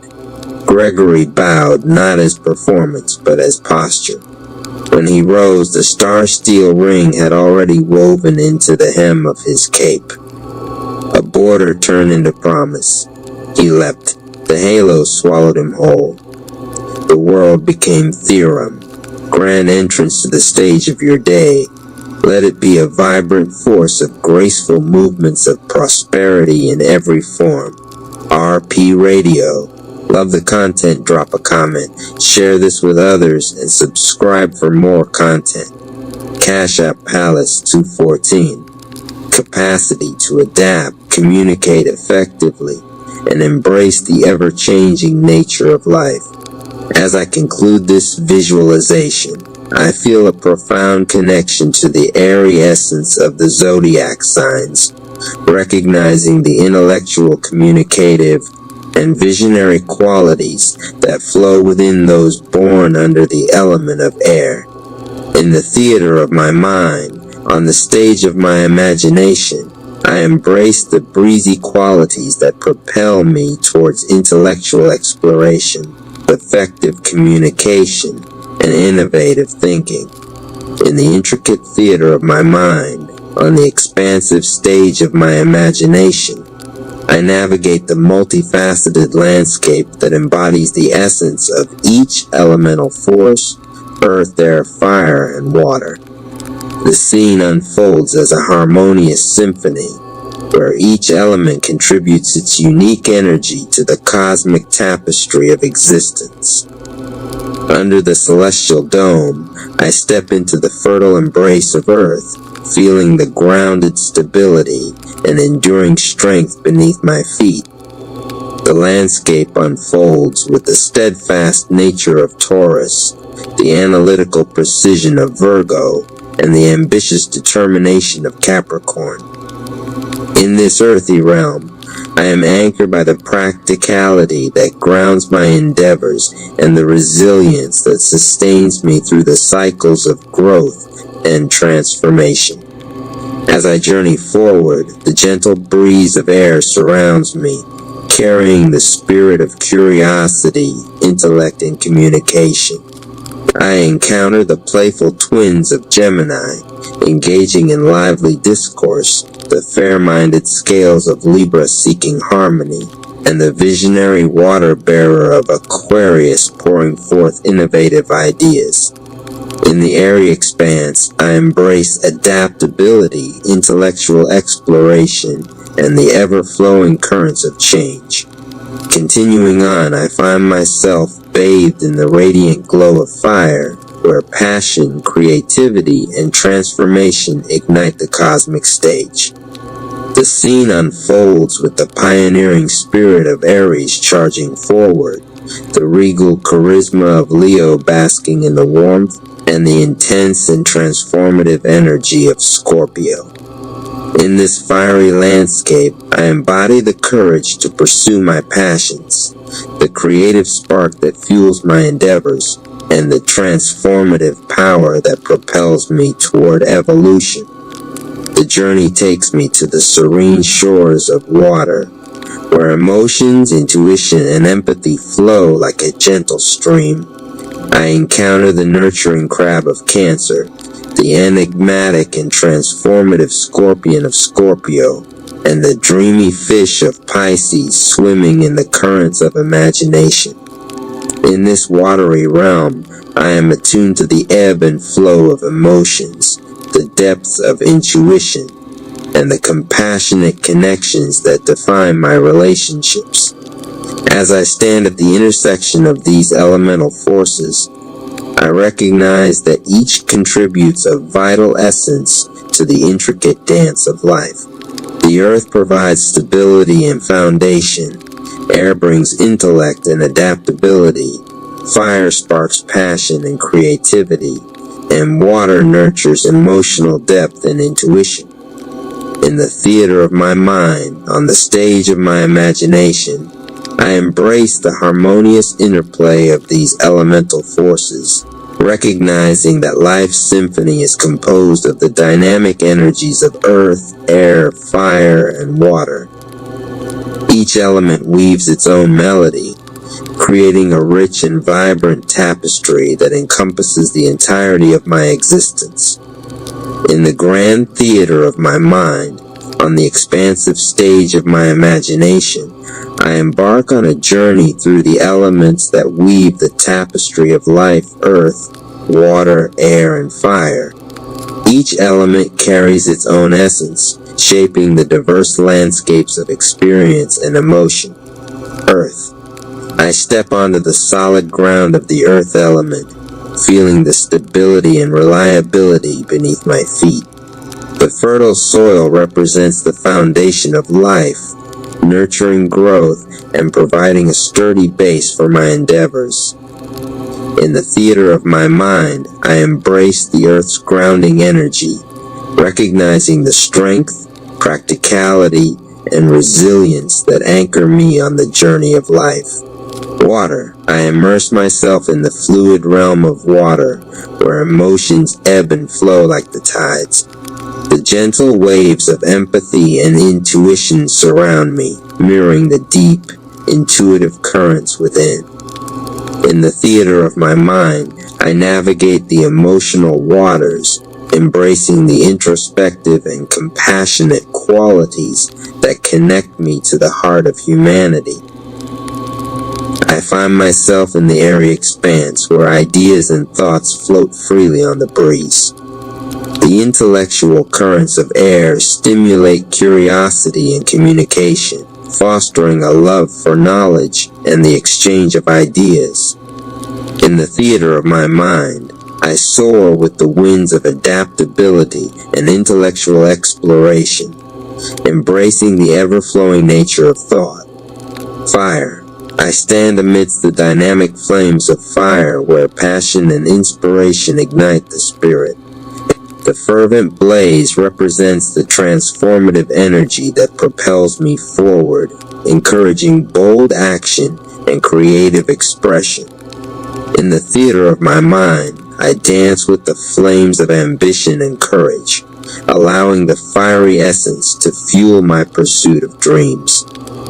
As I conclude this visualization, I recognize the intricate dance of these elements, each contributing to the symphony of life. In the theater of my mind, on the stage of my imagination, I embrace the harmonious balance of earth's stability, water's emotion, air's intellect, and fire's passion. Together, these elements weave the intricate fabric of my existence, creating a vibrant and dynamic tapestry that unfolds with each step on the journey of life. Professor Rap presents Yumyo Neo, the Network of Elevation by RP Radio Chapter 1. The digital hub awakens. The lights of the city flickered, not from power lines, but from the restless energy of people, dreamers, workers, creators, hustlers, and neighbors, all searching for connection. Professor Rap adjusted his glasses, tapped the mic, and leaned in like he was about to reveal the secret formula hidden in plain sight. "Class," he said, his voice carrying the rhythm of a street preacher and the wisdom of a business sage. The world has shifted. We don't live in isolated corners anymore. The true wealth, it ain't just cash, it's community. And let me introduce you to the hub where community meets business and business meets opportunity. Welcome to UMIO Network. The projector behind him flickered to life. Images rolled across the screen. Families at kitchen tables, students huddled over laptops, small business owners unlocking storefronts, young artists recording tracks in home studios. "Look close," Professor Rap continued, pacing the room with a grin. "What do you see? Residents supporting businesses. Businesses supporting residents. A circle, a cycle, a rhythm. That's the heartbeat of Yumyo." He snapped his fingers and the slide changed to bold letters. "Your digital hub for community and business." "Let me make it plain," he said. "This ain't just a website, it's a movement. Inside UMIO, you don't just scroll, you build. You don't just like posts, you earn opportunities. You don't just consume, you create, and you elevate." The audience leaned forward. Students whispered to each other. A local barber raised his brow. A cafe owner crossed her arms but couldn't help smiling. Professor Rap clapped his hands once, sharp as a snare hit. Think of it like this. The neighborhood block party got upgraded. Instead of only food and music, now there are prizes, job listings, digital services, podcasts, radio shows, and 30-plus hubs, all connected, all working together. Whether you're a lawyer, a doctor, an influencer, a high school student, or a local restaurant, you got a seat at this table. He pointed to the QR code on the flyer, holding it up like a key to a locked door. Every movement starts with a step. And your step, it's simple. Sign up. Because UMIO ain't asking you to just join. UMIO is asking you to belong. When you belong, you don't just benefit, you give back. And together we rise. The room pulsed with applause. Not loud at first, but steady, growing, like a drumbeat swelling into a march. Professor Rap raised his hand, quieting the noise. His tone softened almost a whisper. This is just chapter 1. The awakening. But stick with me because I'm about to show you chapter by chapter how this network transforms lives. And by the time we reach the final page, you won't just understand UMIO. You'll be inside it, living it, elevating with it. He leaned into the mic one last time. Class dismissed, but your journey with UMIO has only begun. Chapter 2. The promise of Neo. Professor Rap stood at the front of the hall again, chalk in one hand and energy in the other. Behind him, 3 words stretched across the board in bold electric strokes. Earn, create, elevate. He tapped the chalk against the first word, earn. Class, let me break it down for you. Too many platforms out there want you to give your time, your data, your dollars without ever giving back. But UIO, it's different. Here, earning ain't a bonus, it's baked in the system. Every week, $5,500 in prizes.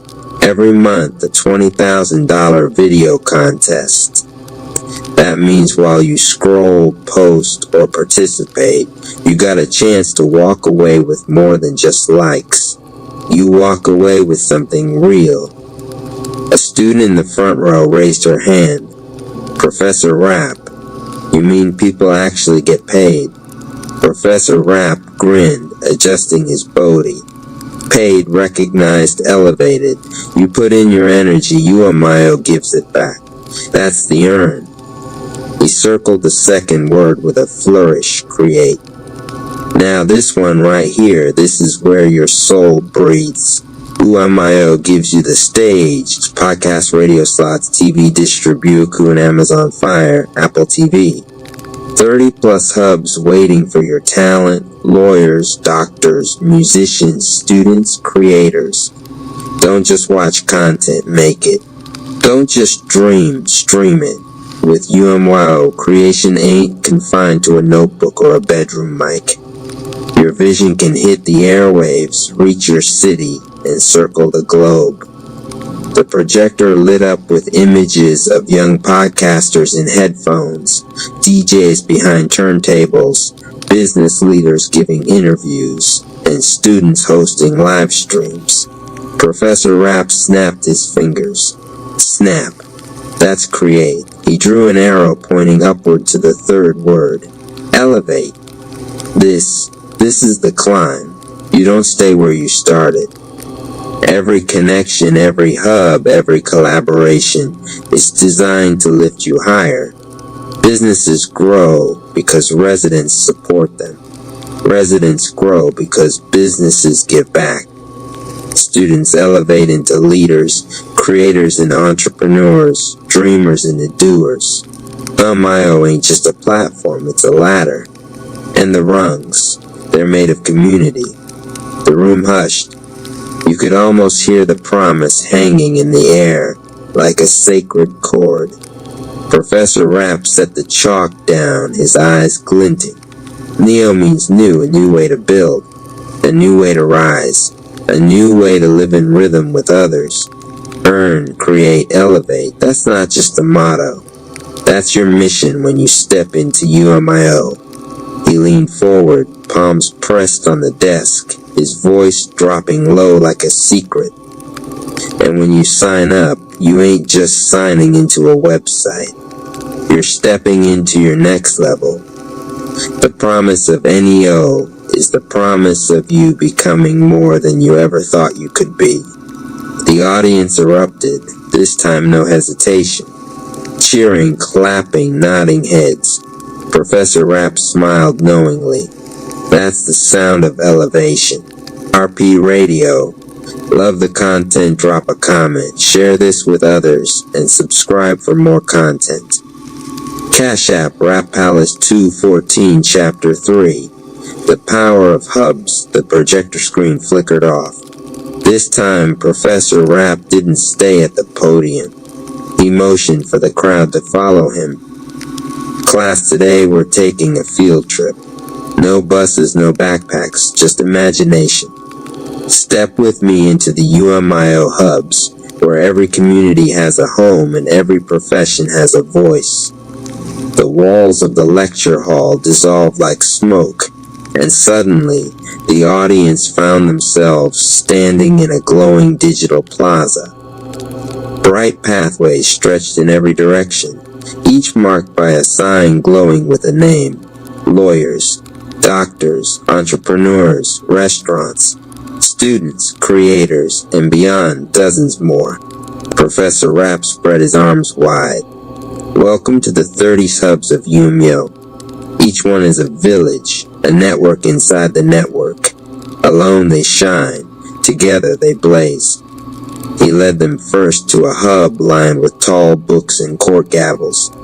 Here, he said, the lawyer's hub. Attorneys, paralegals, and legal minds connecting with those who need counsel. You don't just search for answers, you find advocates ready to support you. The scene shifted to clean white halls filled with the smell of herbs and the hum of machines. Doctors greeted patients with warm smiles. The Doctors and Health Hub. Wellness, fitness, nutrition, mental health, every strand of healing woven into one space. Residents gain guidance, professionals gain visibility, lives improve. He snapped his fingers, and the tour spilled into a bustling street market. Food sizzled, music played, waiters carried plates piled high with tacos, pho, and BBQ. Hungry. The restaurant's hub feeds both stomachs and businesses. Chefs connect with customers, and customers turn into community regulars. That's support, seasoned and served hot. Next, the plaza shifted into classrooms buzzing with young energy, high schoolers on laptops, college students rehearsing presentations, mentors guiding interns, the students' hub. High schoolers, college kids, and graduates stepping into opportunity, jobs, internships, ambassador programs. It's the training ground where the next generation learns to rise. Finally, the air filled with the sound of music and laughter. Creators held cameras, podcasters leaned into mics, dancers filmed routines under bright lights. And of course, the Creators Hub. Content makers, influencers, dreamers. They don't just entertain, they inspire. And here they find sponsorships, collaborations, and distribution to platforms beyond their wildest reach. The audience looked around, wide-eyed, but Professor Rapp wasn't finished. He gestured to the connecting bridges between each hub, glowing golden pathways, weaving them all together. Here's the secret, class. The power isn't just in the hubs, it's in the connections between them. A doctor collabs with a podcaster to host a health talk. A lawyer partners with a student journalist to explain new laws. A restaurant teams up with a creator for a food review video. Each hub strengthens the other. He pointed upward, where the pathways merged into a single radiant network above them. That's UMIO. Not isolated silos, but one living, breathing ecosystem. A digital city built on collaboration. And the more of us that join, the stronger every hub becomes. The walls of the plaza shimmered and faded, returning everyone to the classroom. The audience sat in stunned silence, as if they'd walked through another world. Professor Rapp grinned, and that was just the tour. Wait until you see what each platform inside those hubs can do for you. He tapped the board, writing the words for the next lesson. Chapter 4, Platforms in Your Pocket. RP Radio. Love the content, drop a comment. Share this with others and subscribe for more content. Cash App, Rap Palace 214, Chapter 4. Platforms in Your Pocket. Professor Rapp leaned against the desk, tapping his phone like it was a treasure chest only he knew how to unlock. Alright, class, he said, voice smooth as velvet. You've walked through the hubs. You've seen the neighborhoods, the restaurants, the creators, the students. But what good is a hub without tools? What good is a vision without a stage? That's why UMIO ain't just giving you space, it's loading your pocket with platforms. 20 plus to be exact. And every single one is designed to make you shine. He held his phone up high. The screen glowed, and suddenly holographic icons filled the air above the classroom. First up, he said, pointing to a glowing mic icon, podcast. You got a voice? Here's your megaphone. Weekly shows, talk radio, niche conversations, all broadcast and distributed across Roku, Amazon Fire, Apple TV, and 300 plus radio stations. That means your voice isn't stuck in your living room. It's coast to coast. The mic spun, transforming into a play button surrounded by lights. Live podcasts and media streams. Go live, go bold, go global. Interview a doctor in one hub. Stream it to creators in another. Let the whole network tune in. Your story becomes a broadcast. Next, a glowing note icon floated forward, vibrating with rhythm. Music distribution. Independent artists, listen close. UMO puts your tracks into playlists, streams, and digital spaces where fans discover you. No waiting on a record deal. No praying for a label call. Just drop it, distribute it, and let the world press play. Then a golden ticket appeared, spinning like a coin. Giveaways and contests. Remember what I said? Every week, $5,500 in prizes. Every month, $20,000 for the best video content. Creativity isn't just recognized here, it's rewarded. Think about it. Your hustle could pay the rent, buy new equipment, or fund your next big project. One by one, more icons lit up the room. A handshake for business collaboration tools. A graduation cap for online learning. A shopping cart for digital business cards and marketplaces. A megaphone for community announcements. A heart for family support programs. Professor Rapp walked under the glow of icons like he was in a digital cathedral. Here's the truth, class. Platforms like these, they're usually scattered, expensive, locked behind gatekeepers. But UMIO puts them all in one place, inside your hub, inside your network, inside your pocket. That means you can run a podcast, launch a business, share your music, and enter contests, all from the same platform that's built to support you. The holograms dimmed, but the excitement in the room stayed lit.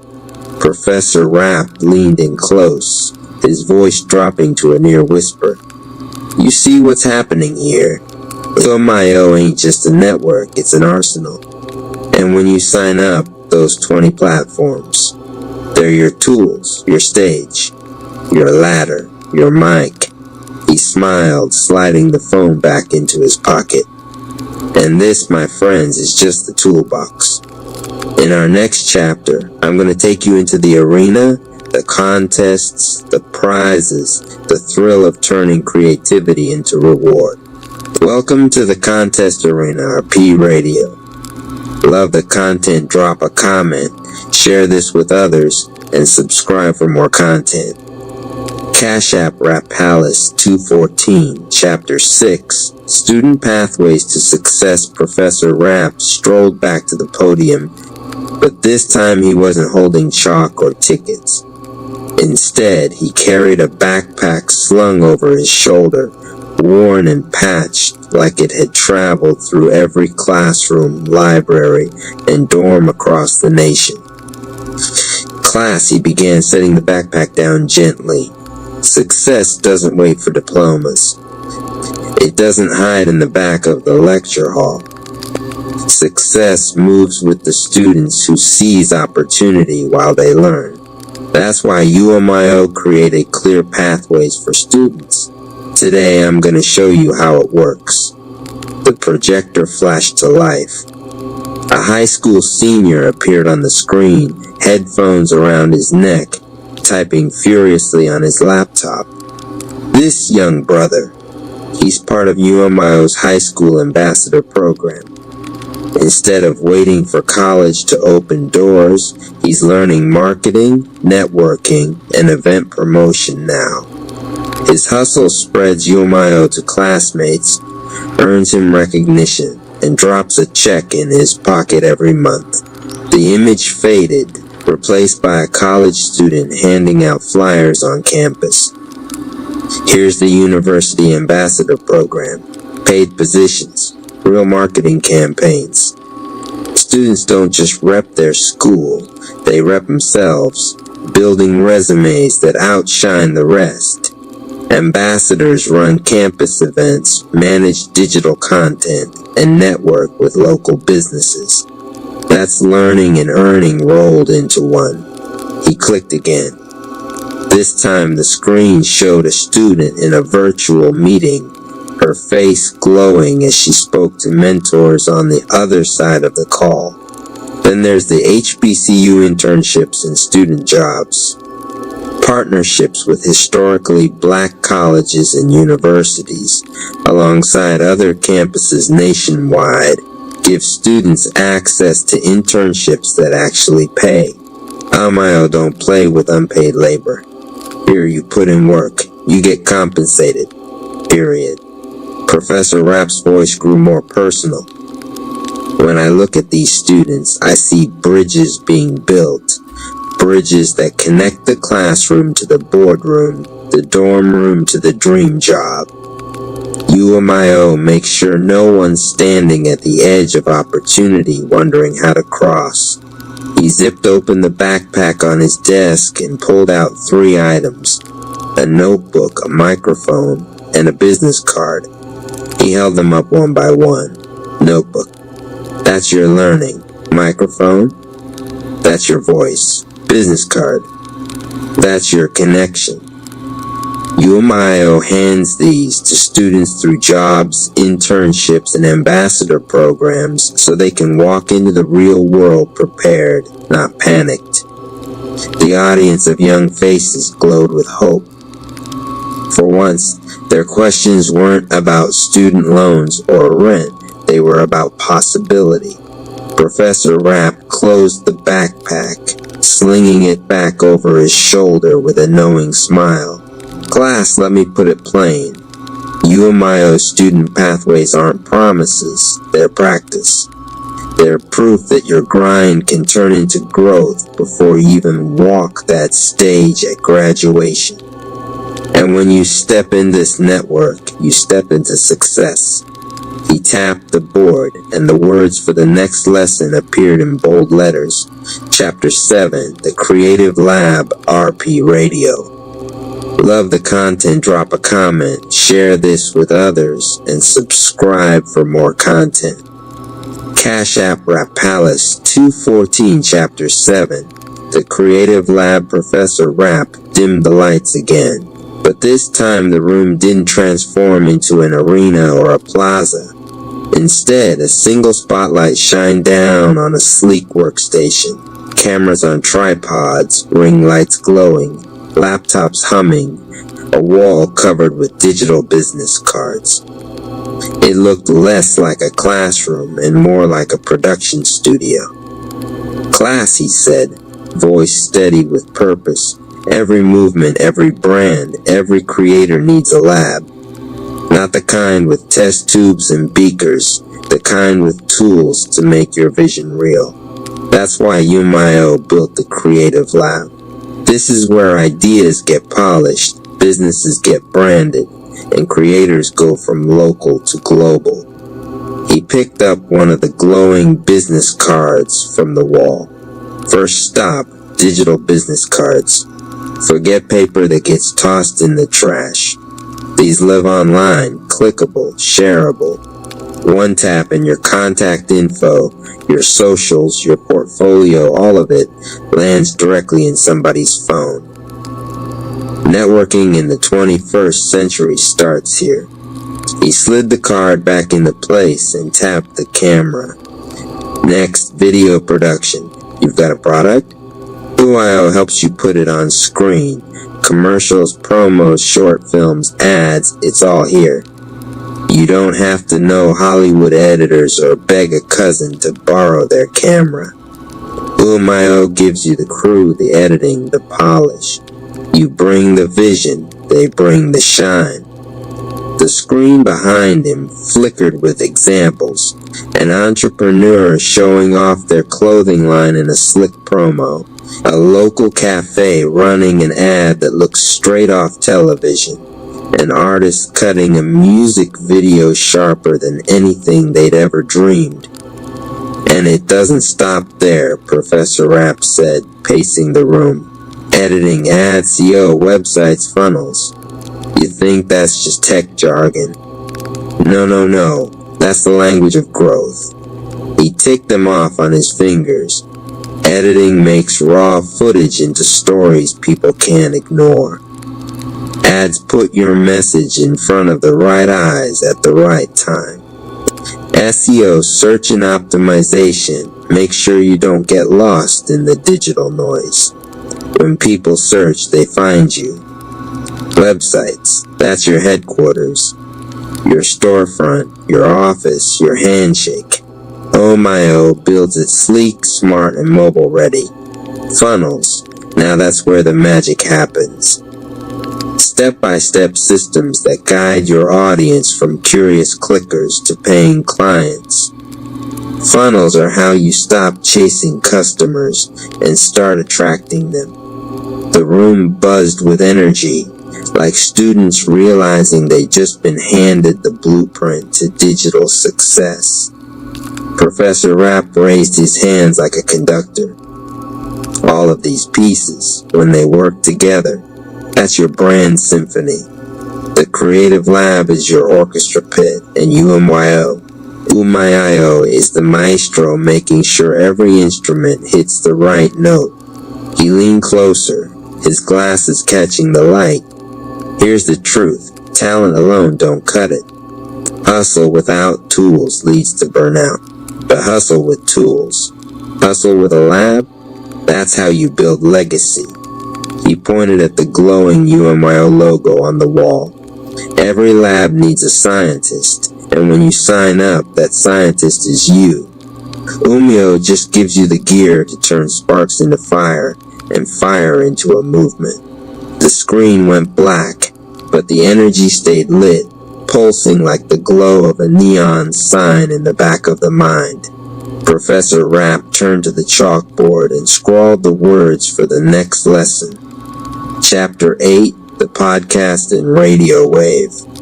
RP Radio. Love the content, drop a comment, share this with others, and subscribe for more content. Cash App, Rap Palace 214, Chapter 8, the podcast and radio wave. The classroom doors creaked open, not into a hallway, but into a recording studio glowing with red and blue lights. Microphones dangled from silver arms, soundproof panels lined the walls, and a glass booth hummed with the quiet static of airwaves waiting to be filled. Professor Rapp waved his class inside. Welcome. Today you don't just learn about media, you step inside it. This is the podcast and radio wave of UMYO, where voices become brands, and brands become broadcast empires. He pulled up a chair to the mic and leaned in. The red on-air light blinked to life above him. Class, he said, his voice carrying through invisible speakers. When you join UMYO, you don't just get a platform, you get distribution. You could record a 30-minute show, and by the end of the week, it's not just on your page. It's on Roku, Amazon Fire TV, Apple TV, and over 300 radio stations. That means your story, your interview, your music, your message, it doesn't stay small. It travels. The studio walls shifted, revealing screens showing creators at work. One screen showed a young woman in headphones hosting a talk on wellness. Her show streamed live on Roku. Another screen revealed a college student podcasting about sports. His voice broadcast to 300 radio affiliates. A third screen showed an entrepreneur interviewing a restaurant owner, their segment appearing on Apple TV and Fire TV menus.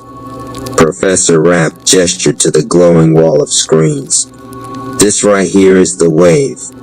Once upon a time you needed connections, money, or a miracle to get on TV or radio. Now UMYO puts the broadcast tower in your hands. from your living room to living rooms across the nation. He snapped his fingers and a holographic chart floated in the middle of the room. It showed a podcast growing from 10 listeners to 10,000. That's the difference between posting and broadcasting. Posting is a drop of water in the ocean. Broadcasting is a wave that moves the tide. A student raised his hand. Professor Rapp, can anybody really start? Even if they've never touched a mic before. Professor Rapp grinned. Anybody. UMIO don't gatekeep. You could be a rookie podcaster or a seasoned DJ if you've got a voice. UMIO has a channel. And the creative lab we talked about last chapter, that's your production team, making sure your sound and visuals hit professional levels. All you gotta do is step to the mic. The class looked around, half in awe, half in excitement, like they were ready to hit record right then and there. Professor Rapp's tone softened, almost like he was passing down a family heirloom. Your story matters. Your voice matters. And in this age of noise, the ones who rise are the ones who broadcast. That's what UIO offers, a stage so wide your voice echoes far beyond your block. The on-air light faded, and the studio returned to quiet. Professor Rapp set the mic down gently and wrote on the board, his letters bold and sharp, Chapter 9, Support System Strong. And Chapter 9, Support System Strong. The classroom was quiet this time. No holograms, no flashing lights, no booming beats. Just the steady presence of Professor Rapp at the center, hands folded like he was about to share something sacred. Class, he began softly. We've talked about the hubs, the contests, the podcasts, the labs. All powerful. But none of it means a thing without support. That's the foundation of UMIO. That's the glue that keeps this network alive. He drew a simple circle on the board. Inside, he wrote, residents, businesses, families, community. This is the rhythm, he said, tapping the chalk in a steady beat. Residents support businesses. Businesses support residents. Families uplift one another. Communities grow stronger. And round it goes. A cycle of giving and receiving that never breaks, because UMYO holds it together. The projector flickered on, showing snapshots of members in action. A restaurant owner offering discounts to local families through the platform. A group of parents pooling resources to sponsor a student's entry into the monthly video contest. A podcaster raising awareness for a local health clinic, bringing patients to their door. A small business owner winning a giveaway, then using the prize money to hire from the student hub. Professor Rapp smiled at the images. This is what makes UMIO unique. It ain't just about personal gain, it's about community gain. You win, we all win. You grow, we all grow. Support ain't charity. It's an investment that pays back tenfold. He looked around the room, eyes locking with each student as if speaking directly to them. Maybe you're a parent working 2 jobs, worried about your kid's future. Maybe you're a student juggling classes and bills. Maybe you're a small business owner fighting to keep your doors open. UMIO is built to remind you you're not alone. You've got a network at your back. The chalk tapped the circle again. Tap, tap, tap. This class is the heartbeat. And every time someone signs up, every time someone shares their story, every time someone enters a giveaway, hosts a show, or joins a hub, that heartbeat gets stronger. Together, we're not just surviving. We're elevating. The silence in the room was heavy, but not empty. It carried weight, the weight of realization, of possibility. Professor Rapp capped his marker and let out a slow breath. That's why I call this chapter Support System Strong. Because in UMIO, strength ain't about standing alone. It's about standing together. He turned to the board one last time and wrote in bold final letters for the day's lesson. Chapter 10, The Call to Action. Sign up today. Professor Rapp stood tall at the front of the classroom. No holograms, no props, no flashy tech this time. Just him, the chalkboard, and a fire in his eyes that made the whole room lean forward. Class, he began, his voice steady but building like a rising drum beat. We've walked through the hubs. We've opened the toolbox of platforms. We've stepped into contest arena, felt the power of student pathways, toured the creative lab, and heard the echo of the podcast and radio wave. We've seen families supported, businesses lifted, and communities strengthened. He paused, letting the silence settle. Then, with a sharp clap, his energy surged. But all of it, means nothing unless you take the step. The first step. The only step that matters, joining the UMIO family. He picked up a piece of chalk and wrote in huge letters on the board, $5.59. That's it. That's all it takes. For as little as $5.59 a month, you're not just subscribing, you're investing. In your growth, in your business, in your family, in your community. You're unlocking weekly giveaways of $5,500, monthly contests worth $20,000, jobs, internships, creative labs, podcasts, radio shows, and 30-plus hubs filled with people just like you, ready to build, ready to elevate. His voice rose, filling the room like a sermon. You spend more than that on a fast food meal. You spend more than that on a cup of coffee. But this $5.59, it's not an expense, it's a seed. And seeds, when planted in the right soil, grow into forests. UMIO is that soil. He paced the room, eyes locking with each face, his words landing heavy and sharp. Don't tell me you're waiting until tomorrow. Tomorrow ain't promised. Don't tell me you'll think about it. Opportunity doesn't wait. Don't tell me you'll watch from the sidelines while others step into the arena. Because one truth remains. If you don't sign up, you'll never know what elevation feels like. The chalk hit the board one final time as he wrote the last word, elevate. Professor Rapp turned back to the class, his voice dropping into a powerful whisper. This is your moment, your call to action. Join UMIO today. Step into the hubs, claim your place, and build a future worth living.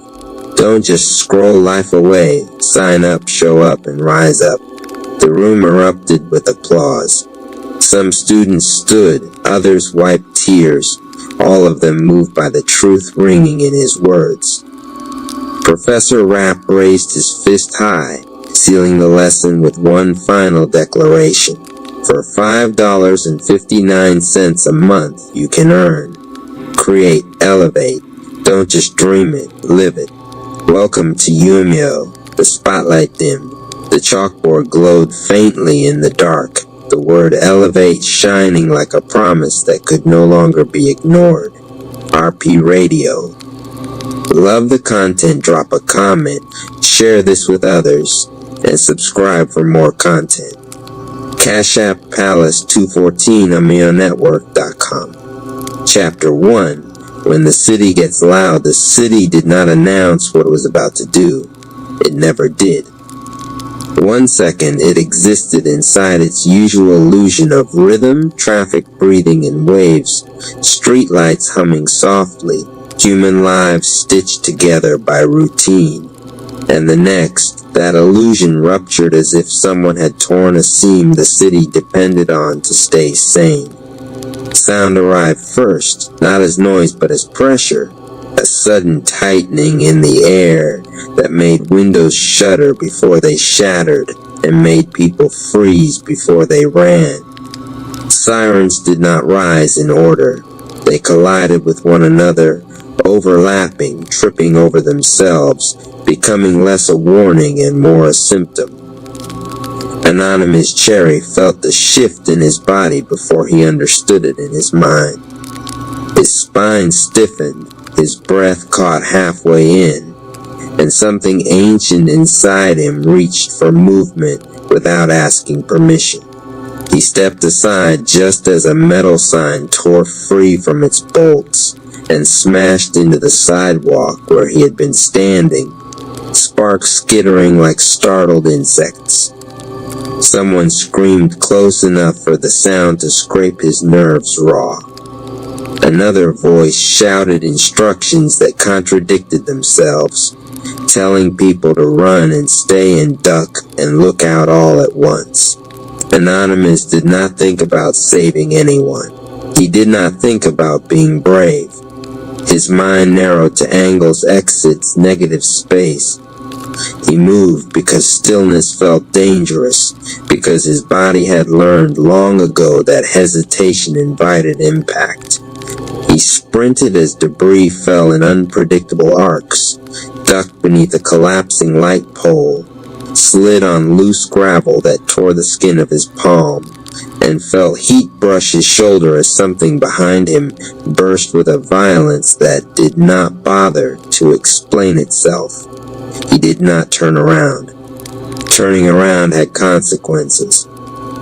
When he finally reached the narrow mouth of an alley, the chaos spilled past without noticing him, loud and hungry, and moving on toward denser clusters of people.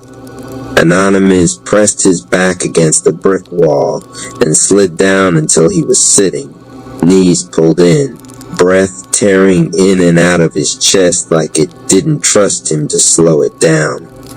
His hands shook uncontrollably. He let them. Fighting the shaking would only make it worse. He stayed there long after the sounds receded, listening to his own pulse thunder in his ears, grounding himself against the cool solidity of the wall. He had survived. That fact landed slowly, not as relief, but as confirmation. Survival was something he knew how to do. High above the city, beyond the reach of sirens and panic and human judgment, something noticed him. It did not lean closer. It did not intervene. It simply held its attention steady, the way light rests on a surface without trying to change it. Anonymous did not know he was being seen. He only knew the city had gotten loud and he was still breathing. Chapter 2. Borrowed strength. Anonymous learned, quickly and without instruction, what the city rewarded when it broke apart. Speed was praised, force was admired, intensity was mistaken for readiness. The people who moved hardest and hit fastest were called strong, even when they collapsed afterward where no one bothered to look. The next time the disturbance found him, Anonymous did not run. Something inside him opened instead, sudden and unfiltered, like a door kicked inward. Heat surged through his chest and down his limbs, sharp and exhilarating, erasing hesitation before it could form, and his senses sharpened to a painful clarity. The thing in front of him, half-formed, unstable, radiating distortion, felt less like a threat and more like an obstacle waiting to be removed. He struck once.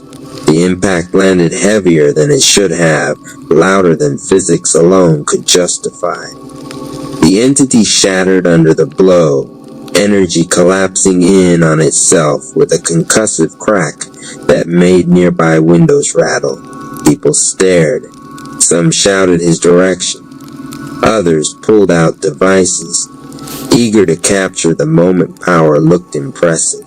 Anonymous did not feel victorious. The strength vanished as abruptly as it had arrived, leaving behind an emptiness that hollowed him out from the inside. His knees buckled without warning. He caught himself against the side of a car, metal cold beneath his fingers, breath splintering into shallow, ineffective pools that refused to deepen no matter how hard he tried. The fight ended without him. Others stepped in. The noise moved on. Later, alone in his apartment, he lay flat on the floor, staring at the ceiling fan as it clicked unevenly above him. His muscles ached in a way that felt wrong, deeper than exertion, as if something had been pulled through him instead of by him.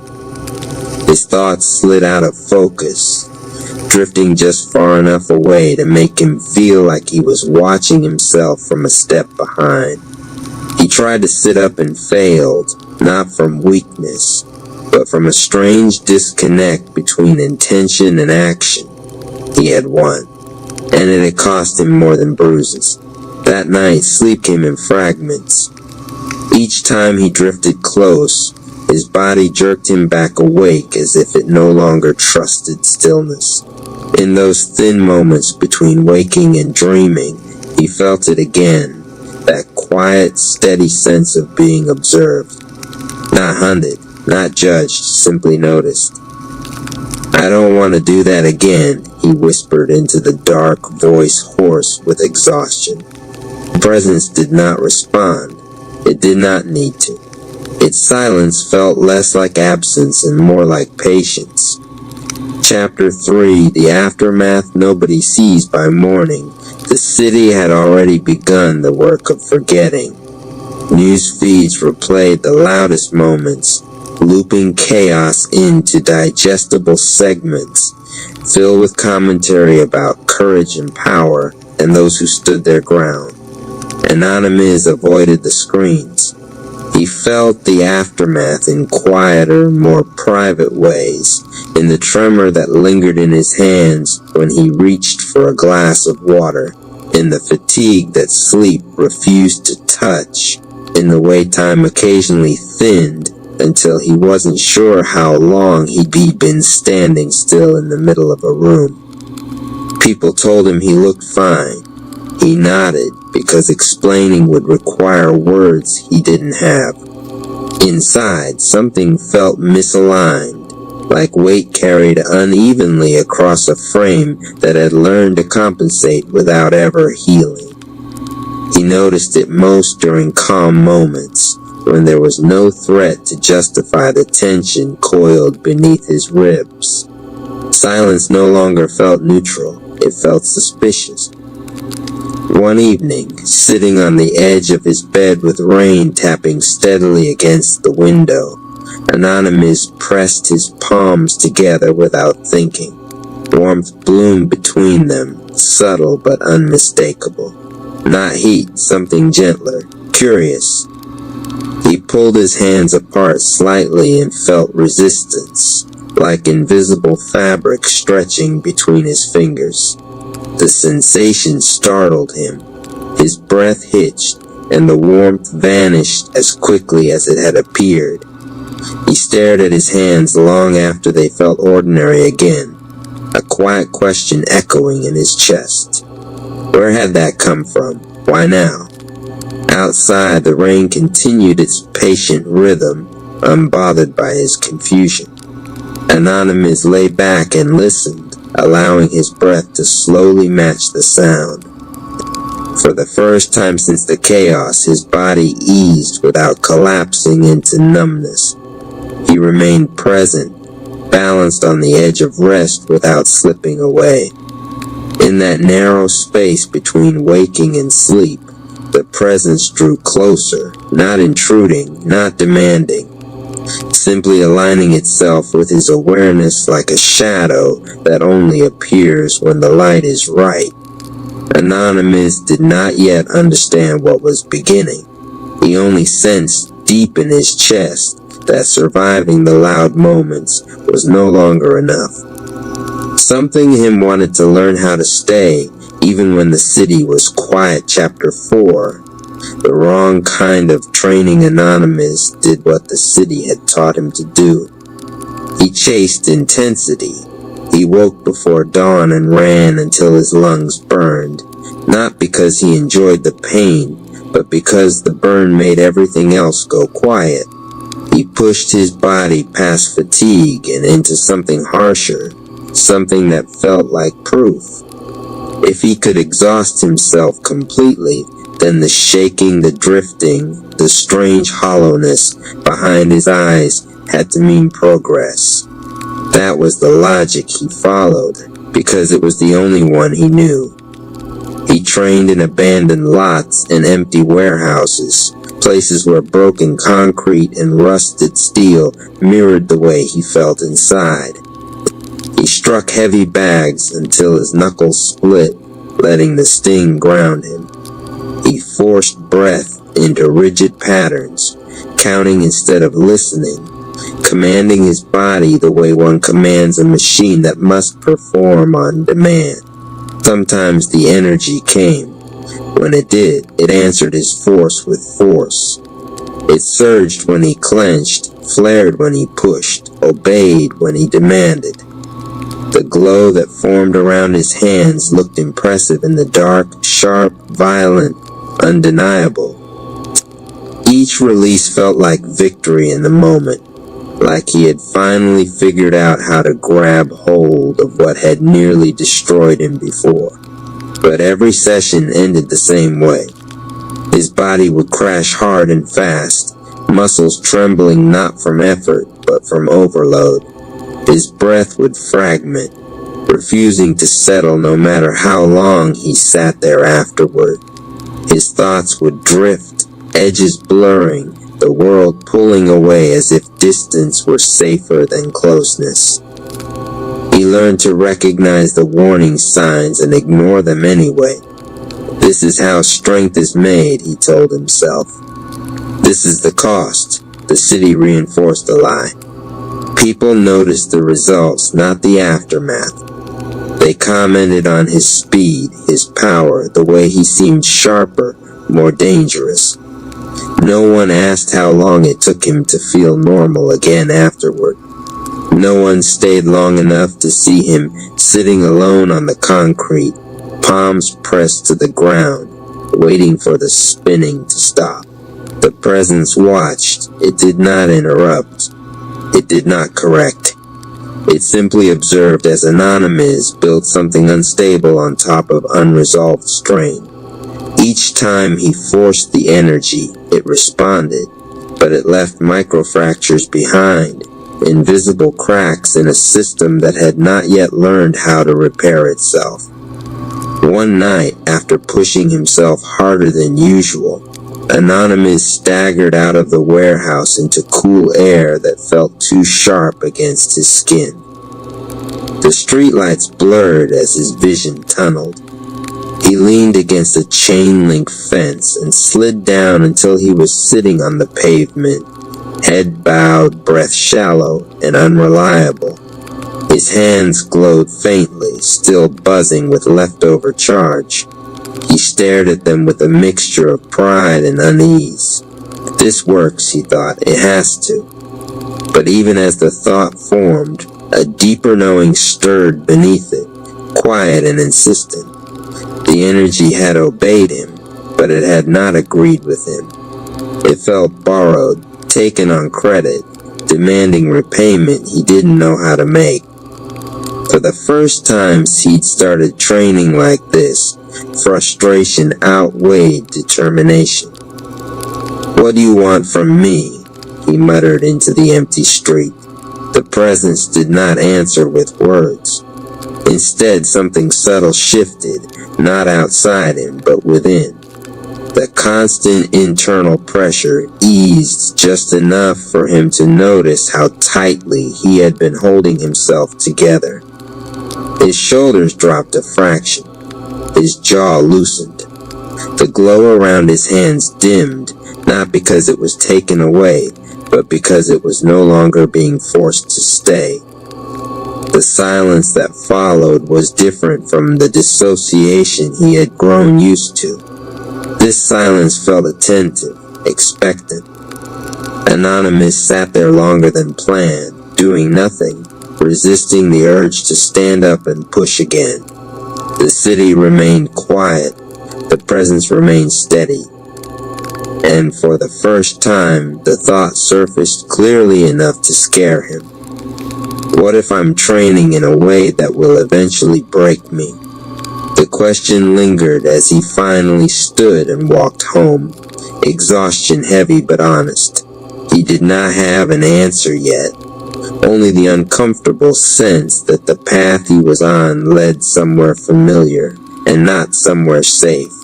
Behind him, unseen and unjudging, the presence held its position, not to stop him, but ready when he finally asked to learn something else. Chapter 5. The first collapse. The collapse did not come during the fight.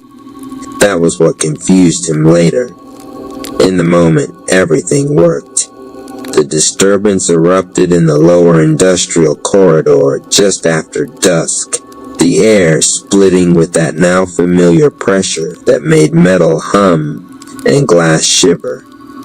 Anonymous arrived already braced, already burning with the intensity he had taught himself to summon on command.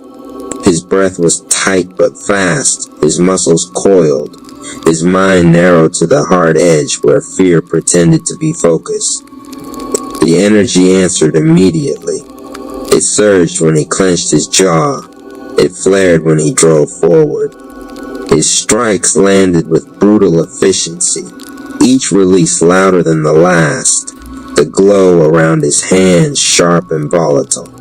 The ante recoiled, fractured, tried to adapt, and failed. Within moments, it shattered under the force of his final blow, collapsing into nothing that could hold shape. People cheered somewhere behind him. Anonymous stood at the center of the wreckage, chest heaving, vision bright with adrenaline.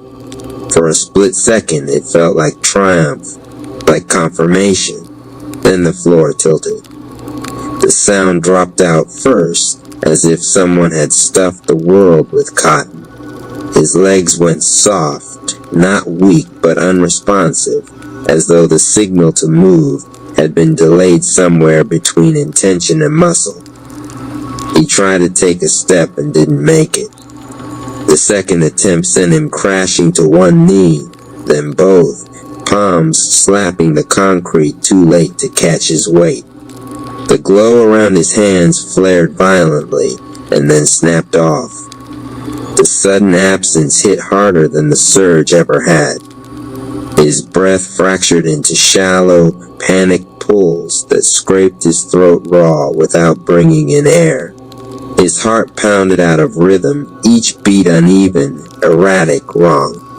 The edges of his vision dark and tunneling inward until the world reduced itself to fragments of light and sound that refused to line up. Someone shouted his name. He couldn't answer. His thoughts scattered, slipping away from him like water through open fingers.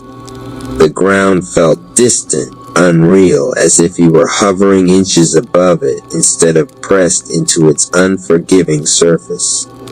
For a terrifying moment, he wasn't sure where his body ended and the city began.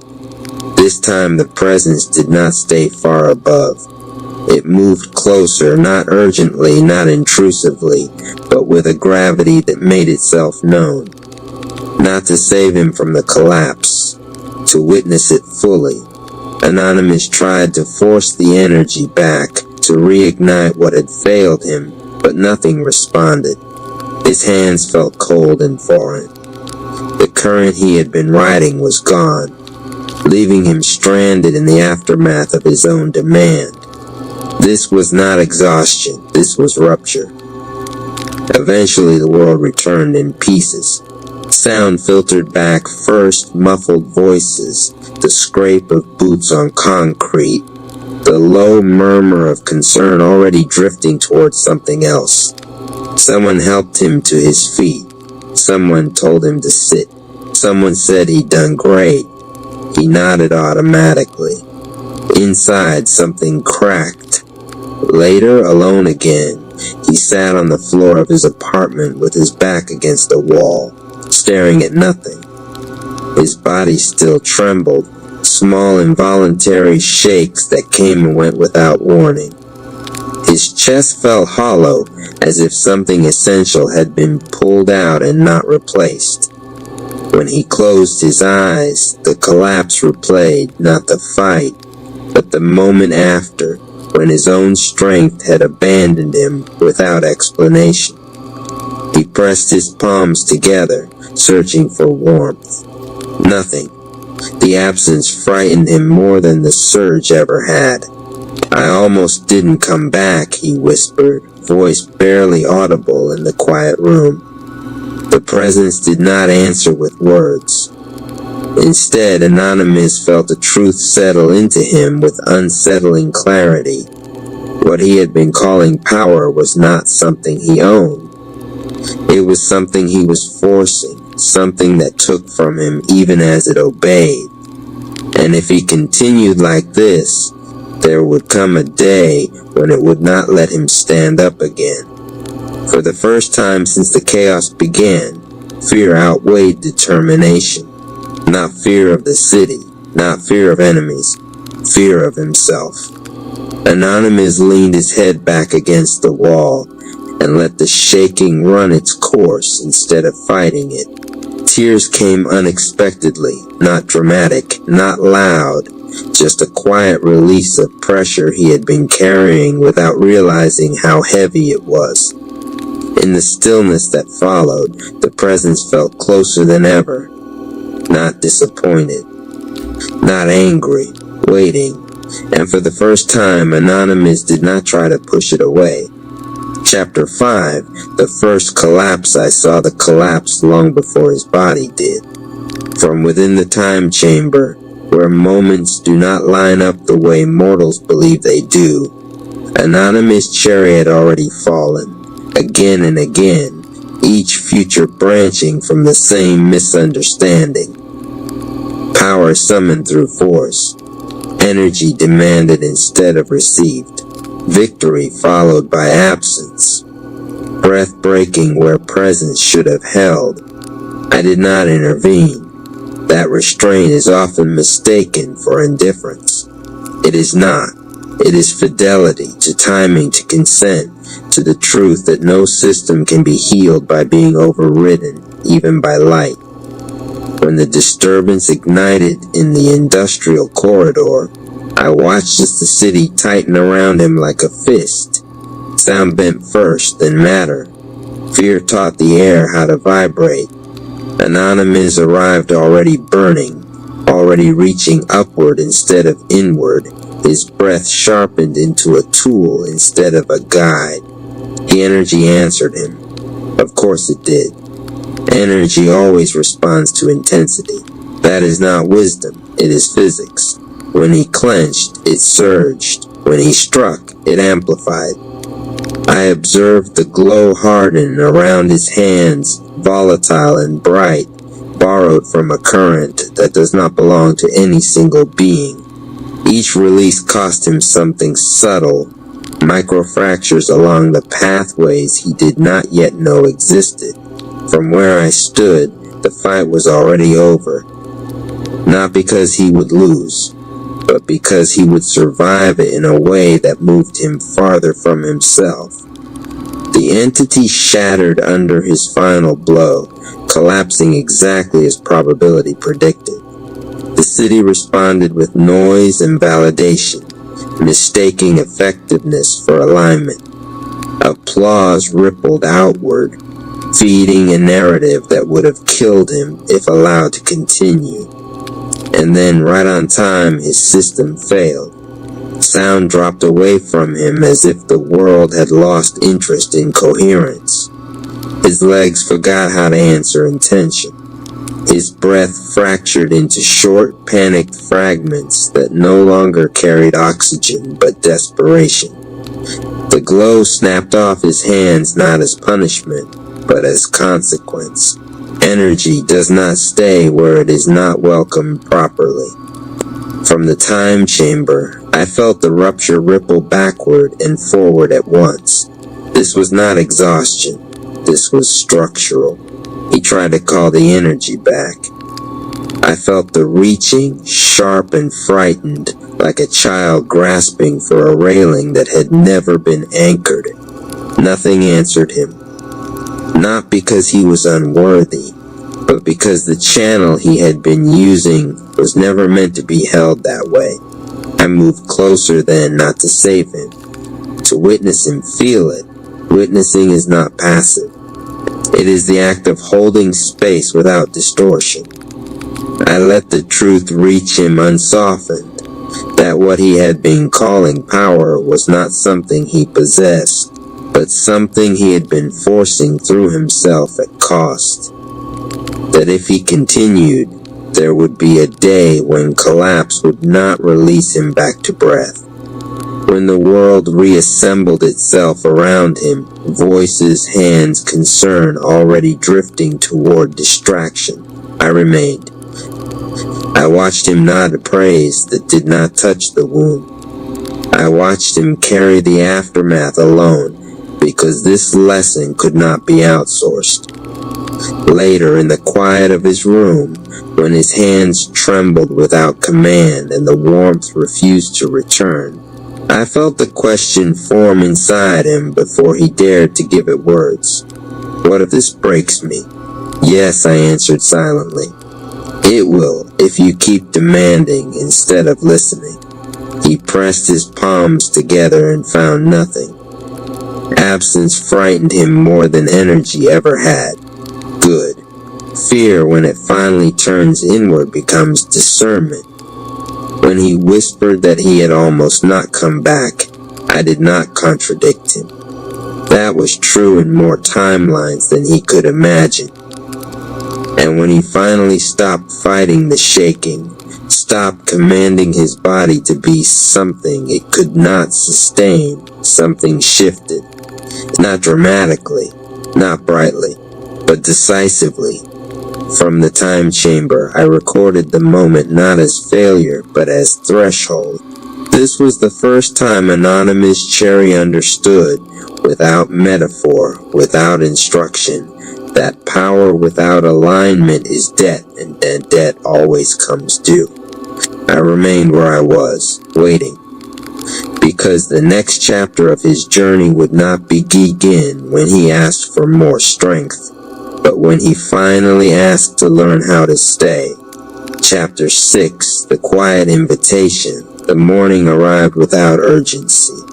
That too was unfamiliar. Anonymous Cherry woke to light that did not demand anything from him.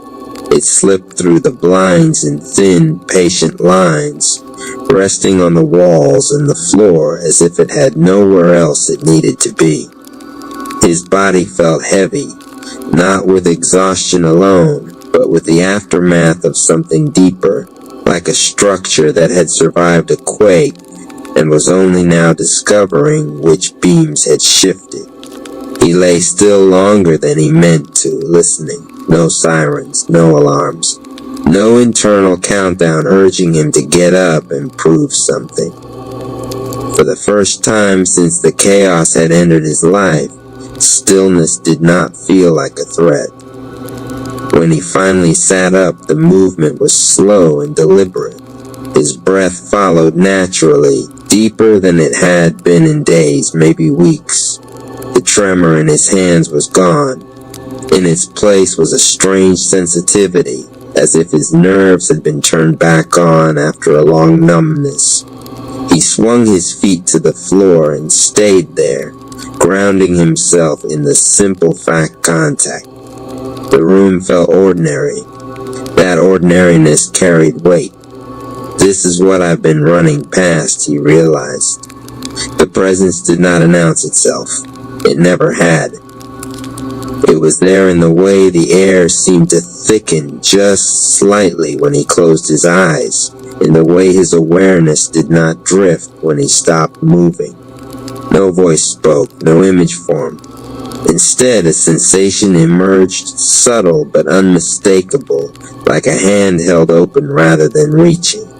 An invitation, not to fight, not to train, not to summon anything at all, to sit. Anonymous lowered himself back onto the bed, spine upright but unforced, hands resting loosely on his thighs. The position felt almost wrong at first, too exposed, too passive. Every habit he had built urged him to do something: stretch, clench, focus harder, control the breath. He resisted. The breath found its own rhythm, lengthening on the exhale without instruction. His shoulders dropped a fraction. His jaw loosened. Sensations he had been overriding for months rose into awareness. Not pain, not fear, just information. The presence did not correct him. It did not guide him through steps. It simply stayed close enough for him to notice what happened when he stopped forcing himself to be ready. Time behaved differently there. Minutes passed, or maybe only seconds. Anonymous could not have said. He felt the faint urge to reach for energy rise and fade like a thought he no longer needed to follow. When warmth brushed his palms, he did not grab it. He let it pass through, curious but unattached. For the first time, the energy did not surge or disappear. It rested. The realization startled him more than the collapse had. "I don't know how to do this," he whispered, not in frustration, but in honesty. The presence answered, not with words, but with clarity that settled directly into his chest. "You are already doing it." Tears came again, softer this time, carrying relief instead of fear. He let them fall without judgment. His breath stayed steady. His body did not pull away. This was the difference. The invitation was not to become stronger. It was to become available. When Anonymous finally opened his eyes, the light in the room looked the same, but he did not. Something inside him had shifted its orientation, turning inward instead of outward, listening instead of demanding. He stood later and moved through the day quietly, noticing how often he had been bracing against nothing at all. The city felt less hostile, not because it had changed, but because he no longer met it with constant resistance. That night, as he lay down to sleep, the presence remained, not hovering, not watching from afar, a line. From the time chamber, the invisible spirit recorded the moment with precision. This was not the day Anonymous Cherry gained power. This was the day he accepted the invitation that made power possible. The journey had truly begun, not with noise, not with force, but with the courage to stay when nothing was pushing him to leave. RP Radio. Love the content. Drop a comment, share this with others, and subscribe for more content. Cash App Rappalace 242 is not my middle name. The laptop glow sat like a ghost on Anonymous. Cherry 2's face pale against the purple veins of Snake Eye humming beneath his skin. Title card on screen. Someone is trying to manifest you to need them, and it's not working. He leaned backside. Manifest me to need you? Bro, I already need caffeine, therapy, and a nap. You don't even make top 10. The oracle's voice purred from the speakers. They want you weak. They want you tethered. They want you to forget you are whole. So basically, the world, my family group chat, and the government got it. But then, silence. The walls began breathing. Air air thickened like tar. Cherry knew it wasn't just a live stream anymore. Somebody was tugging at his aura like a toddler yanking on a phone charger. Alright, let's do this the hard way. Hulk, smash that like button, claim that share as you comment your favorite rap, also donation. Rap reports that a donation helps a long way. If you want to donate, my cash app is Rapalace 214. The shadows unspooled like VHS tape. Out they came, needy phantoms stitched from desperation. Their mouths drooled guilt, their eyes dripped shame, their arms carried emotional invoices labeled past due. You need us. Without us, you are nothing. Sign the contract. Feed the void. Bruh, you sound like the Wi-Fi when it cuts off mid-anime. All static, no substance. One phantom raised a glowing sign. Depend on me or else. You really came at me with Comic Sans. You already lost. The phantoms hissed and lunged. Hulk smashed that like button, claim that share as you comment your favorite rap, also donation rap. Reports that a donation helps a long way. If you want to donate, my cash app is Rapalace. So at 14, suddenly the world warped. Cherry blinked and found himself in a grimy astral comedy club. Neon lights sputtering, tables full of drunk spirits booing him. Without me, you can't even cook. You're right, I don't cook. I microwave frozen pasta and call it cultural fusion. The room erupted, half laughter, half screams. Even the oracle's voice cut in like a DJ. Their spell is failing. They can't